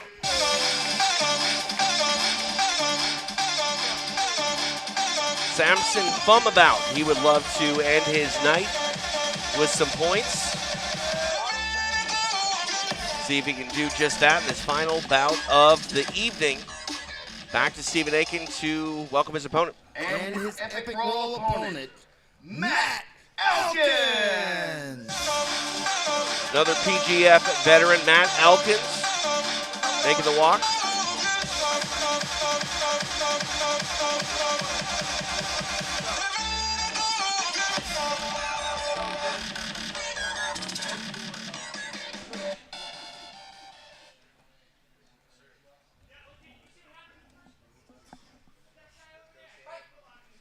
Six minutes on the clock. TJ DeSantis along with BMAC, Brandon McCatherine, the man they call Egghead, live in Las Vegas. It is the site of PGF World Season 6, powered by Once Upon a Coconut.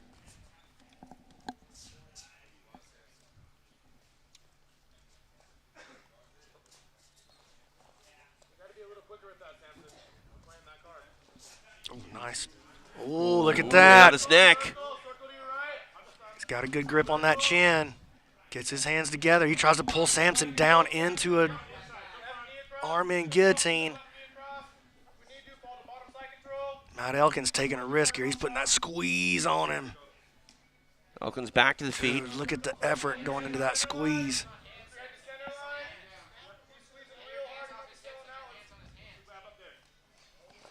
Trying to trip him back to the mat is Elkins. He ends up on bottom, trying to roll through. Oh, going into the naked guillotine. Samson got his hands in. Matt saves it. Tries to trade into the Darce now. Referee going to walk him back to the center. Elkins still working. Yeah, he's got a standing Darce here.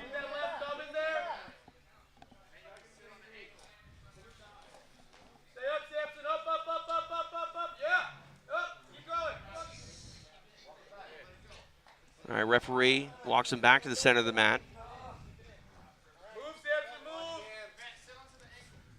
Elkins really hanging tough with this.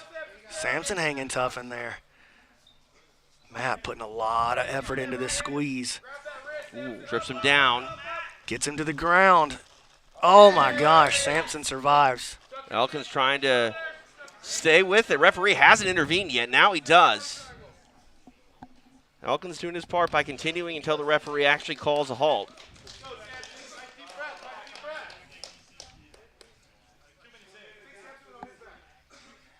I've said it before, both these guys are very, very tough, both with substantial MMA experience.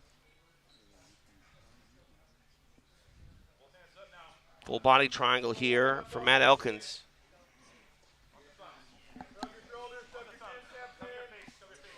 Still a ton of time here to work as well, just under 4 minutes. Oh, man. Elkins drawing him in. Samson's going to be hard to put away here, but, man, you couldn't ask for much. Hey, watch out for this switch to the arm triangle by Matt Elkins. That's one of his better attacks.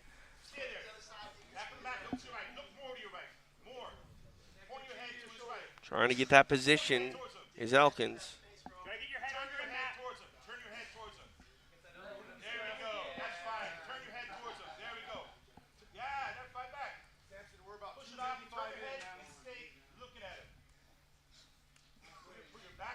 Phommabout able to weather the storm thus far. Yeah, Elkins did a great job, though. Recovered that bottom underhook. It's going to give him a much better angle of attack. He's got one of Samson's hands out of the defensive mix. Halfway point of the match. Keep digging, Matt. It's the last one of the night. Let's go, bro. You got time, bro. You got time, bro. Just put a triangle on your legs now. Cook with the digs. There you go. Leg lock there. Chokes, number one thing we're worried about, Samson. Stay under there. Yes, sir. Good, good. Yes, sir. Yep. Nice. Good. Trap that strangle hand. Drive his wrist down, then punch the choke. Yes. Yep. There we go. Right foot on the ground. Right foot on the ground. Your head's too far away, bro. Right foot on the ground. There we go. Now hit to your left. Scoot to the hip hard. Yep. Nice. Yes. Other hand. Better traction to that foot. You got 2 minutes to work here, Matt. You hear him breathing, bro. You're cooking him. This is good. Stay on it. It's okay. You can go about 2 more minutes. Matt sort of working towards a kind of half Nelson there. Deep in the armpit. That's great. We can't access it. Nice. Approaching 2 minutes left in the match. Oh, I'm sorry. I'd be over there with Hoder. I can see the action. I can't see him from over there. Get your head in there, bro. Get your head to the bottom side. Yep. Samson surviving. Yes, sir. Ooh, this one's a lot deeper. Man, Samson is just such a survivor here. Matt has been putting nothing but straight heat on him since the opening bell. 90 seconds remain. Oh, Matt's going to go for this arm in attempt.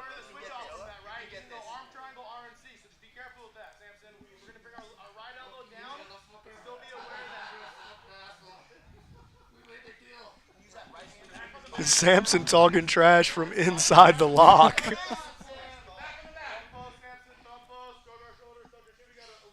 He said hard to put away. He only had one loss in season 4, his prior season.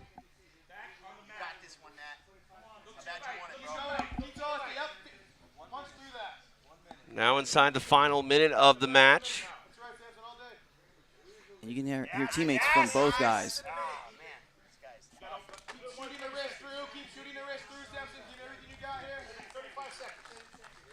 Samson Phommabout survives it. Wow.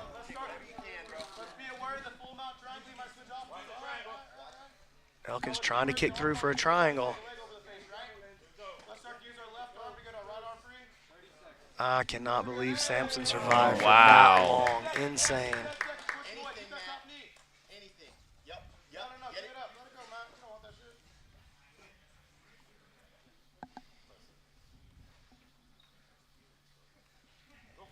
Credit to both of these guys. Oh, Final nice 10 entry seconds. here by Phommabout. We're not done yet. He's making this inside spin.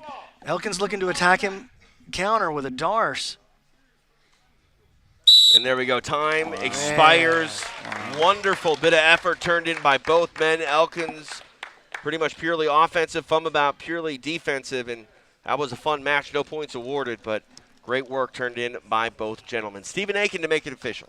After 6 minutes, this match finishes with a draw. A hard-fought draw. Good action turned in by both men as our night continues here at PGF. Samson Phommabout, man. Tough dude. Absolutely. The durability, I mean, a 10 out of 10. Epic Roll wins that team matchup there.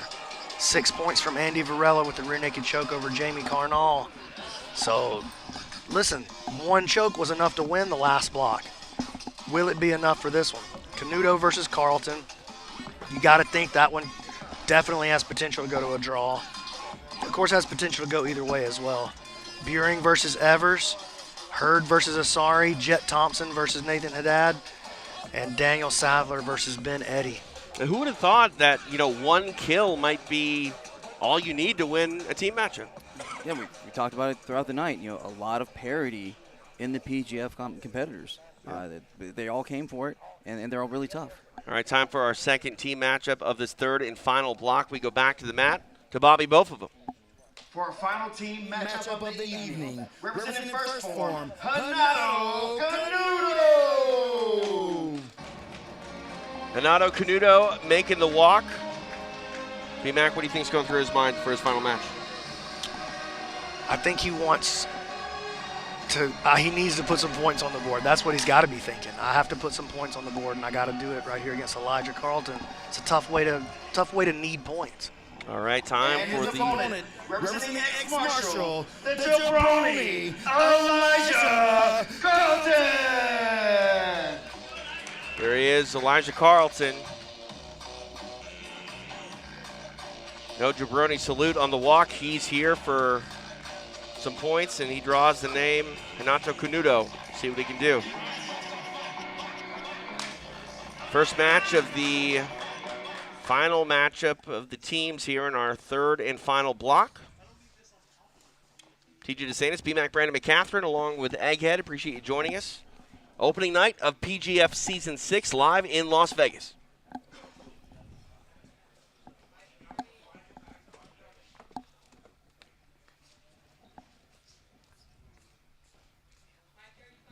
And in one of the lead-up videos to the PGF season, Renato said, "Hey, I got my eyes on you.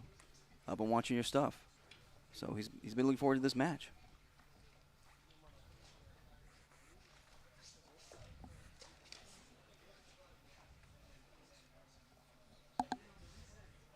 Carlton trying to set him up for this play exactly right here. Draws Canuto's legs into the openings of an entanglement.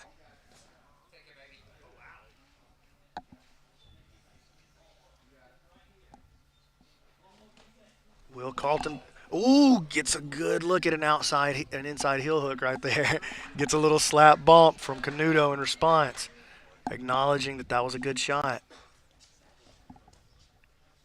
That just goes to show you, man, Carlton is incredibly dangerous. You cannot make a mistake against him. Canuto now creating his first real pressure pass into a leg drag. Nice work by Carlton recovering that knee back to the inside. Elijah tries to draw you in with this lackadaisical style where he wants you to think that you're safe. Ooh. Oh, look at this. What a play by Canuto. Carlton recovers. Canuto shakes his head. Nice effort there by Renato close. Canuto. 2 minutes down, 4 to go in this match.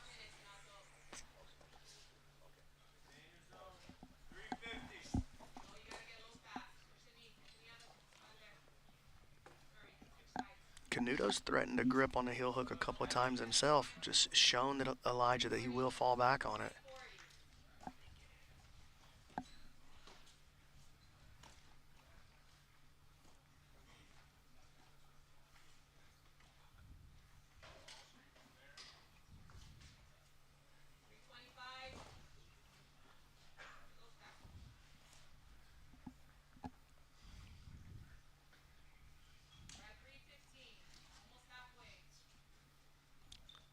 Carlton has double butterflies on the inside. He might get a look at a leg right here. Canuto just so good at avoiding. Ooh, a steamer lock attempt by Canuto. That's pretty good. Just past the halfway point of the match.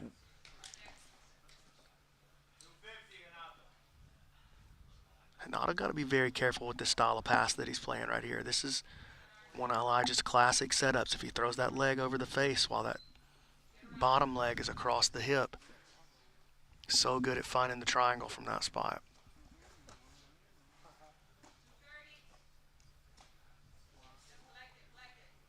Double unders pass now from Canuto. Elevates Carlton's hips. Carlton's struggling to get him back to the ground.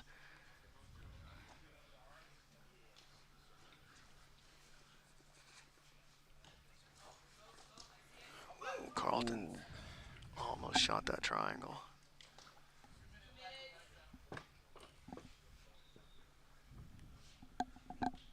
Four down, 2 to go.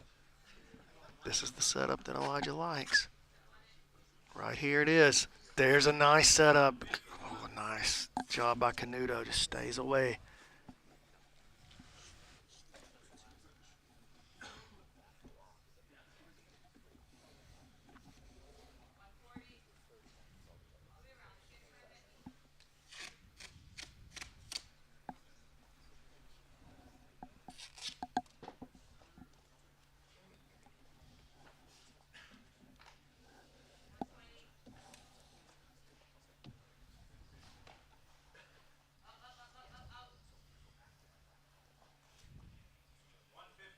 Bit of a disengagement here by Canuto as he stands.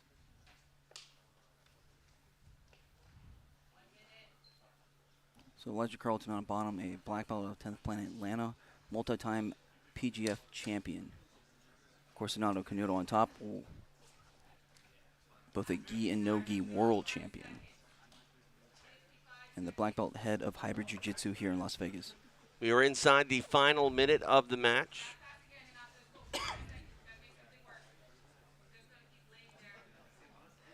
But currently, these two champions only have 1 point apiece, coming from team points from their respective teams winning a block apiece. Canuto moving towards the Barambolo, trying to get to the back. Leaves his leg behind a little bit.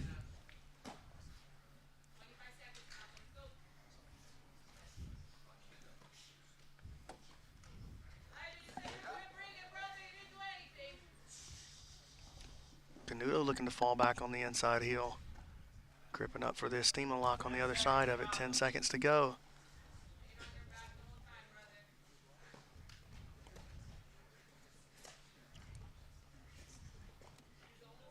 And that's Nice a wrap. drag. We go the distance.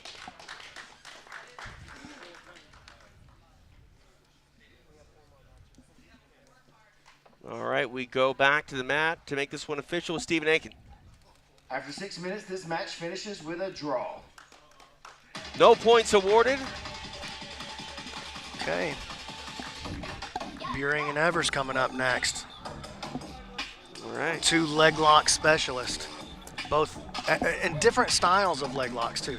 Evers definitely best known for his straight ankle lock attacks. Powerhouse straight ankle lock. But as we saw in his first match tonight, an excellent outside heel hook as well. Kevin Beuhring known for his outside heel hook, his inside heel hook. Definitely the heel hook is his best attack. But really, who thought we'd see Canuto walking off on day one? Hanson, Barch, all of these guys walking out of here with zeros on the board. Elijah. Crazy. All right, back to the mat with Stephen Aiken. Next athlete coming to the mat, representing first Phorm, Kevin Beuhring.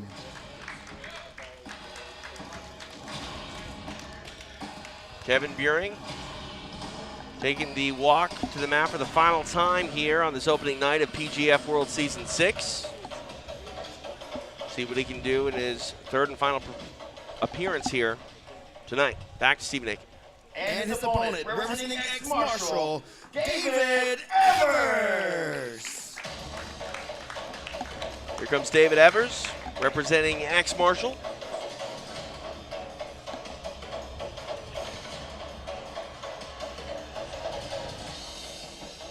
So they actually faced each other twice in PGF Season 3. Their first matchup during the regular season was a draw, but then they saw each other in the finale postseason tournament where David Evers won by leg lock. See what happens in this third meeting here tonight.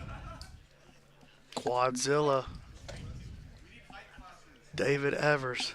You can see why they call him Quadzilla. What a foot sweep right off the bat.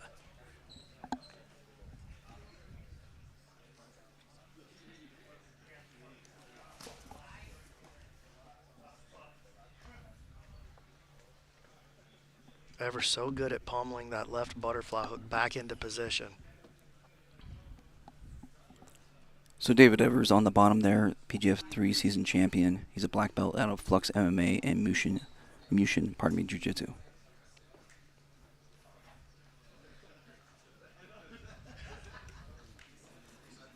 Nice entry. Look at this. Beautiful entry by Evers, and he's got both legs controlled. He's got the knee line trapped. This is big trouble for Beuhring.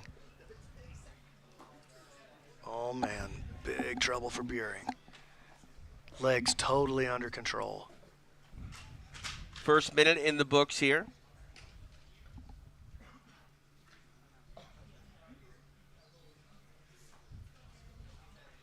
Trying to get a good look here. If he can keep that second leg controlled, Beuhring could find himself in real trouble. And it'd be interesting to see which attack Evers uses. He's going to try to straight ankle the free leg. Going to give some power to it. He definitely has power. Now switching off to the Texas Cloverleaf.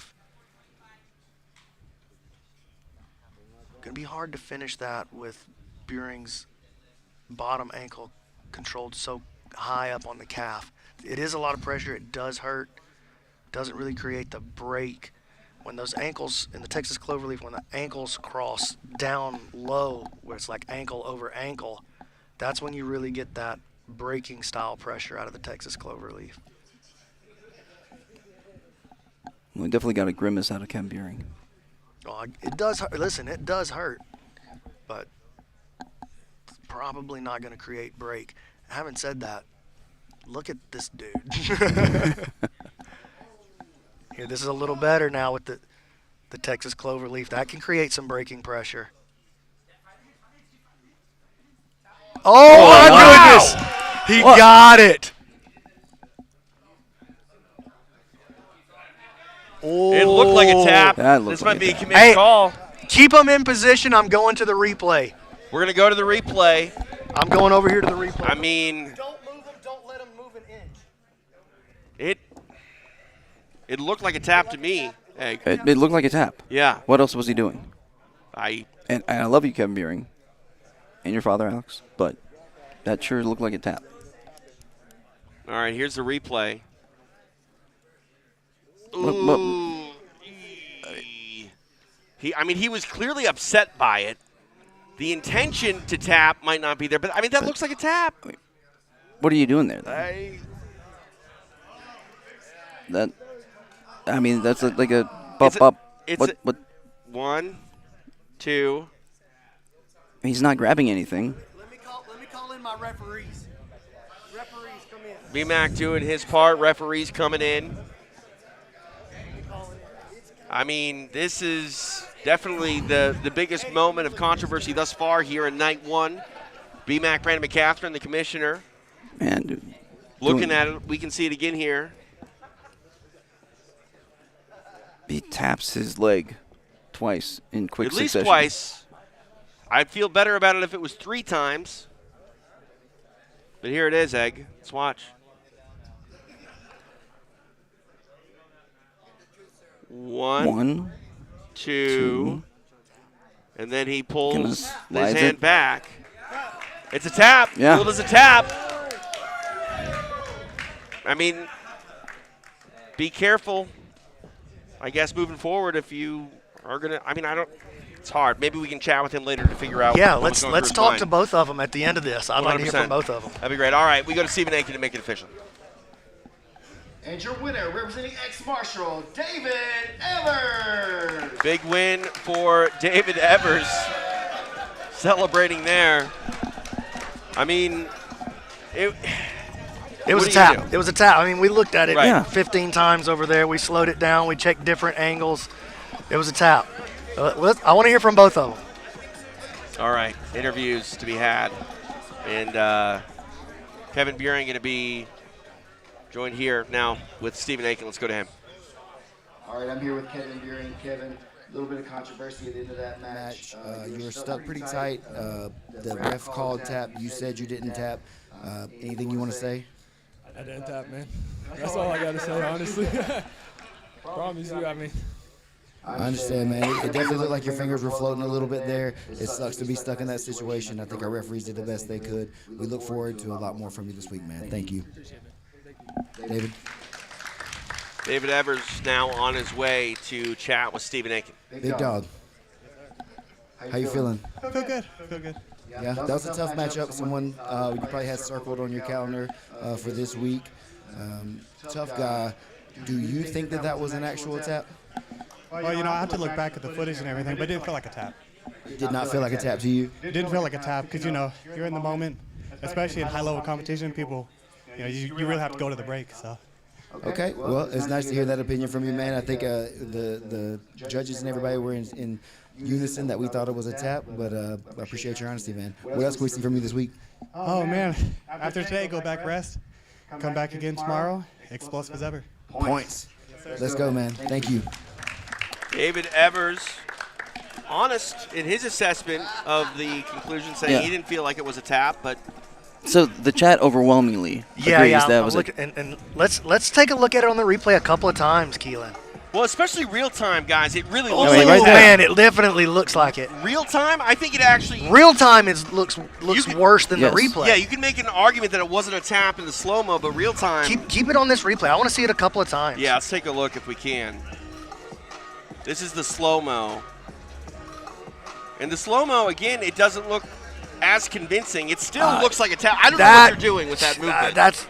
I don't know how you can argue against it. What else are you doing? Yeah, if there hadn't been an uprising right there and he had not protested, I would have never thought that it wasn't a tap. No, if you cut it there in a highlight reel, it looks like a tap. There's no controversy.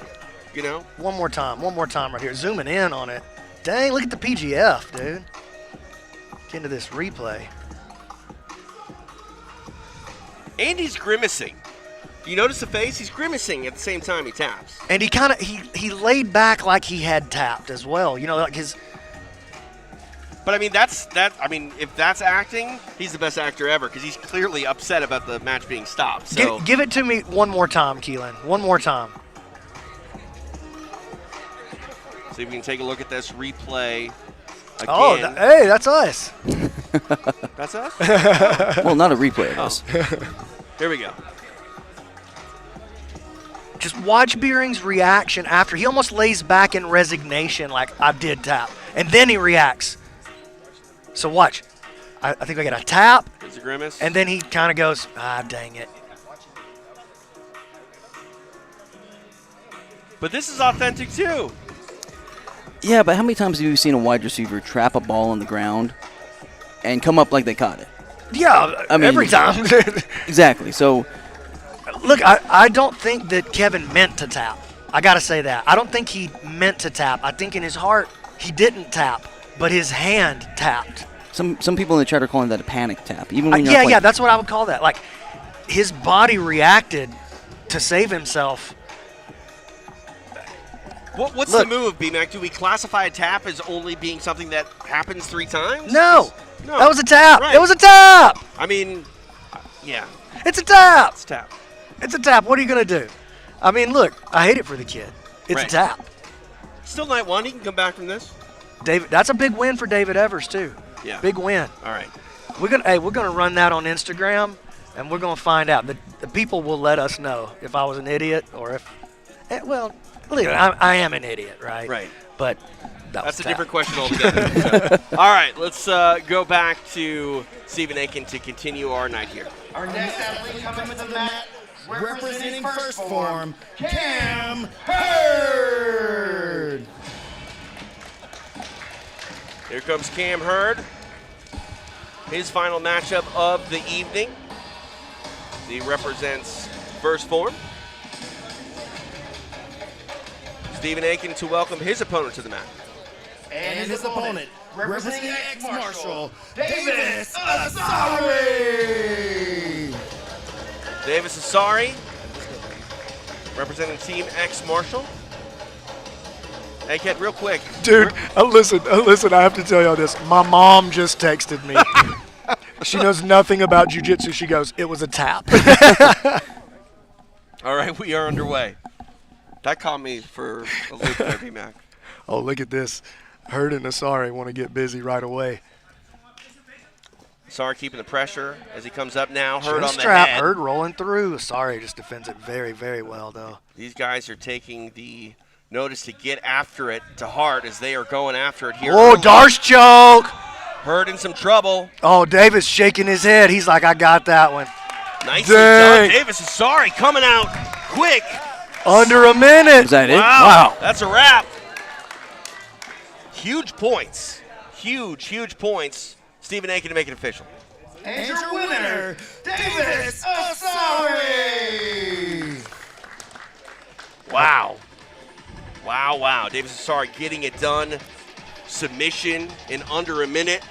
So he gets the 7 points for him. Yeah. But he just locks up the team points for all of Epic Roll. I'm sorry, all of X Marshall. I apologize. X-Marshall. Yes. So the X Marshall now has 10 points, and everyone's going to get a team point. Huge night for X Marshall. Big time. And for Davis Asare. Absolutely. 13 for the night just by himself without the team point.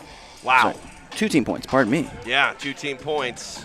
What a phenomenal night for Asare and his X Marshall team, and still not done. More matches. That was a tap. that one was a tap. Yeah, safe to say. Yeah. All right. Stephen Aiken, take it away. Our next grappler coming to the mat, representing first form, Jett Thompson. What a night it's been for the youngster Jett Thompson. He hopes to cap it off with another solid performance. What a huge win this would be for the kid. Oh, yeah. All right, back to Stephen Aiken. And his opponent, representing X Marshall, Nathan Haddad. Nathan Haddad. He's ready to take the mat for the final night, or for the final time tonight. You know, something interesting. No injuries tonight. No injuries. Everybody still appears to be in the game. You don't talk in the middle of no hitter. Listen, I don't know about baseball, dude, so. Yeah, he only knows about basketball. Okay, let's see how the kid comes out. He has no fear in his heart, I can tell you that. We've seen that already tonight. Came out and attacked John Combs, got the tap in his first match. Went aggressively after PJ Barch in his second match. Took the #1 ranked preseason athlete to a draw. Look at that. Haddad trying to get his left arm away, and Thompson not letting him have it. He got that country boy strength.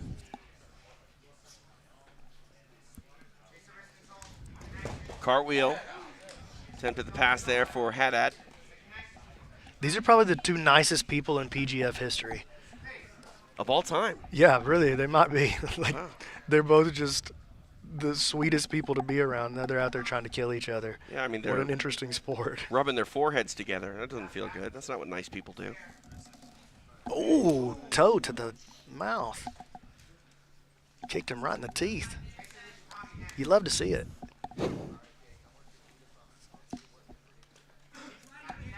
But Haddad's reaction was nice.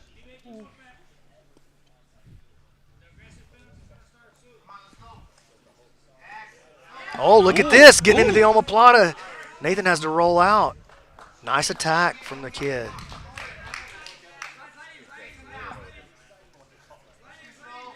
Not only is Jett Thompson unfazed by anybody that he's out there on the mat with, he's unfazed about getting aggressive. He's going for it. Clubbing on the head, just bouncing Nathan's head, looking to create a reaction out of him. Pull down on that head, try to get the guy to pull back, and then you chase him up to the top.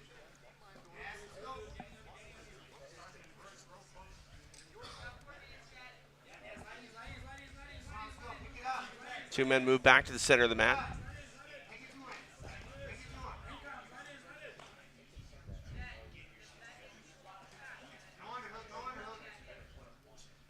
Correct me if I'm wrong, 17 years old is Thompson? 17.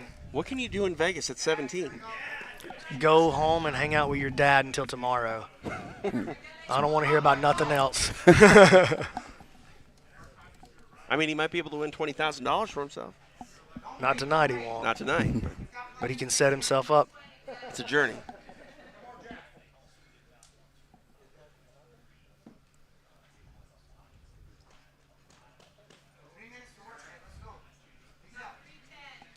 Jett has a death grip on those fingers. Yeah, I remember last season you had the combine. I would love to see what his grip strength is. I suppose we could ask some people that have grappled with him tonight as well. Yeah, I believe. Oh, look at this, shooting the triangle. Coming around to the other side, looking for this Choi bar. Nathan, oh man. The kid's the truth, man.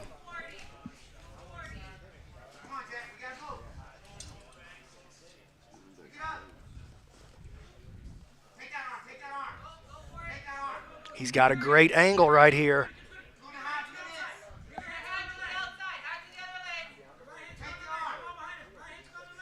Oh, man.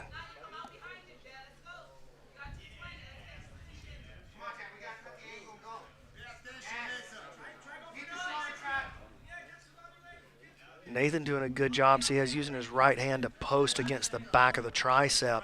That's what's keeping Jett from being able to turn this angle effectively.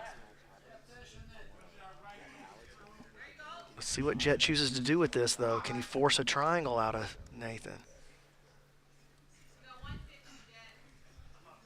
Nathan now getting very aggressive with his head, driving it up into the chin.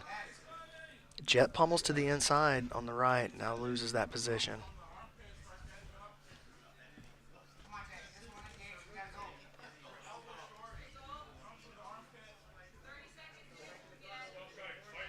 .90 seconds left in this one. Taking over, getting his hands all over the face right there.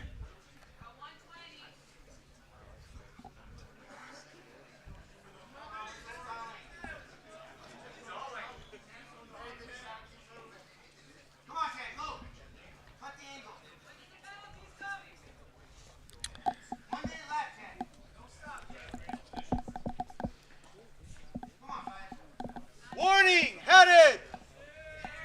Warning being thrown the way of Nathan Haddad.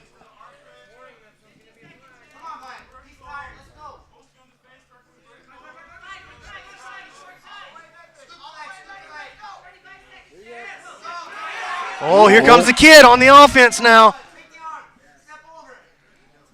He loves an armbar. Final 30 seconds, Haddad able to clear out the guard.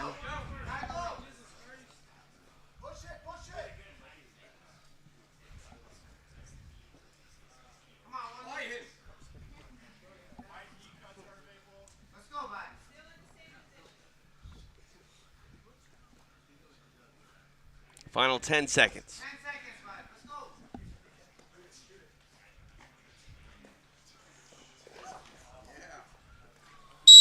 There we go.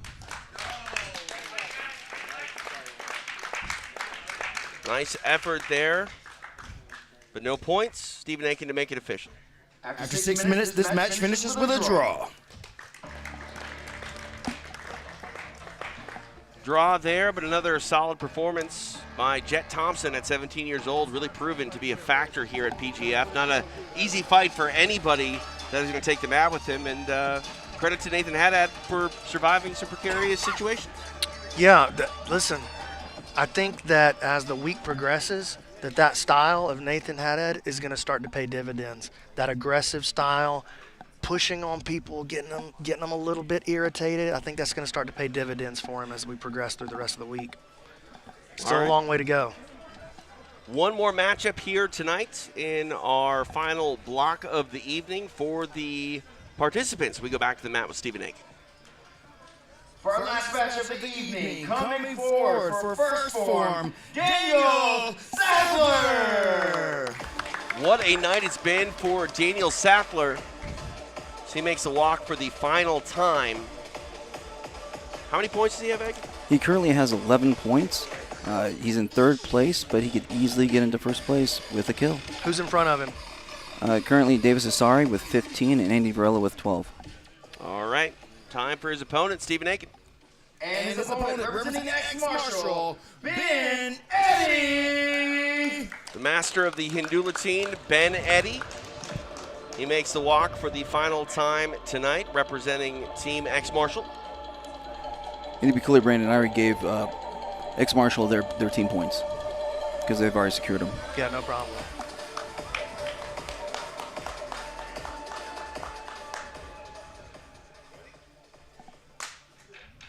Here we go. We haven't seen Ben Eddy get into his rubber guard one time tonight. It's true. We haven't even really seen him get into it, much less get one of his attacks off.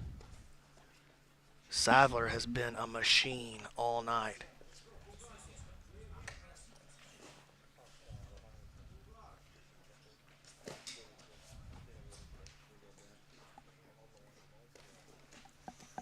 Making a move towards the back here. Ben Eddy got to watch himself. Could be in big trouble.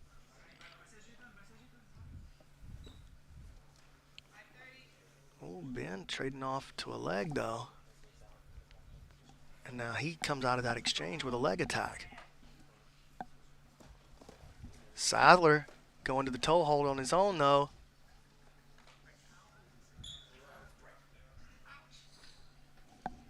Can he get a reset here?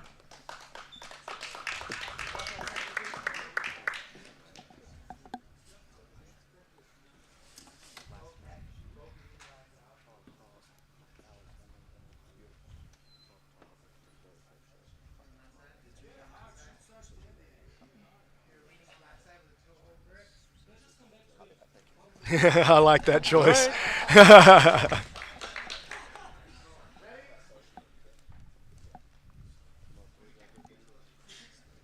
Action back underway.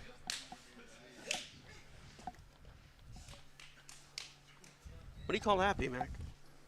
Shuffling? Dancing? Just dancing a little bit, you know, getting excited.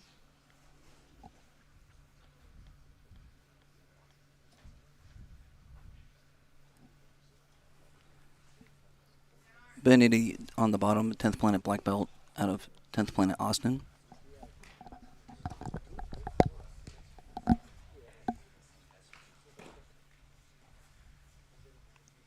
Sathler comes out of that Autos camp.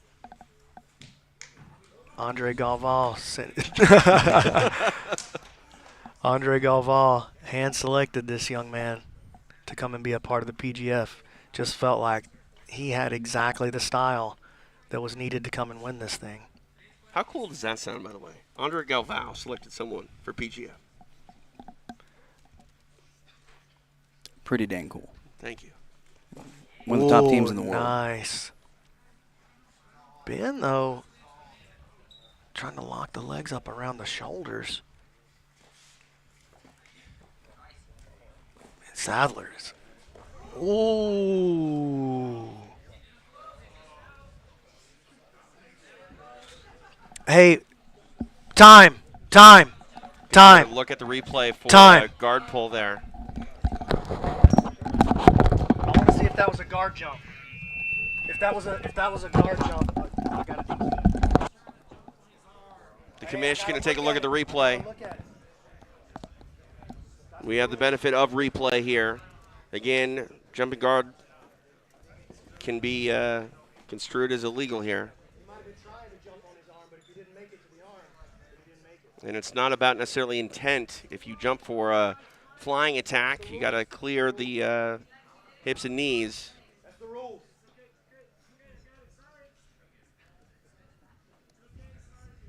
PGF World Season 6, presented by Once Upon a Coconut.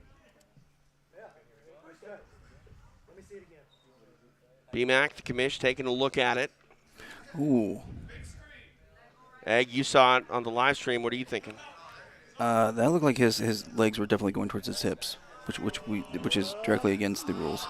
Yeah, we can see it there. Yeah, that's nowhere near his shoulders.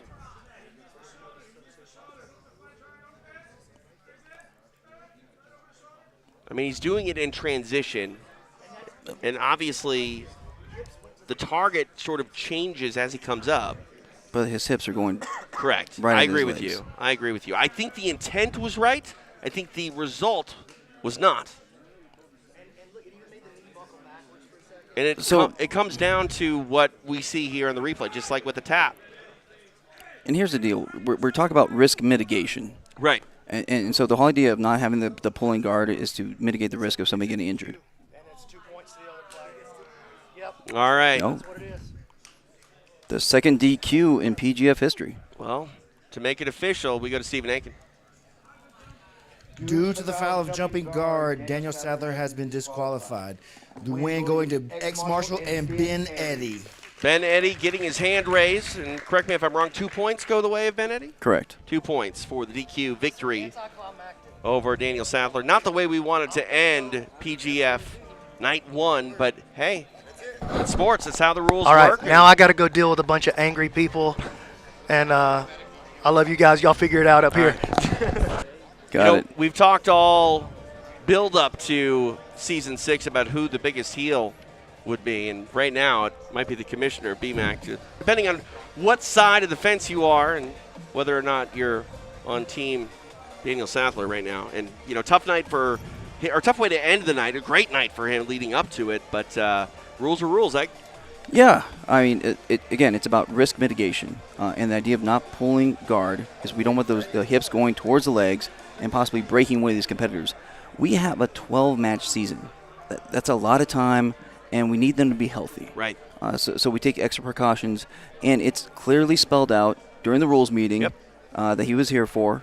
And here's the thing. They're saying he intended to do a flying armbar, flying triangle, but at the same time, if you're going to try that, you're accepting some risk yourself. If you can't get your legs, hips up high enough, then you've essentially cost yourself the match. It's everything you love about sports plus jiu-jitsu. Let me give you a sporting analogy.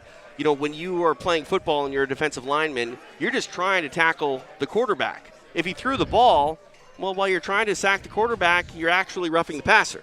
There you go. And that's kind of what we saw right there, and the rule is the rule. Yeah, you might not agree with it. Yeah, you might feel like it was a bad way to sort of end the night, but rules are rules for a reason. Taking a look at it one more time.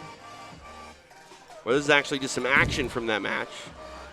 I mean, otherwise it was a good match. Yeah. Back and forth, guard passing, threading the legs. It was entertaining. Yep, and there it was. Sathler went for it. And, again, it don't misconstrue a DQ with intentionally trying to cheat, because I think that's the issue that anybody would have. I don't think he was intentionally trying to do anything wrong. But safety is safety. And we're setting the precedent. Yeah. Kind of like that early, stalling penalty. Right. The commish has to step in and say, hey, it's the first night. Here's the rules. We're going to enforce them. This is how we play the PGF. Right. And again, compared to everything else is so objective. Either you get the tap or you don't. Correct. Either you secure a submission or you get no points. Yep. Easy to follow, for everyone to know, hey, who won the match. But maybe we could look at some of the standings. We're going to do that in just a moment. We are going to go to Alex, who is standing by with an interview. Alex, take it away. I'm standing by.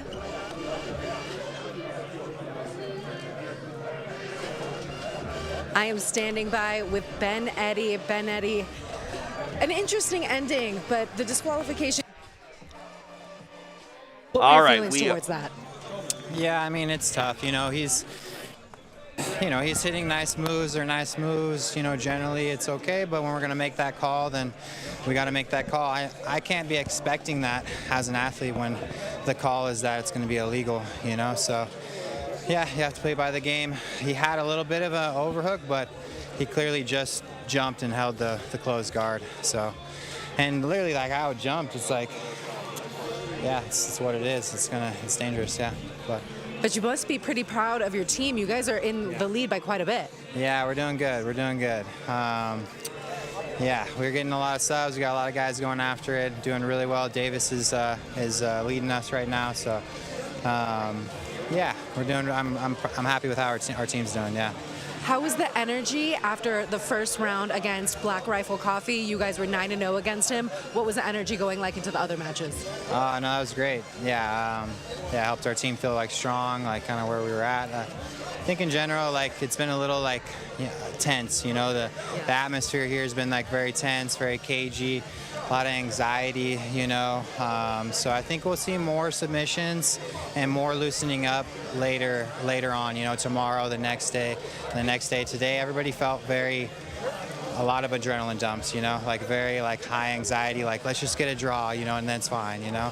So it felt like I couldn't really get tight, get into my stuff because it's very cagey.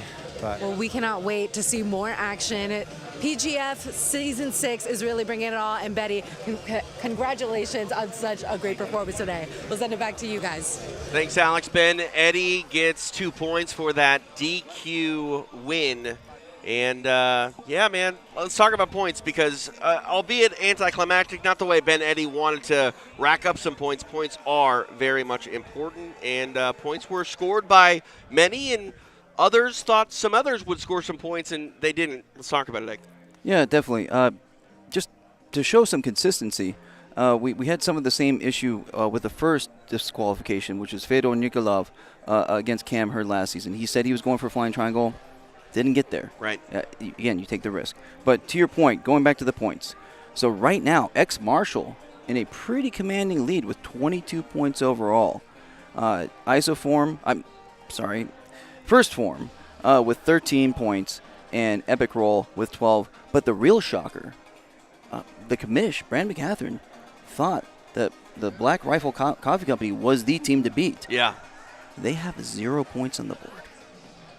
Just very surprising for everyone, you'd think.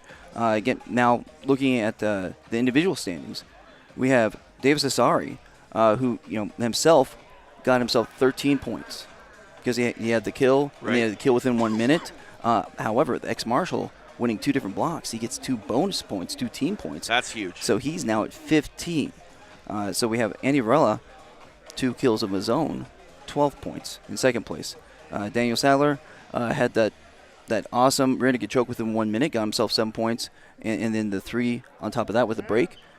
Currently at 11, since he, with that quick kill, got that team point for first Phorm.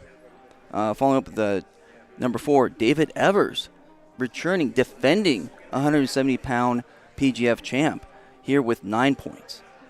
Jett Thompson, the kid. Man. What can you say about the kid? He's a killer. You can say everything about the kid because he brought it tonight. And I can't wait to see more from him, just making everyone feel uncomfortable. He brings a style that is fun to watch, and it's been incredibly effective for him thus far.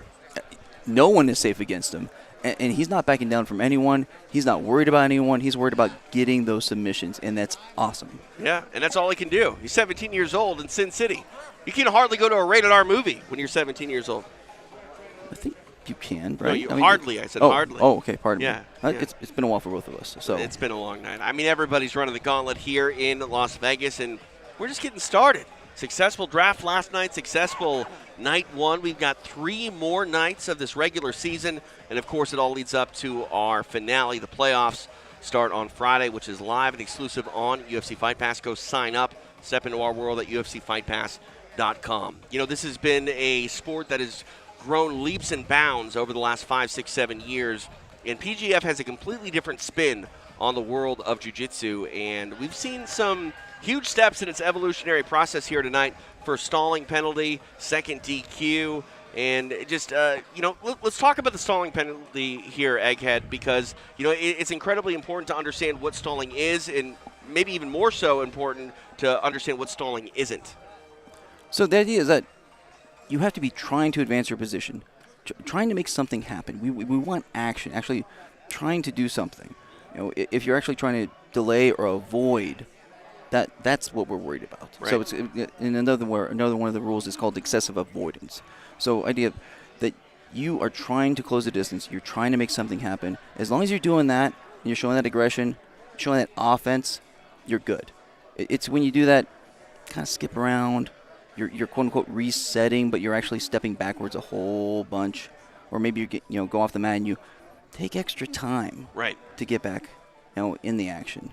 All those things are going to get you the ire of the ref and the commission. Yeah, no, 100%. PGF is everything you love about sports plus jiu-jitsu. One of those things that you love about sports because I can tell you this because I know a lot of people that don't necessarily like football. They love fantasy football. You can love fantasy jiu-jitsu, believe it or not. Our fantasy is available for you at PGF.World through Fantasizer. And, what do you think the mindset is going to be going into day 2 for people, picking their lineups? Because, we've seen some, top projected players not walk away with any points. Maybe that's even more of a reason to put them on your team for day 2, because if there wasn't enough motivation coming into it, that motivation has been turned up even higher going home with the goose egg.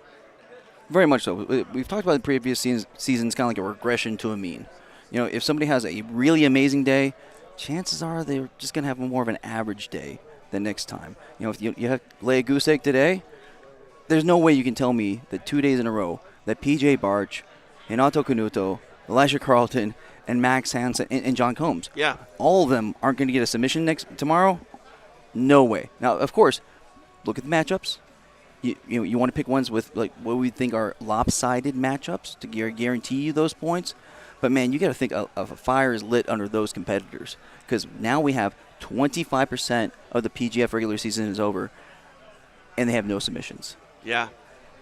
And that's the other thing, too. You talk about 25% being done. That doesn't sound like a lot, but when, every point counts in a very big way, every match that goes by where they don't secure points, the heat is going to get turned up just a little more. And, we're going to see how that affects some of these guys, especially, guys like, PJ Barch, that was number 1 overall in, the draft order. And you mentioned Renato Canuto. And I think we're going to see a completely different vibe, a vibe that was, I think, on display later in the matches tonight. I think that aggression, that urgency, probably going to see that from match 1 tomorrow.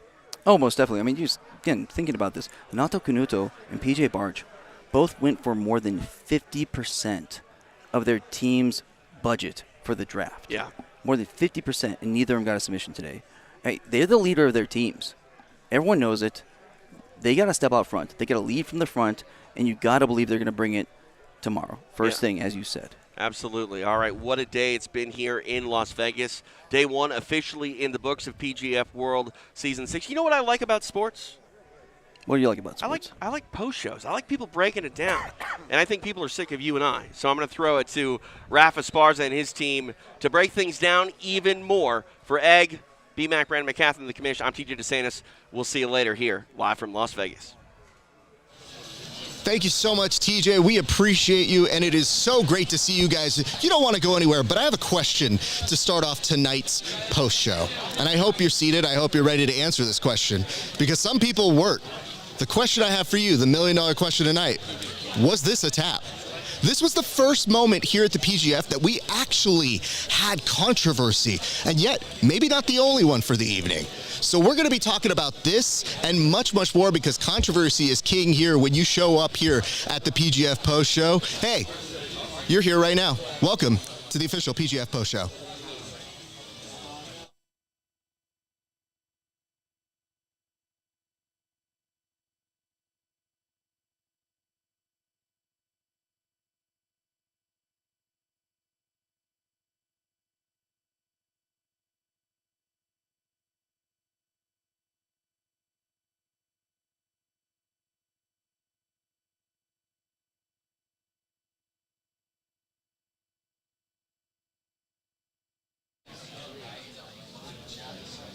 Hey, what's up, everybody? It is your friendly neighborhood BJJ podcaster, Rafa Esparza, coming to you live after the first day of action here at the PGF. And I got to tell you, if you wanted something spicy, you had it. You had a little bit of everything. You had drama. You had maybe the first signs of alliances or collusion. We'll get to that a little bit later, but there's a lot of trends and a lot of things happening here. Fortunately, I'm surrounded by the best of the business. Is brothers. I've got 2 people who are actually the brothers of the best of the business, because they're a little bit more affordable, but I promise you, their analysis just as top tier. Let's go to our youngest analysis here, and that is one, Jake Watson. Jake, how are you doing, sir? Well, my brother Ed's watching at home, and Raf thinks very highly of you. Man, what a day. What an absolutely amazing day. day one. If that's any indication of how the rest of the week's going to go, Raph, I'm very excited. Beautiful, and he's not alone. He's got other people here who are helping him as well. We got one of the biggest OGs in the game, Tim Freeman. Tim, how are you doing, sir? I'm doing fantastic. We've had a great night of matchups. I lost track, actually, of when it went from day to night, being here, being so engulfed in the action. Like you said, we had a great night of firsts. Lots of new things took place with a little drama, which, you know, that's kind of the way I like it, Raph.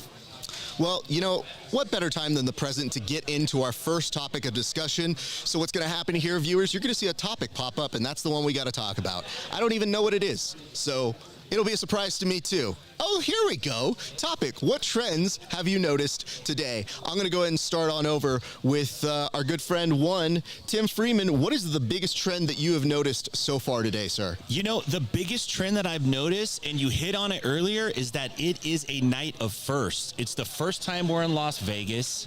It's the first time we've been here working as a group. It's the first time we've seen Andy Varela in the PGF. We saw the first kid get his first submission as a PGF competitor. So yeah, a night of first, and I'm telling you, it's not going to be the last for sure. Beautiful, Tim. That was a great analysis, and I want to say, is it a competitive element even here at the broadcast booth? Because I noticed it's kind of catching on. I noticed that when I'm going out there, guys are trying to pummel with me, and I'm like, I'm on the broadcast team, dude. Yeah. Oh, yeah. Yeah, lots of hand fighting, lots of front headlocks. You got to be totally on guard. If you go to dap somebody up out here, you could get caught. I love it. Jake, what are you noticing in terms of the trends here over at this beautiful place for grappling? Well, Tim nailed it on the head. This is a night of firsts. But one of the things that I'm noticing, I can break it down into the bottom game and the top game. In the bottom side, the competitors that are playing guard are going for a lot of leg attacks. I mean, that is every no-gi tournament that you see in the modern era. There's going to be some dangerous leg lock assassins, as they're called, and they are just gunning for the legs. You saw Max Hansen, though he wasn't able to secure a submission today, still going after it, and a lot of competitors are doing that. And to counteract that on top, we're seeing a lot of body lock passing, compromising the hips, arching the lower back, making it difficult to get elevated and put in those leg lock situations. Sort of the dynamic moving forward, I think. I want to point this out. This is something I'm not sure that you guys noticed, but our first block started fire. Our second block, we didn't have as many submissions, and people started thinking like, oh no, what's happening with the PGF? Yeah. I gotta tell you here, this is a marathon. It is not a sprint. So for those of you who are in the comment section trying to tell us your thoughts on what will make a better rule set, I dare you to find a rule set that will attract this top tier talent. So thank you for your participation. But what I will tell you is this. One trend that I've been noticing consistently here is the look in the competitor's eyes when they're like, ooh, I could go for this arm bar, but I need this back choke. Yeah. And you will see people abandon submissions that you think they've pretty much got. There were a couple times where even Andy Varela was like, man, if I just did this Kimura, we could go on, but that's maybe 4 points max. So I've been very intrigued to see how that gameplay is going. And when we talk with a few of the athletes, maybe that is something that we can ask them. Let's go ahead and check out our second topic of discussion here, sir. Well, here's a big one. I don't know if you guys can capture what the mood feels like. A lot of you are seeing it on TV, but there's a lot of stuff happening behind the scenes that maybe you don't know. So I thought I'd start with you, Jake. What is the mood here? What is the collective mood at the PGF HQ? If I had to describe it in one way, I feel like a lot of the competitors and the people watching just feel like they're a part of something special. I mean, you're in a place, a non-disclosed location that we will not share with you. It feels like blood sport. There's sponsors on the mat. There's amazing camera work. There is a lighthearted feel. The competitors are having a great time. And honestly, I feel like some of the competitors, when you really ask them, hey, how are you feeling about this entire event? They're having to remember that they're only 20% done with this tournament. Hopefully, some of them are only 25% done with this tournament because, I mean, I see I'm calling it a tournament, even me. It's not a tournament, it's a league. And so a lot of competitors have to wrap their minds around that, and I feel like that's the kind of feeling out process in this first day. The thing to remember, young Jake Watson, there is a tournament still involved in this. So you're not wrong, it's just we're not to the tournament yet. That's what they're fighting for. But the points that you're working for get you to the tournament. It's a full chicken egg situation. situation. Tim, what are you noticing as the collective mood here at HQ? Well, the mood, it started with anticipation. I think a lot of people had opened their minds to this idea and decided they're going to give it a chance, and especially the folks that were here in person and the people that were following on the live stream. How's it going to play out? And as far as I could tell from the folks I've talked to, from the communication that I've had, everybody's pretty satisfied and actually feels pretty good about what happened. And I think we were kind of on a good high there right until the end. Then the mood started to change a little bit and it got a little more dramatic. And I think that drama actually filled everybody up with anticipation for tomorrow. We got day 2 right around the corner. Everybody's on edge. Everybody wants to see what these guys are going to do, the adjustments they're going to make, the adjustments their coaches are going to make. It's going to be an exciting day. The mood's ready. That's what the mood is. Well said. And I think the one that I noticed, and I'm not sure that we can really capture this as well on this show, but from the very beginning to when things started kicking up, how quiet it got. There were a few matches where it just went stone silent, which is weird from the whole jovial nature. And I think what's happening is you're seeing a lot more of these athletes start to realize the stakes. You're seeing people who have never done this rule set before or this brand in PGF, and now starting to think, oh my God, I might be a top contender who has 0 points. And as it stands, I have to check my numbers here, but I think we were at one point in contention for having 8 athletes with 0 points. So even if those numbers are wrong, that fear of having 0 points is huge, especially if you came in for a big premium. So I think that's going to be part of the story going from today to tomorrow. Gentlemen, I want to thank you both for your ability to go ahead and help us out here. But right now, we're actually making you guys into producers for the show. So you're going to go chase down some top-tier talent who have agreed to do interviews with me right over here. So we're going to go and excuse Tim and Jake. You guys will be back to close out the show in a little bit. But meanwhile, to our friends over here, we want to say thank you so much for tuning in. We also want to thank our partners over at Caffeine. Caffeine is a streaming platform where you can catch all the greatest sports, events, you name it, it is there. So we want to thank them for being so good to us. We also want to thank many of our partners who have been incredible in making sure that this event has gone on. I mean, if you're looking at the 4 teams responsible for getting us some of the best people in the world, listen, you can't go wrong with any of this stuff, my friends. I'm very happy to bring on a young man here who, he came in hot. I don't even know that we're not going to have beef here. Maybe his next match is with me. I hope not. I like my legs. I really wouldn't want him to bust it up. But I want to ask you, young one David Evers, what did you do that made you feel you were the top dressed yesterday, sir? Oh, well, number one, I'm not young. Secretly half Asian. Asian don't raise it. How old are you? I turned 32 this year. It's still young to me, bro. Oh, my bad. You're 25, right? So we're 100%. 25. That's exactly what we're going for. We lowered my seat to try and make me look like I'm going in a high chair right now. No, you look incredibly young. You look good. But to me, still a young gun. 30? Dude. Stop making yourself past your prime. You're in your prime. 5 or 10 years. Yeah, that's what I'm saying, bro. Okay. So, why do you think that you were the top dressed yesterday? We're trying to make it a professional sport, right? Even whenever I coach at tournaments, I'm wearing a suit. It's like in NBA, or any professional sport, a lot of the time, they're top dressed. Yep.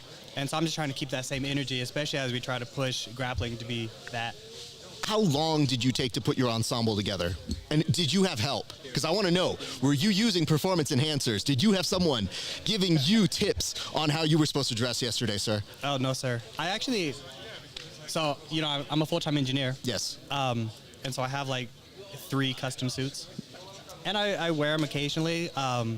It's like jeans and polo one day. And then, sometimes I throw on the suit and might as well throw it on. The only thing I missed, tie bar, lapel. Yeah, I mean, sweet. I had to deduct some points for that, but I thought understand. all things considered, you stood out.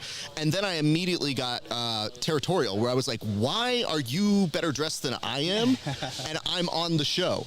And so I was like, I don't want to meet him yet. He's already got the edge on me. And then I realized your arms. What is your tailor doing with your suit? Because most times tailors would be like, yo, do you want to let this out a little bit? Because you are compact in that thing, sir. Well, what's funny is, it's a custom suit, right? Yeah. I get it from Scene. It's this company out in California. And so, you know, it's a little spandexy. It fits me pretty well. I didn't say it looked bad. I'm just saying, look at the space in this, and then go back and look at your suit later, sir. Well, what's beautiful about it is, you know, you don't have to take it to dry cleaners or anything. It's machine washable. So. Oh, sick. And it doesn't wrinkle very much, so I just threw it in my luggage. I unpacked it yesterday. Do you understand? I brought 4, 5, 6, 7 different suits for this occasion. So there was a lot of laundry that I had to go through, and I always bring backup. So anyway, very proud of you. The reason why I wanted to bring you on, you actually started us off with our first submission, did you not? Yes. Okay. How did it feel to be the first person leading off with the first submission here at the show? Well, you know what's kind of funny is immediately after the match, I was like, yeah, I got 4 points, but I probably should have pushed for the choke more. So it is what it is. You know, a game time decision, I saw it. I'll just take it. It's hard, man, because the other thing is you also want to try and get it within that first minute because there's the extra bonus there. Yeah. So, I don't know, from my time competing, I've never gotten out on the mats and been like, I better put this dude away in 1 minute or I don't get points. It's like, wait, you got all the time. You got time, bro. Like, don't worry about it. I mean, the opportunities come, especially when you're aggressive with your entries and everything, hand fighting. So the opportunities are going to show up. Absolutely. Do you mind walking us through how you were able to get your finish in that first match? Do you remember it, first of all? I do remember the finish. Uh-oh. I don't quite remember the setup. Okay. You know, it's just... Some engineer, let's go ahead and say this. I was like, you know what my favorite comment was? People were like, is he really even an engineer? And I was like, what are we going to do? Look at him and be like, prove it. Like, bring him here and be like, hey, man, bust out some stuff that we can tell if you're legit or not. What I want to say is this. Your finish. Walk us through that, because to me, I have heard rumor that you have a lot of power when you're generating your finishes specifically to your leg locks. Can you speak a little bit about that and how you felt? I mean, there's braking mechanics to it as well, right? I was having this conversation with my professor last night about, you know, when to start introducing power into your, you know, techniques and everything. Because as a white belt, or any lower belt, honestly, you start to get success as you do things with power. Yep. And then it starts to become addicting. And then you get up to the higher level and you do things not quite as technical. You're using your power and you're going to get exposed. Yep. And so anyway, with the finish, honestly, my right leg was over his hamstring. My left leg has a job to accomplish. I have to put a wedge in front of his quad. Yeah. Right? I get the grip, and it's not your typical finish of the heel hook. It's more of a crunching, right? Yeah. Because you're not able to get the tension to finish the heel hook in like a conventional 50-50. Yeah. And so it's more of a crunching finish. It looked so impressive, and I just thought there was kind of this moment where people got excited, and it made the crowd kind of come alive. And so I know we're not doing an end cap on any of this, but I wanted to give you your props on the day of one competition, and also to give you your props and say, I didn't rank you as my number one in terms of how you were best dressed, but I did pick you on my fantasy team. Oh, so thank you. All I'm saying is congrats to you and me, because, you know, smart up here. I'm also looking at a guest who's not on my team, and I don't want to get into that too much, but he's great, and we're going to get to him in a second. But I want to tell you this, sir. I wish you continued success this week. I look forward to speaking with you, but I wanted to say congratulations on a very good first day, sir. Awesome. Thank you so much. You have a strong handshake as well. We'll see you a little bit later. David, thank you so much for being here. All right, now I'm excited to bring onto this show a young talent that, quite frankly, scares me. This young man, if you look like you are going to get into a match with him, I guess my best advice to you is run, because he's so young, he's going to terrify you for years. So I want to bring on this young standout, this young prodigy, Jett Thompson. Jett, how are you doing, sir? I'm doing great. Bro, I have to compliment you, the great work that you're doing, and the fact that you're here. What does it feel like to be a 17-year-old competing amongst a wide variety of ages, experiences, and insanity? It feels good. I've been competing at like adult for a long time, so it doesn't really like faze me as much anymore. But it's great to be here competing with such high caliber competitors. Can I ask a question of you? Would you mind unscrewing this a little bit and bringing this down? I don't want to cover your nice face, young man. Oh. The people, they deserve to see a championship looking face. Just screw it. Oh, man. There you go. All right. Can we get that shot back of him? Yeah, that's the stuff. All right. So you're saying that you do come in with experience going up against every different type of age and ethnicity and you name it, every type of demographic. But does it feel weird to be the only one? Like, I think you're the only teenager. Am I right on this? Yes. Okay. Have you heard any of the jokes we've said about you? I've heard a few of them. You've heard a few. Which one was your favorite? One of them said I was like 37 with a $25,000 child support payment. I mean, you know what the nice part about it is that we were hearing things about your lovely family, and I try not to ever do jokes on kids, but then I remember this kid specifically can kill me, so I feel like it's the way that life equals out. Tell me about your favorite part of the day thus far, sir. My favorite part of the day was probably my first match, the only one I got a submission in. But so does that bug you? Does that eat at you that we only got one submission here today? Yes. Okay. Yeah, I was hoping to get at least 2, but ended up only getting 1. This is definitely, like, looking at the schedule, is definitely my hardest day. Yeah. But I'm feeling confident I'll be able to get a lot more submissions and score more points. Can I point out something here? Mm-hmm. Some people didn't get any points today. So you're already on the board, which is a good thing. Mm-hmm. So you want to be in that camp. Yeah. Team points versus team no points, it gives you a little bit more confidence going into day 2. So you should be proud of that. But I'm with you. I'm a perfectionist. Mm-hmm. You know, sometimes I tell people if they look at my footage when I've competed, I'm like, oh, that's a boring match. Don't even bother. Yeah. But you didn't really have boring matches today. Talk to us about the match where you did get your finish, sir. I did get from a finish. Honestly, I don't even really know what happened. I walked out there, and the last thing I remember was like walking out on the mat, and then I just I can't remember what happened. I just walked out. Okay. Walked off the mat. Do you want me to help you a little bit here? Uh-huh. You want to see if I can jog the remember memory? I got like an Aoki lock. You did get an Aoki lock. And I was about to be like, bro, you should remember that. That'd be in my highlight reel the whole day.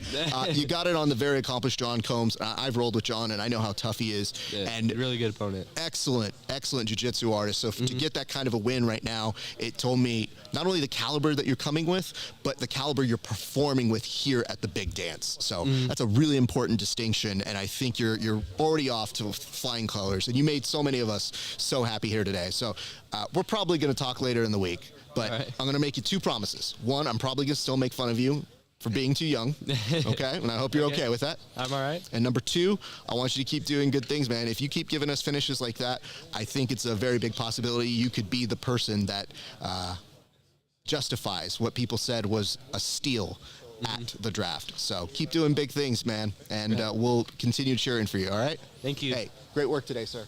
Hey, thank you. Please, enjoy the rest of your night, young man. Thank you. Don't ever triangle me. I don't like it. He's already a little too tall. I don't like it. All right, we're going to conclude now with our last interview with an individual who is, man, let me tell you this. There are spicy competitors. And then there are spicier competitors. Today, we had a spicier competitor. This man was fire. In his matches, heated, excellent, gave us great moments. And yes, there might have been a controversial moment or 2 toward the end, but we wanted to bring him on to give him props because I think, and I'm not in charge here, but you had perhaps the biggest display of showmanship with your 7-pointer earlier today. Ladies and gentlemen, please welcome to the show, Jell Sathler. How are you doing, sir? Doing good, thank you. Okay, we need to talk very calmly first. Okay. You were a little heated maybe about 20 minutes ago. Are you okay, and do you mind explaining why you were heated? I just didn't really agree with the decision, because when I jumped for the arm bar, I didn't close the guard at all, and the referee, that was... Oh, I'm so sorry. Do you mind stepping a little closer to that microphone like that? No, you're good. Thank you, sir. And the referee told me in my face that for him, he wouldn't stop, so he came from the outside. So that's why I was a little mad about, but Brandon already talked to me. He's such a nice guy, you know, and I'm loving to be here. And I was mad at the moment, but tomorrow's another day. You know what I mean? Can I tell you, just selfishly, why I was concerned? Is we had already said, hey, will you do the show? And I was like, oh, please do the show, sir. We haven't talked. I want you to come. I want to give you props, sir. Like, this is a big thing about being able to do this. Because I don't know if you've gone to other places. Do you normally do, like, sit-downs after you compete? Like, do you do interviews after you compete normally? Sometimes. Here and there, right? Yeah. but never on a post show, right? No. Never like this, right? Never like this, yeah. Well, see, bro, look at, oh my God, this dude's $1 million smile. See, what is this? What are we looking at here, sir? What is that hoodie? It's my sponsor. Yeah, it's they help me a lot. Very nice. It's a very good Well, brand. I mean, you're made for TV. And let's get into the highlights themselves, because that aggressive back take had us all enthralled. So what were you thinking in there? And then what did it feel like when you realized you did get 7 points in that moment? In that moment, I wasn't really too much focused about how many points I was. I was just in a vision where all I saw was his neck, to be honest. So when I got into that match, I was calm, as you guys can see in the replay in my face. And the strategy was to just play my jiu-jitsu, and by his reactions, able to submit the fight. So the reaction he had was to sit, pull me in a kind of like entangle on my legs, you know, and then I just felt the opportunity coming, and so I took the shot. I'm gonna be so honest, man. I was watching you, and it's the back take that I always dream of getting, and that I was just watching you just conceive it, do it, and then hit it. And you looked so happy, but I was just curious because I wonder when it sets in, like, oh, it was really good. Like, you get the extra point in addition to the choke, because the previous round, I'm sure everybody wants the 6 points. You got 3, but you got the extra bonus on that one too. So far you were delivering for us in those very first 2 rounds, and that has to make you feel pretty good going into day 2, because I think you're at the top end of our athletes in terms of points, are you not? Yeah, for sure, and that's why exactly I came here. You know, I came here to entertain people, you know, and put on a show. That's why I risked at the third match. I risked that because that's what I made for. You know, I just want to entertain people, submission, you know, and I think I did a good job. I'm a little sad because at the end I was sad because I wanted to really fight Ben Eddy the whole time. Yeah. You know, but if you guys are curious about how this match would go, I'm gonna be posting on my story our last match. You know, it happened about 6 months ago, and I'm not gonna even say anything. Just gonna post some highlights of it, and you guys are gonna just see how that could go. Hold on. You know? Oh my God. You know what? We need to bring really you good around. for him, and Hold on. We need to bring you around a lot more, because you did the slyest version of trash talk I've ever seen, which is, I don't know, I'm just gonna say, I'm gonna put some video up, and I'm gonna be posting it, yeah. My goal here is not to do any trash talk, you know, and I'm just telling you guys what's in my heart, and I'm just being myself, you know. May I tell you, you're great. And I'm so sad that we have not met previously, because I recognize that we need to do a long-form interview, because you have a great personality in addition to your excellent jiu-jitsu, and you are at the top for a reason. It was really fun to watch you, man. Again, as we say to everybody here, we're just Switzerland over here. We're just hoping for good jiu-jitsu, but already mission accomplished on day 1. I know if that was your goal, already off to a good start. Keep it going, man. Keep giving us great stuff. Thank you so much, and tomorrow's another day. We're gonna come for more. That's right. Let's go. Oh, I love it when a guest comes out with a threat for the next day. It's like, you didn't see anything. We doing this tomorrow too, and the next day, and the next day. Yeah. Set them up, rack them up. Let's go. Let's go. Daniel, thank you so much, man. Appreciate you, brother. All right, guys, here's what's happening right now. We're actually going to cut back to our 2 friends. Jake and Tim are going to join us, but I see it. Well, maybe one of them is going to join us. Oh, no. Brandon and Jake is happening. Okay. Wait. I thought I was in charge of this part, but I have been overridden here. Ladies and gentlemen, please welcome the commish himself, one Brandon McCatherine. Brandon, hold on. You're not even in a suit right now, sir. Dude, I went to change. I beat the brakes off a cold cheeseburger. Oh, I'm ready so to go jealous. now. I'm jealous because you're out of a suit and you have a cheeseburger in mouth. All right, Jake, you're not important right now. Brandon, what did you see tonight that you were happiest about? I was very happy with my team, my staff. That was the thing that I was most pleased with, is the way that the staff responded to everything. I thought another thing that I was really happy about was the way that the athletes reacted to the controversies that came up, because they were total class acts, total gentlemen, and understanding. And listen, let me just tell you guys something. I'm going to make mistakes. I'm going to do it, and I'm going to make some more. But I will always do what I think is the right thing, even if it's against one of my, like Matt Elkins, one of my black belts. Yeah. I thought that was a fair armbar. And so I made the call that I thought was right. And then when it came around to the jump guard on the end with Sathler, I thought that one was pretty obviously, whether you agree with the rule or not, that's not in question. Do I like the rule? That's not a question. It doesn't matter if you like the rule. That's the rule that was laid out. And according to the rule that was laid out, I felt like that was the right call. So you were talking a little bit about how you made the decision. Do you mind walking us through, because we weren't privy to that necessarily? I know you were back on commentary, so I wasn't sure if you would fully explain that. What was the basis for the decision in terms of that jump?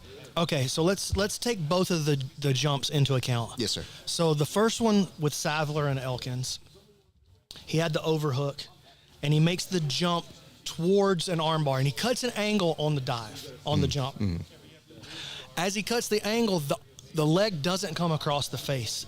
And so that was really Elkins' major contention, was that, look, he jumped guard, he didn't jump an armbar. Got it. He was jumping towards an armbar, though, and he was cutting a good angle, and the major criteria is that the hips didn't throw themselves towards the knees, right? In the second, I guess the hips never throw themselves towards anything. He didn't throw his hips towards the knees, okay? And that was the way that we determined what was going to be against the rules during the rules meeting. In the second guard jump, I felt that he didn't make really any progress towards a submission. And as we looked at the replay, the hips went to the knee, even causing the knee to buckle backwards slightly for a moment. Yeah. And so that was the basis for the decision. And just to double check, Ben Eddy is okay. There He's was totally no actual okay. injury. Yeah, but, he's totally okay. But There's no injury. within the confines of the rules, that's Yes. how he went. Hearing you describe this, though, I'm now realizing, yes, I'm going to pitch you a spinoff, even though we technically are a spinoff here. Okay. But I realize there's a missed opportunity for a court-esque show, like a Law and Order spinoff, where you go through this. Because the way you described it, it's like a detective in one of those shows where you're like, she was wearing red lipstick, and she was murdered while walking downstairs. Everybody could tell the east wind took her down. Like, it was incredible. Someone's going to take a still of that, because you were just flipping off the camera without realizing it. Raph. I did not. You can't Raph, prove it. This is a family show. First of all, this is slander. Second of all, I think there are some other people who are way ahead of me in terms of the family element. I have been on my best behavior. There have only been, to my record, 3 swears. And I think Which ones? Ooh, the good ones. I didn't even catch those. Really good ones. What's that? I didn't catch those.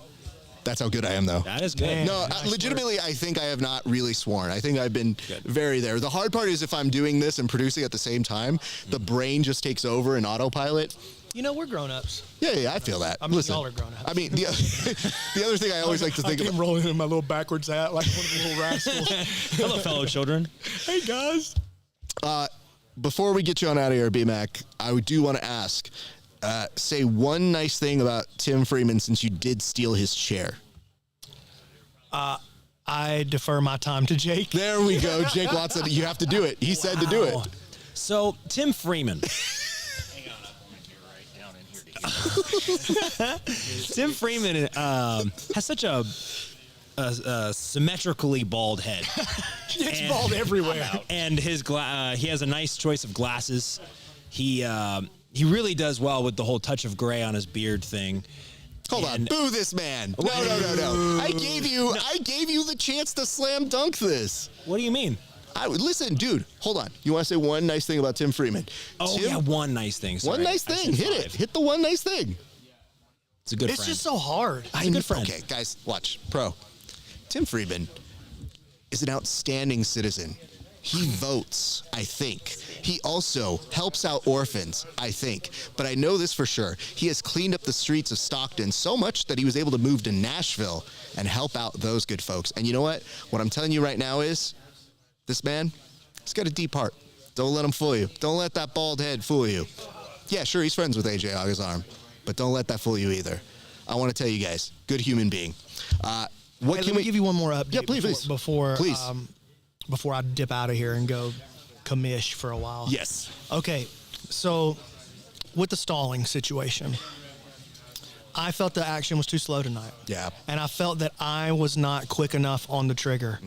And so I pledge to overcorrect tomorrow. Oh, no. I will overcorrect. With a vengeance. Too far into the wrong direction. Wow. Tomorrow we're going too far with the stalling calls. Tonight we didn't go far enough. Tomorrow the controversy will all be surrounding, I can't believe they called so many stalling calls. So... Thank you for that. And I want to tell you, I'm relieved that you're telling us that now because I had people coming up to me. I think it's because I'm in a suit and they're like, hey, can I talk to you about the stalling calls? And I was like, bro, I'm handling the sound right now. I don't know what to do. I can turn down the music, I think, if you think the stalls are happening. And they're just like, bro, I was out there fighting for my life. There's too much. There's too many high-level guys, you know? Can I ask this question? They're so good. How do you put them away in 6 minutes? I gotta push the offense. Can I ask this question? I think it's an important one, which is, do you think that there is an inherent shock to having to perform under these lights, under this format, under this system, for 3 times in a row? Because I think what I observed was that the people who have not competed in this did have a moment of, I need to get acclimated. I need a warm-up match. I need a warm-up or 2, or maybe my warm-up day, because you know the people who didn't score 0 points who are probably going to come back with a vengeance tomorrow. But is that something you observed, or did you pick up on any of that? Yeah, I did, actually. We talked about it a little bit on the broadcast, I felt like. But I tell you, I'll jump off of that and tell you who absolutely did not have that. Jett Thompson. The kid is the real deal. Jett Thompson is absolute entertainment. I think we got a star on our hands right here with Jett. I can't wait to see him tomorrow. Man, when he came out and put Combs away like that right off the bat, and then he came out totally unintimidated by PJ Barch. He didn't care that was PJ Barch. Dude, did y'all do like a stock up, stock down or anything like that? Maybe we will. We'll see. Yeah. I think I can make some arrow directions and graphics. I think that's possible. Yeah. Nice. I feel like there can be some interesting stock up, stock down leading into tomorrow. Okay. He took a week off school for this, man. Yeah. Oh, wait. Oh, I didn't know that. No, I don't know. He's got to be in high school, right? Well, I mean, he is taking a week off school. That's how you get so good at jiu-jitsu. when you're home. Yeah, fair enough. I mean, that's the secret right now. All right, B-Mac, you have to go do commissioner stuff. We're going to start closing this on out. My brother, great work, sir. Oh, my goodness. Brandon McCatherine, the commish, stopping by to bless us with his presence. We're now bringing back our good friend Tim Freeman, who the camera is actually adequately sized on, because you may have noticed there's a little bit of yikes and yikes. The commish is just short. He's not short. He's just... Jake has a hard time saying nice things about people. Apparently, I said that you were a nice friend, and he was like, no, shut up, Raph Jake. said I was. He said, let me show you how to do it. You're a nice citizen. He's an outstanding citizen. He votes. He's not a friend. He's a citizen. The best part was the vague compliment of I hear you're a good friend to AJ, and you're like, wait, we don't exchange Christmas AJ cards. is surprisingly kind to me and came by and said hello, gave me a fist bump on his way down to the mat. I'm like, hey man, I'm already accused of colluding with Rigan Machado. I don't need to be accused. Wait. I'm sorry. Accused. We have proof. You were convicted in the jiu-jitsu law and order court that we have now. Hold on, we're going to coin show. That. You're a show. This is a show. Your mom's a show.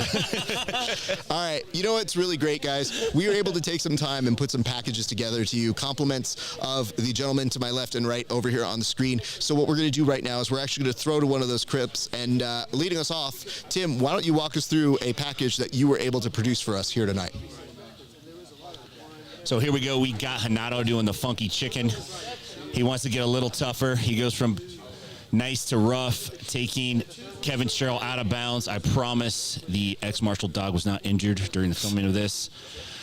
Carlton wants to get in on the act also against Handsome Kevin, rolling him out of bounds, almost onto the couch. You see our guests there don't want to get leg locked on accident, so they put their feet up.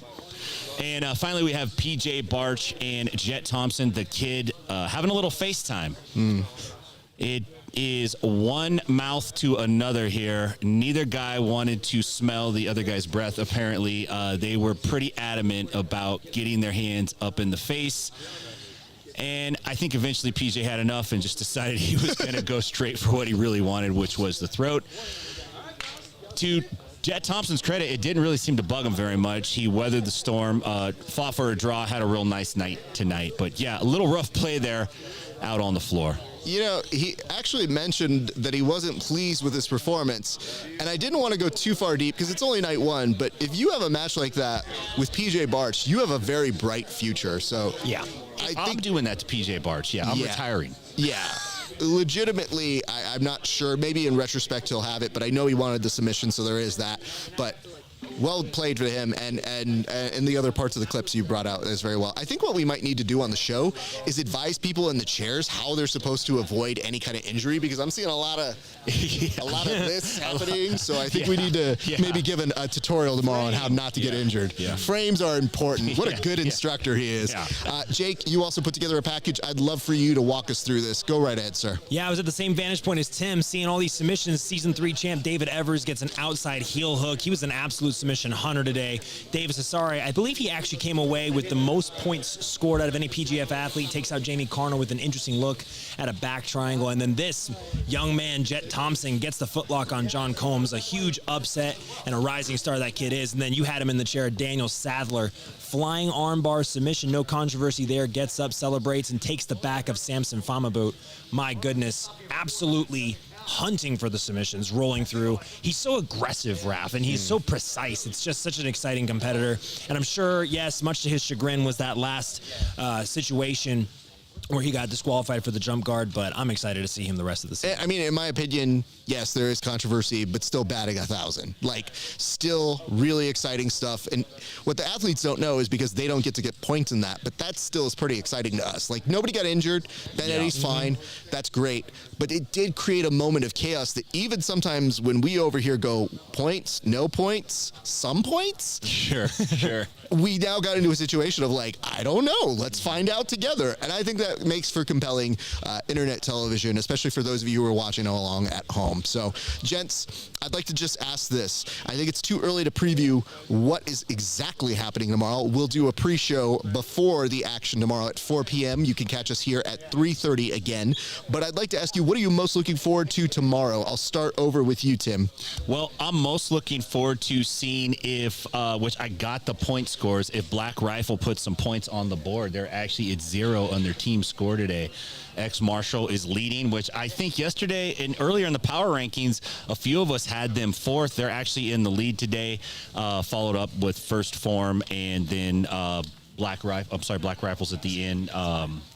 Epic roll. So I'm really interested in seeing how this shakes out from the team perspective. We have a few leaders up at the top, not necessarily the guys that we thought would be there, but a couple of them. So exciting day tomorrow. I can't wait to get back, like I said earlier, filled with anticipation. That's the mood, and that's where we're going. Jake, what are you most excited about for tomorrow, sir? Well, we're going to be back here at the pre-show at 3:30, like you said, Raph, and, you know, the energy is going to kick up. Competitors are going to get more excited. I believe they're going to get a little more loose, but I'm interested to see how the fatigue sets in. Like I mentioned a little bit earlier, some of these competitors, actually probably most of these competitors, are not used to this format. They're not used to competing maybe 2 days in a row, yes, but 3, 4, fighting for a 5th day in a row of competition. The fatigue's going to set in. We'll see if they follow our advice that we gave them in the pre-show about whether they're going to supplement properly or hydrate or eat a proper diet or sleep well. Who knows? But I am excited to see how the week plays out. Those things taken into consideration. Lead a horse to water. That's the best we can do here. What I'd like to tell you guys is this. What I'm looking forward to most tomorrow is this. And I think it's breaking news. BMAC telling us that they're going to be more aggressive with this call tomorrow for any form of stalling. I cannot tell you how that is going to change some of the action, because I think what happened tonight is you saw people get a little comfortable with getting a little bit of leeway for a lot of time. And I think if you watch some of the dynamics of that happening, especially if you start building up those negative advantages or those stalling calls, you get enough of those stalling calls, you're basically going to forfeit points. I think that's a game-changing moment. So let's see what happens tomorrow, and let's see how many times we see that. As we exit on out, over under, how many times do you think we see challenge flags tomorrow? Oh my gosh. For stall calls. Stall flag? Yeah, if stall Brandon flags. McCatherine is as serious as he sounded here on the mic, I'm going to say over 10 times. 10 times. Maybe. I think he's going to come out strong. and then he's going to taper off, and he's probably going to start watching something else. I feel kind of bad. He'll be like, I think I put it on too much, and now I'm going to back it off. I don't want to come out too strong, you know. I'm going to go with 7. I'll call 7. Seven's not bad. 7 number. 7 is BMAC. I like the idea that he's going to go from I made other people feel bad to I made myself feel bad, so I'm not going to do it anymore. My conscience convicted me. He's a nice guy. All right. Well, Jake, Tim, thank you so much for your analysis. We appreciate you guys. Best in the business is brother. We appreciate you both. And before we get on out of here, I just want to say a few things to you guys at home. Thank you so much for all of your interaction. Love, hate, whatever it is, keep giving it to us, because I'm telling you this, we are having so much fun here, and it's only day 1 of action. We have 4 more days. Don't go anywhere. Make appointments to start your day with us at 3:30 Pacific. Then at 4 p.m., we kick off the actual matches. And then again, at the end of the day, once we conclude with action, stay with us to find out more, as we'll drag on people that maybe don't want to be dragged on. Tonight, like I said, we thought one of the guests might not come on, but he was a sweetheart. BMAC cooled everything over. And guess what? I think we got some pretty good information in interviews. All right, guys, I think that is going to do it for us here at PGF headquarters. On behalf of all of us here, Jim, I just combined your names, Jake and Tim. You know what? I think it's a faster. Whoa! Oh God!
X-Martial gear is some of the best gear I've ever worn.